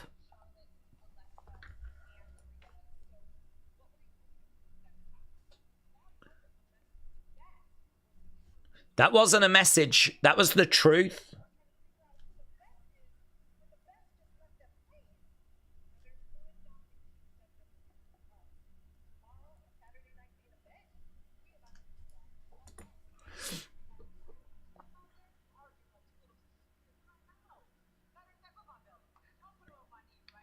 Oh, in the background, Julia and Kiana. Was that Julia and Kiana in the backgrounds?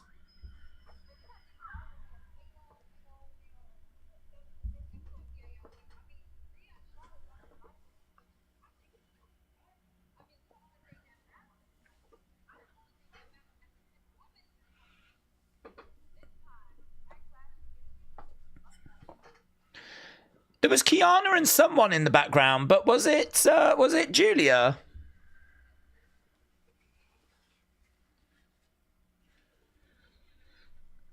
Julia's boring. Maybe it was Blake. Well, it was someone with blonde, looked like blonde hair. Was it Jordan?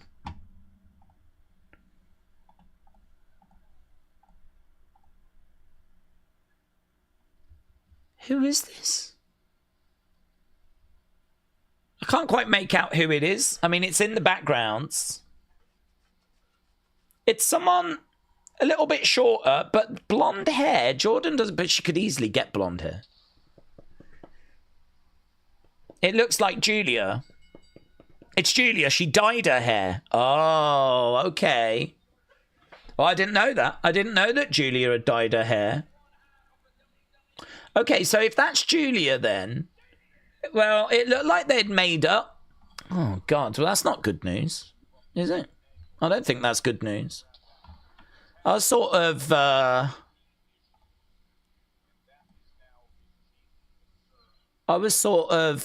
into them breaking up, to be honest. It's Frizzy Julia. Okay. Well, I don't know. The general consensus is that it's Julia. I could believe it was Julia. I mean, it's hard to make out. This is what we were dealing with in the background. Okay, Damien has made his way down to the ring.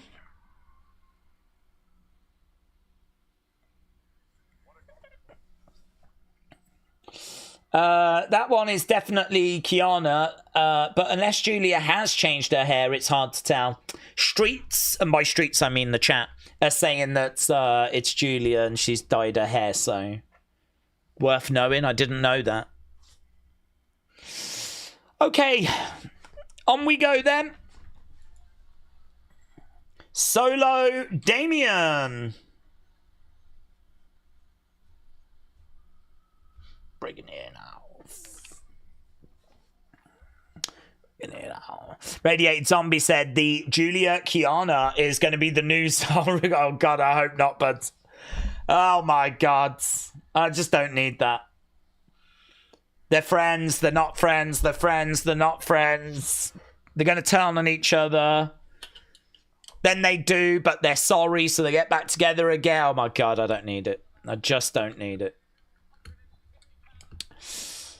Clash is like WrestleMania B, said Chris. It's really good. Yeah.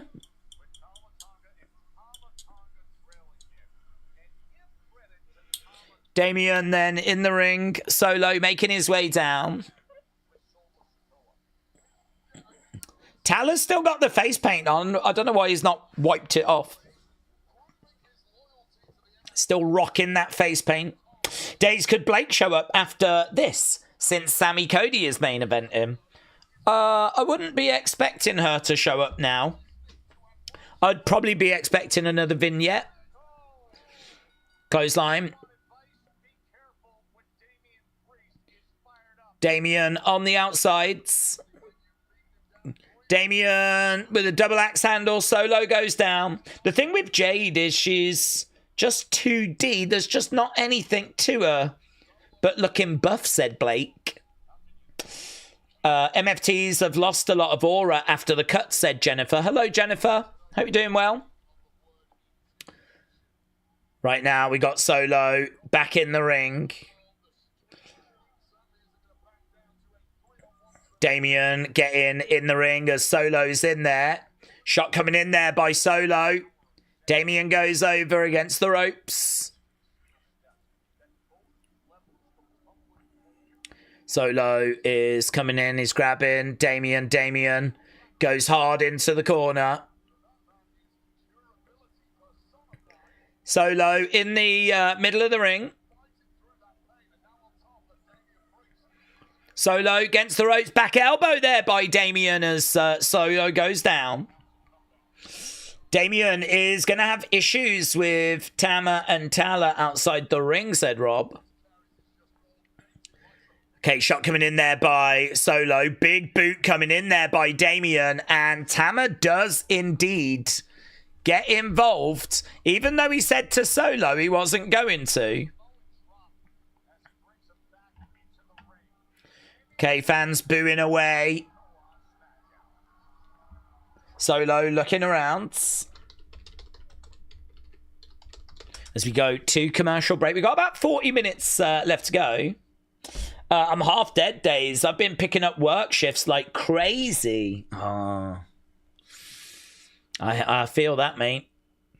I know what it's like to have to try and pick up extra shifts and put that work in, so hopefully there's some light at the end of the tunnel, buds.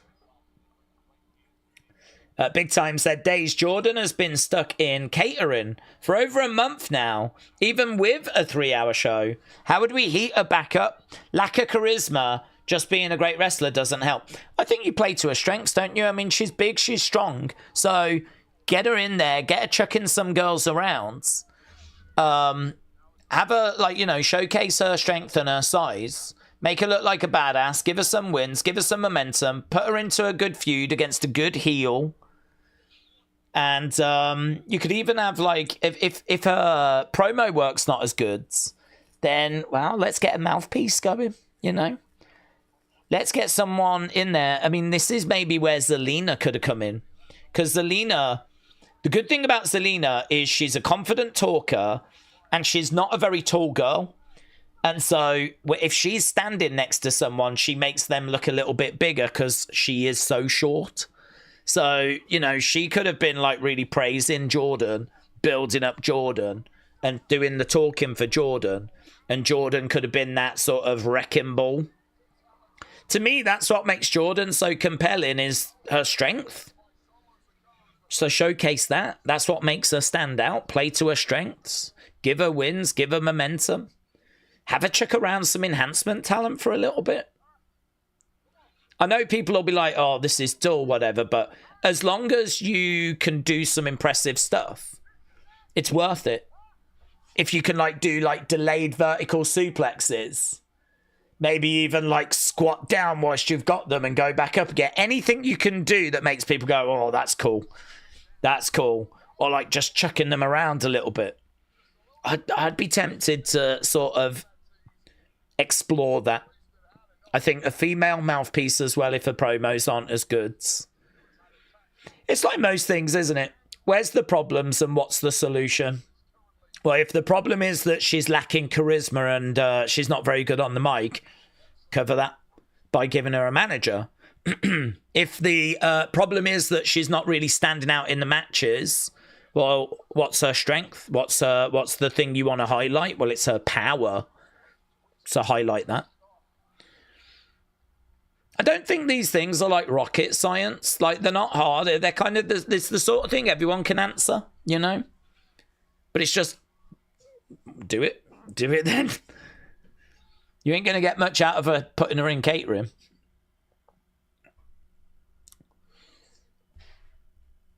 Okay. She was good. I mean, I think she's better than people think. She was very good in TNA. She had a real buzz going for her. But she's just not been presented as being anything special on the main roster so far. She's just sort of, you know, she was fed a little bit to Jade, wasn't she?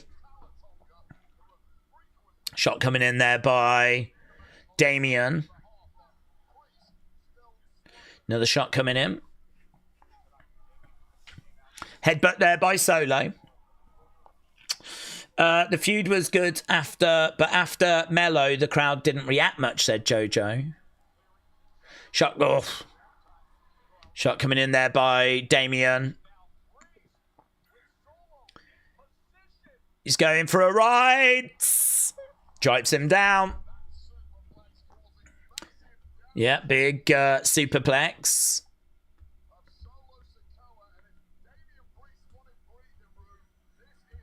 Bank. Daze, we know that WWE is bad when your stream is the most fun part, said RTX. Well, I really appreciate everyone joining us. I mean, if people can get anything from these streams, like, I think the streams are good because you get to read what other people are thinking, get to share your thoughts. Obviously, we live react, and even when there's not loads to kind of react to, if we can still find the odd comment and, you know, have a good time. I'm looking forward to Sammy Cody. Have a few interesting conversations. I mean, if it adds and it helps, then fantastic. I'm thrilled. I'm over the moon that we are contributing something positive. So appreciate it, buds. As we are probably in our co-main event slot right now. Oh, Solo tries to collide into Damien. Damien grabs him, picks him up. Oh, chucks him down. That looked good.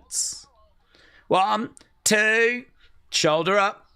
Shoulder up. Shoulder up. Right now, Damien.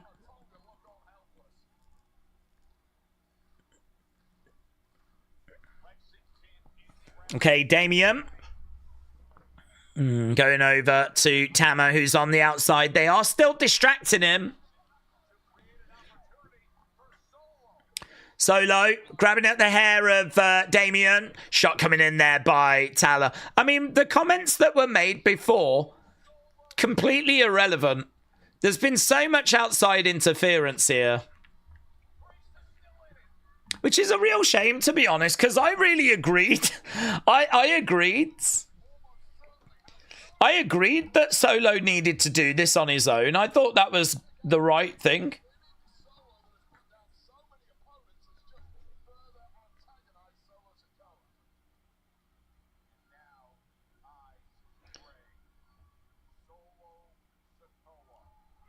Okay, Solo looking to charge in. Big boot coming in. And again. Against the ropes, looking for a big clothesline. Solo goes down. Damien screaming out. Okay, now Tama gets involved. It's more shenanigans, isn't it? More shenanigans. Oh. Okay, Solo gets planted. Talla behind. Kick coming in by Damien. That was a bad camera angle because you could see that kick missed by a flipping mile. Damien, shot coming in there by Solo. 1, 2, 3. Solo gets it. Yeah, a throwaway match. Absolute throwaway. And now Tama's in. The amount of outside interference in matches, the amount of, like, it's too much. It's way too much. It's every match.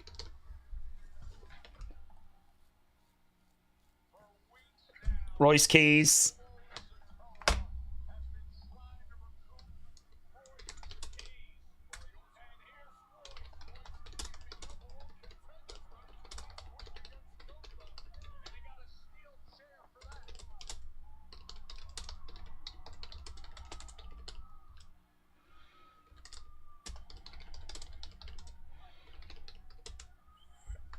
Royce Keys is in the ring.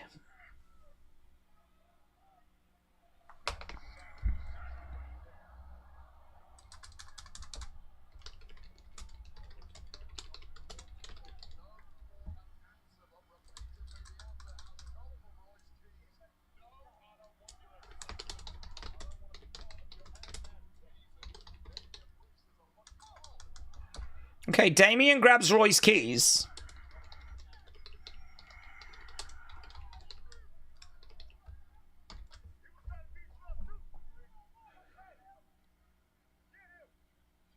Solo says to Royce Keys, get him.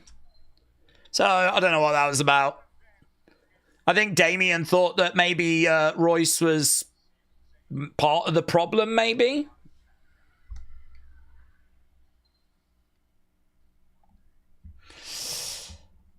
I'm getting deja vu with all these matches and finishes and run-ins, says Jose. Yeah.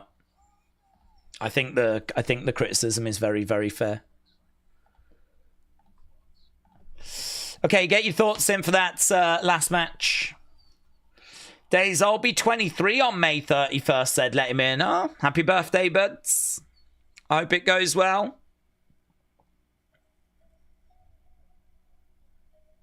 Okay, we are at commercial break. We've just got one more match. One more match to go. Well, I believe one more match to go. We normally give about half an hour to our main event. No Brock tonight. I was not expecting Brock tonight. Brock seems to be more on Raw with Oba. So, yeah, I can't say I was expecting Brock tonight. Can't blame Road Dogg anymore, said Joe. No. I don't know that Road Dogg's the solution. I mean, I know there's people out there that want to bring him back. I'm not sure personally, just because he was in the company and the shows were still bad. So I don't know that he's the solution. But I think we can say that he certainly was not the problem either. These shows are bad with him or without him, you know. I think it's hard to say Triple H is the problem as well, because Raw is definitely better than this. So I'm struggling to say Triple H is the problem.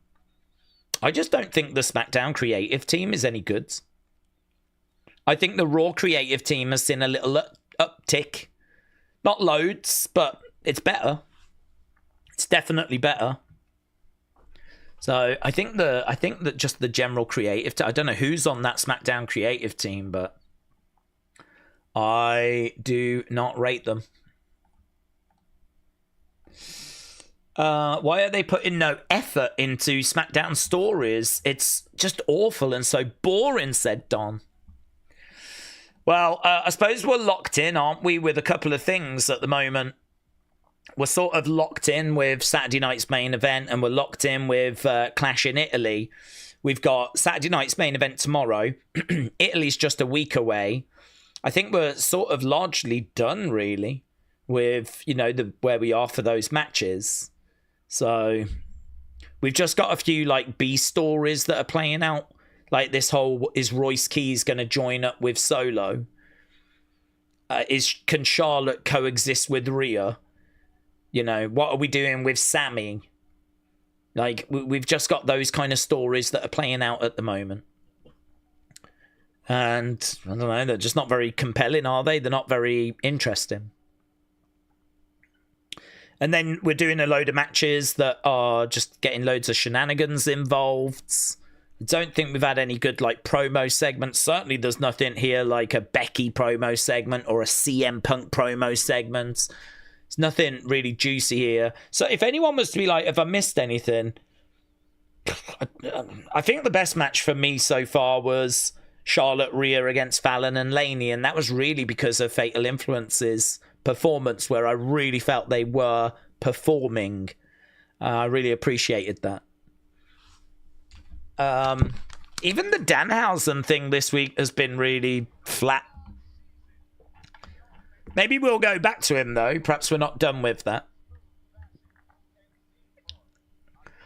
We are back from commercial break.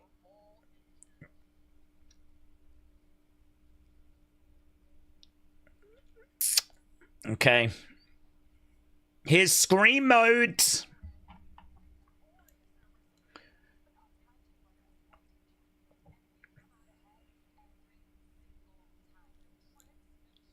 No tricks, no cheat codes.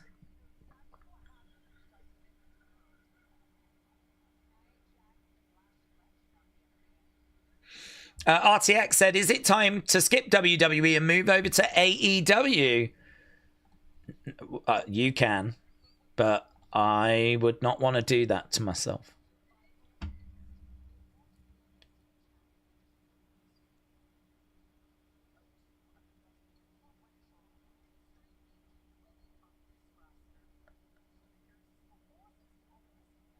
Okay, so we just got a promo right now as we build towards this tag match tomorrow.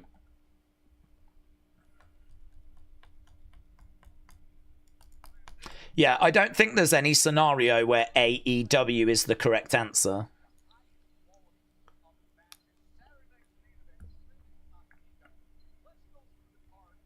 Okay, they're just running down the match cards.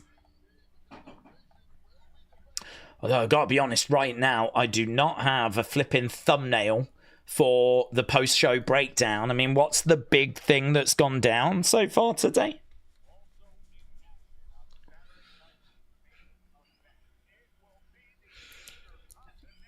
Okay, they're running down, as we said, this match card. Penta, Ethan. Did you see Danhausen then? No, was he in the background, was he?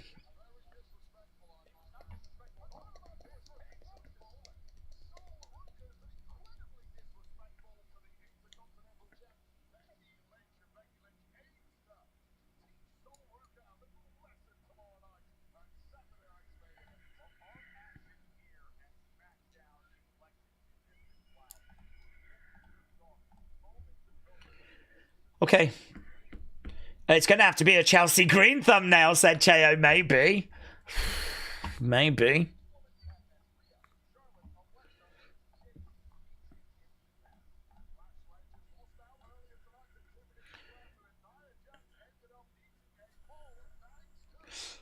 Okay, so they're just still talking about Saturday night's main event. Paige, Brie against Irresistible Forces. I'm sure we'll get like a Gunther Cody thumbnail, said Dr. Probably. Gunther attacks like Cody during the match. Yeah, you could be right.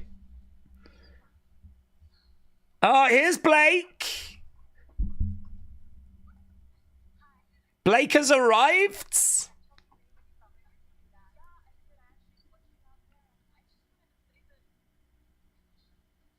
Ooh, a little bit of shade being thrown towards Chelsea. Whoa, Nia attacking Chelsea.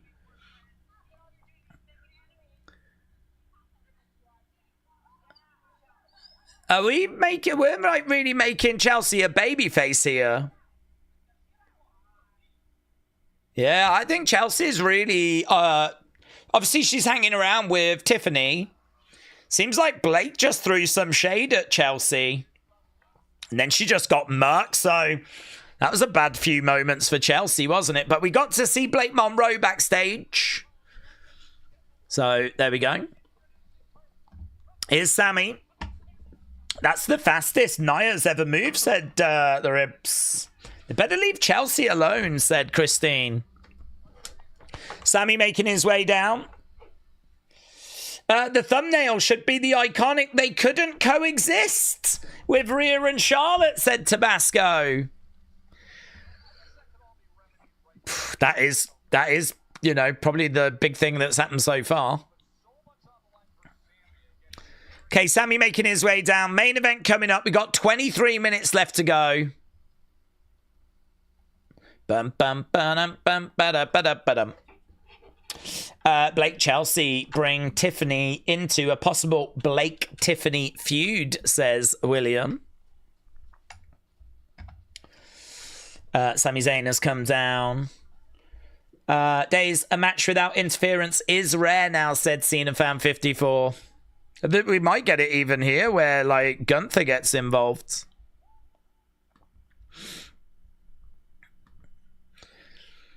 Tonight, save up to 60% from WWE Shop. Wow.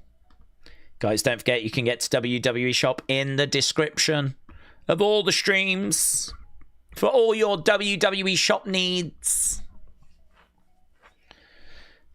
I do not get any flipping discount codes or anything from them, though. But, that's good, isn't it? 60% off. It's probably only on selected lines, though, isn't it? I want to have a look at that. That's one of the biggest discounts I think I've seen them do. WWE Shop.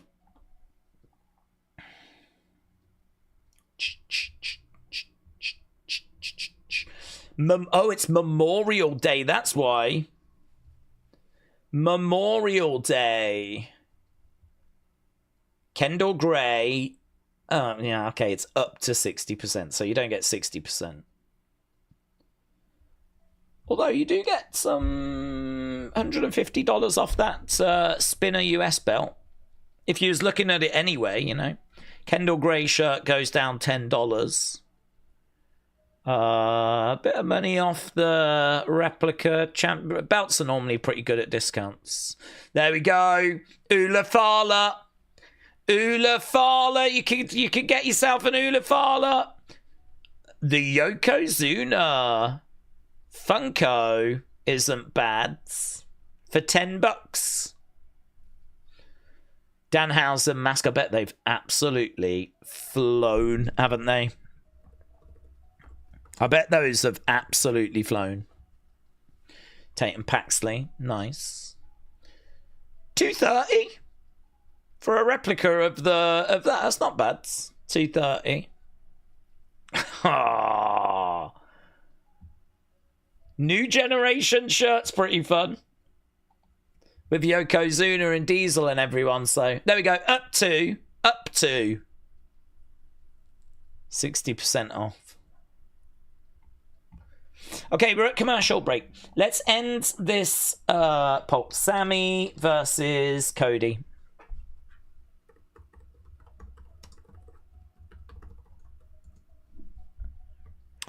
Dun dun dun dun dun dun dun. Missed my DVR when I could just fly through this show, said Bentron. Yeah, I don't mind the commercial breaks personally, just because gives us a chance to have a look at a few other things like jumping into the shop and all that kind of stuff, you know? So that's okay. But yeah. It's not been I'm not expecting great scores from you guys from this episode. Although I do think people might be, Robbie certainly will be pleased to be seeing Blake. Okay, here's Royce. Royce is looking for Damian Priest after Damian Priest tried to choke him.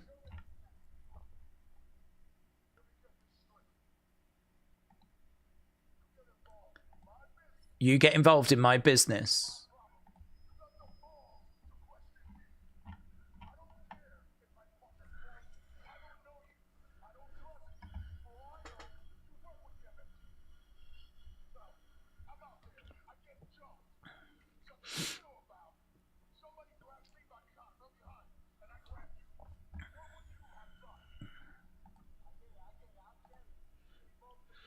Okay, so Damian's like, look, I don't know who you are, and I don't trust you.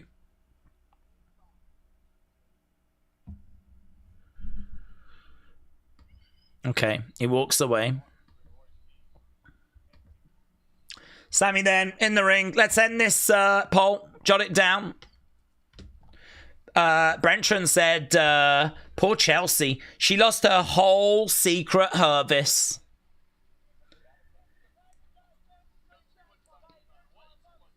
Love you too, Sammy. Love you too, Sammy.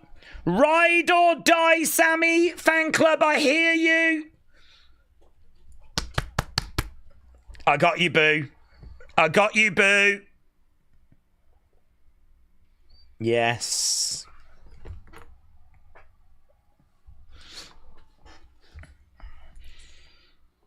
Stand up, all you Sammy Ride or Die fans.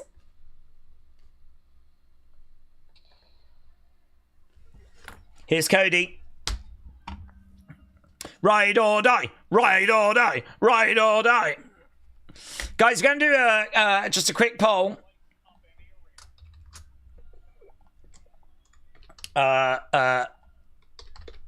Vote now. Are you ride or die? Get your answers in. Get your answers in right now as Cody Rhodes makes his way out. We've only got 16 minutes left of this show. 16 minutes. Blimey now. Cody just touched that woman's hand. She was like, ah!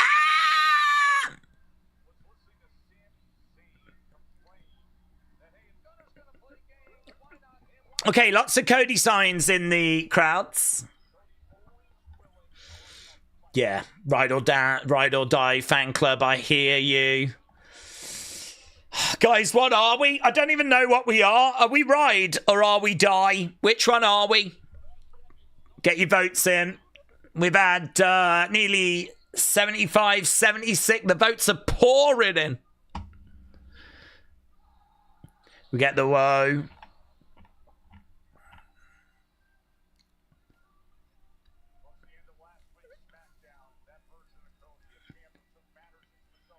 Cody looking at Sammy. Sammy in the ring waiting. He wanted to get on the show. He's in the flipping main event. I really don't know why Sammy's so down about this. Daze, we've got to sit through multiple solo MFT segments, but we don't have time for Dragunov. Apparently not. Has he got a little niggle or anything? Not having Dragunov on the show is a disgrace. Okay, Sammy. Okay, he reaches out his hands. Cody shakes the hands. Okay, okay. Handshake there between these two. Sammy locking up there with Cody. Please be good. Please be a good match. Against the ropes. Over the other side, leapfrog, arm drag.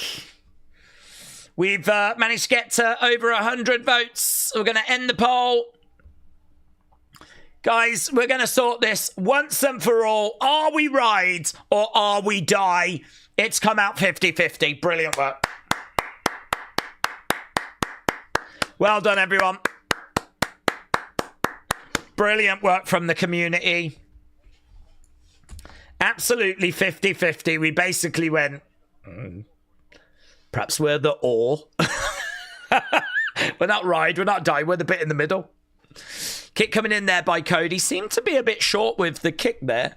Looking for a suplex. No, slams Sammy down. Chest first. Yeah, well, you shook before. Why are you being a douche about it, Cody? Shook hands at the beginning. Sammy's like, come on, let's go. Locking up. Cody driving Sammy back in the corner. Sammy reversing the position. Referee coming in, having a word, but chops there by Sammy. Sammy chopping away on... another big chop coming in there by Cody. Sammy with Cody. Cody going in the corner. Sammy charging him. Lovely power slam. Nice. Slams him down. Cody looking out at the fans. Gonna go for the Cody cutter. Yeah, no. Sammy comes in. Collides into the ropes. Cody goes down. As we go to commercial break. So, commercial break. Commercial break. 103 votes. It can't be 50-50, said Shining Wizard. Shining Wizard, I'm sorry, but that's just how maths works on YouTube. It is 50-50. They slightly change how maths works on YouTube. They've got the power to do that. They are so rich. Cody on the outside. Sammy going out the ring.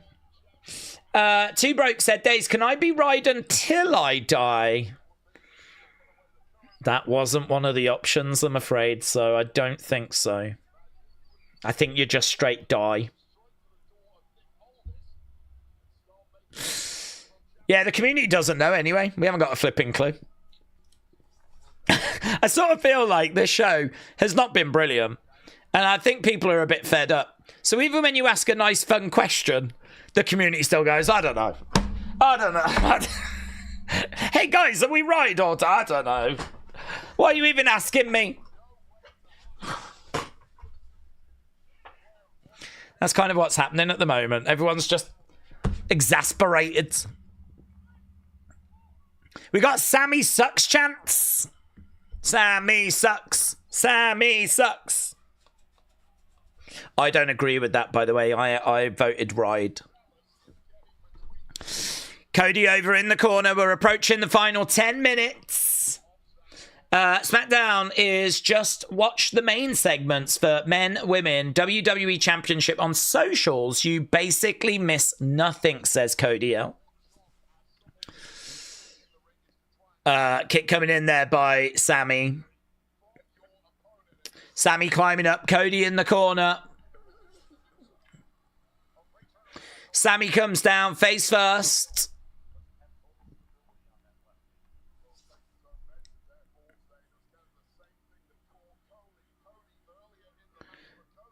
Okay, right now, clothesline by Sammy. Cody goes down. Another clothesline. Sammy picking up Cody. Slams him down. Sammy gestures out to the crowd. Doesn't get much back from the fans. I'm here. We're here. I'm here, Sammy. Sammy, I'm here. There ain't many ride or diers in the crowds. I think our result was quite good for Sammy. We were 50-50. This ain't a 50-50 crowds on SmackDown. So I think our community is more plus Sammy than what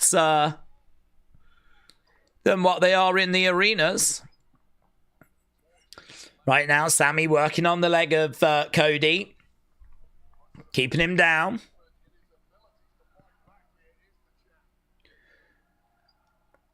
Shot coming in there by Cody. He's trying to find a way out of this. You can hear some kids chanting for Cody. Sammy coming over, grabbing Cody. I think, are we coming back from a commercial break? Middle of the ring right now. Sammy trying to get Cody up. Cody keeps dropping down to his knees. Forearm shot there by Sammy. And again, don't like Sammy's ring gear here. It looks a bit rubbish. Nice suplex there by Cody. Sammy is down. Cody getting back up to his feet. Shot coming back there by Cody. And again. Jabs coming in there by Cody. Whoa, pop. Down goes Sammy. There's a nice bump by Sammy, actually, as Cody goes for the Cody cut. Oh, gets it! Gets it! Cody cutter, 1, 2. Shoulder up. Shoulder up. That was nice. That was nice. I like it. Executed well. Looked good.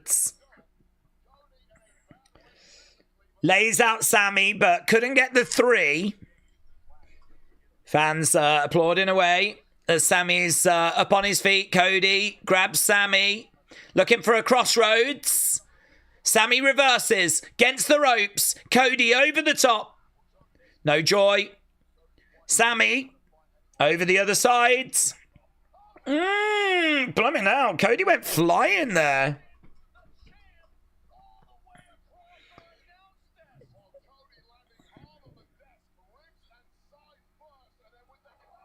He went flying, doesn't he? I mean, you could tell that he jumped. I'm trying to think what's the logic to him doing that. We're up to 4. Cody trying to get back to the ring. Jennifer said Sammy's creative just peaked in the bloodline. Dreamer said Gunther's going to interrupt and he'll beat up Cody. Right now, we got Cody in the ring. Sammy looking out at the fans.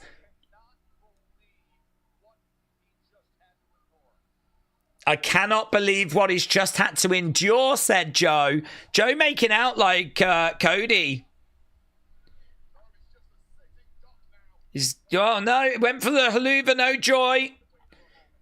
Going up, monstrous Cody cutter, huge. Off the top. 1, 2, Sammy gets the shoulder up.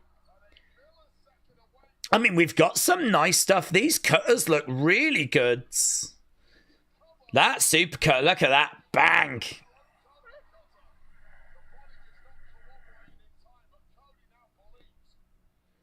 So, there we go.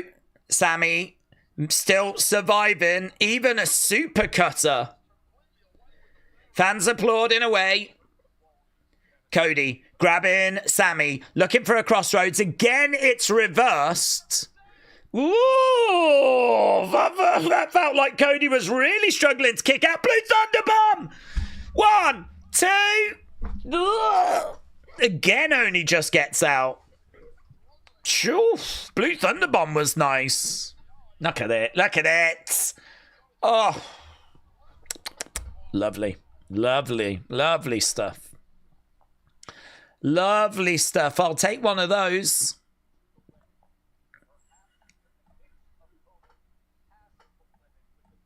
Right now, grabbing the leg. Sammy in control. So we've had a couple of Cody cutters that have looked really, really nice. Blue Thunder Bomb looked good. Oh, there seems to be... What is that on Cody's? Is that a muscle? There's like a bump on the back of Cody. I can't tell if it's like a muscle or what it is. Cody is down. There's a figure 4 that's in, by the way. Cody's trying to reverse the pressure, and he does. Sammy feeling it. Middle of the ring. Sammy trying to get to the ropes. He does get there. We've only got about 4 minutes left to go. Sammy is down. He's trying to get back up. He's on his knees. Shot coming in there to Cody. Cody with a shot coming back. These two exchanging blows. Back and forth. Another shot coming in there by Cody, and again. Oh, another big shot. Sammy feeling it. Going again. Oh, no, disaster kick. Thought he was going again for a cutter. Cody sensing this could be the beginning of the end. There's Gunther. There's Gunther. Gunther attacks Cody. Sammy collides into Gunther. Oh, I really thought that Sammy was going to capitalize there and get the win. But it's Cody that gets it. Okay, so Gunther gets involved. Did look like Sammy was going to capitalize. He ends up going into Gunther. Ah, big clothesline. Gunther now just murking Cody. Obviously, these two on a collision course. Bang. Powerbombing him down. We're only just over a week away from Clash in Italy, where we could absolutely be seeing a new champion. Gunther. Oh, no. Sammy back in. Sammy back in. What are you going to do? Oh, this is interesting. Sammy not doing anything. Sammy not doing anything. Oh, Sammy. Sammy. Sammy. Sammy walking away. Mate. If he walks, this heel turn cemented. He's jumping down. He's walking. I'm wondering if he's about to turn around and run back, but... Oh, he's conflicted. He's conflicted.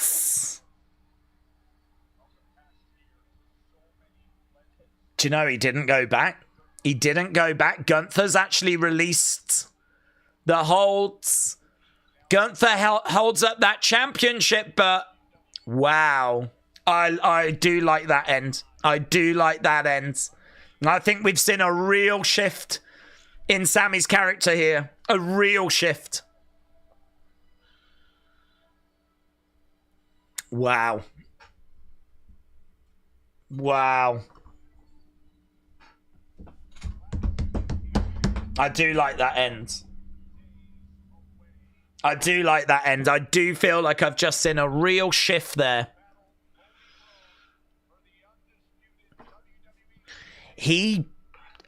The thing with Sammy is he's been saying a lot of stuff which I think makes a lot of sense. It's just like he keeps maybe going on about it a bit too much. Oh, look at him. Look, he looks a bit upset, actually. I think he's embraced the darkness.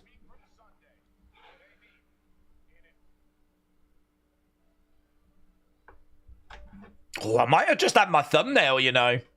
I might have just got my thumbnail with a picture of Sammy walking away and maybe a turn question mark. Is that a turn? Okay, let's get the... Yeah, I really like that last bit. I really like that last bit. I'm not going to say it made the whole show worth watching. 3 hours of, you know, kind of what we've sat through. But I am grateful we got something. Let's go get the match scores in, shall we? Was it the best match of the night? I think there's a good argument to say that it was.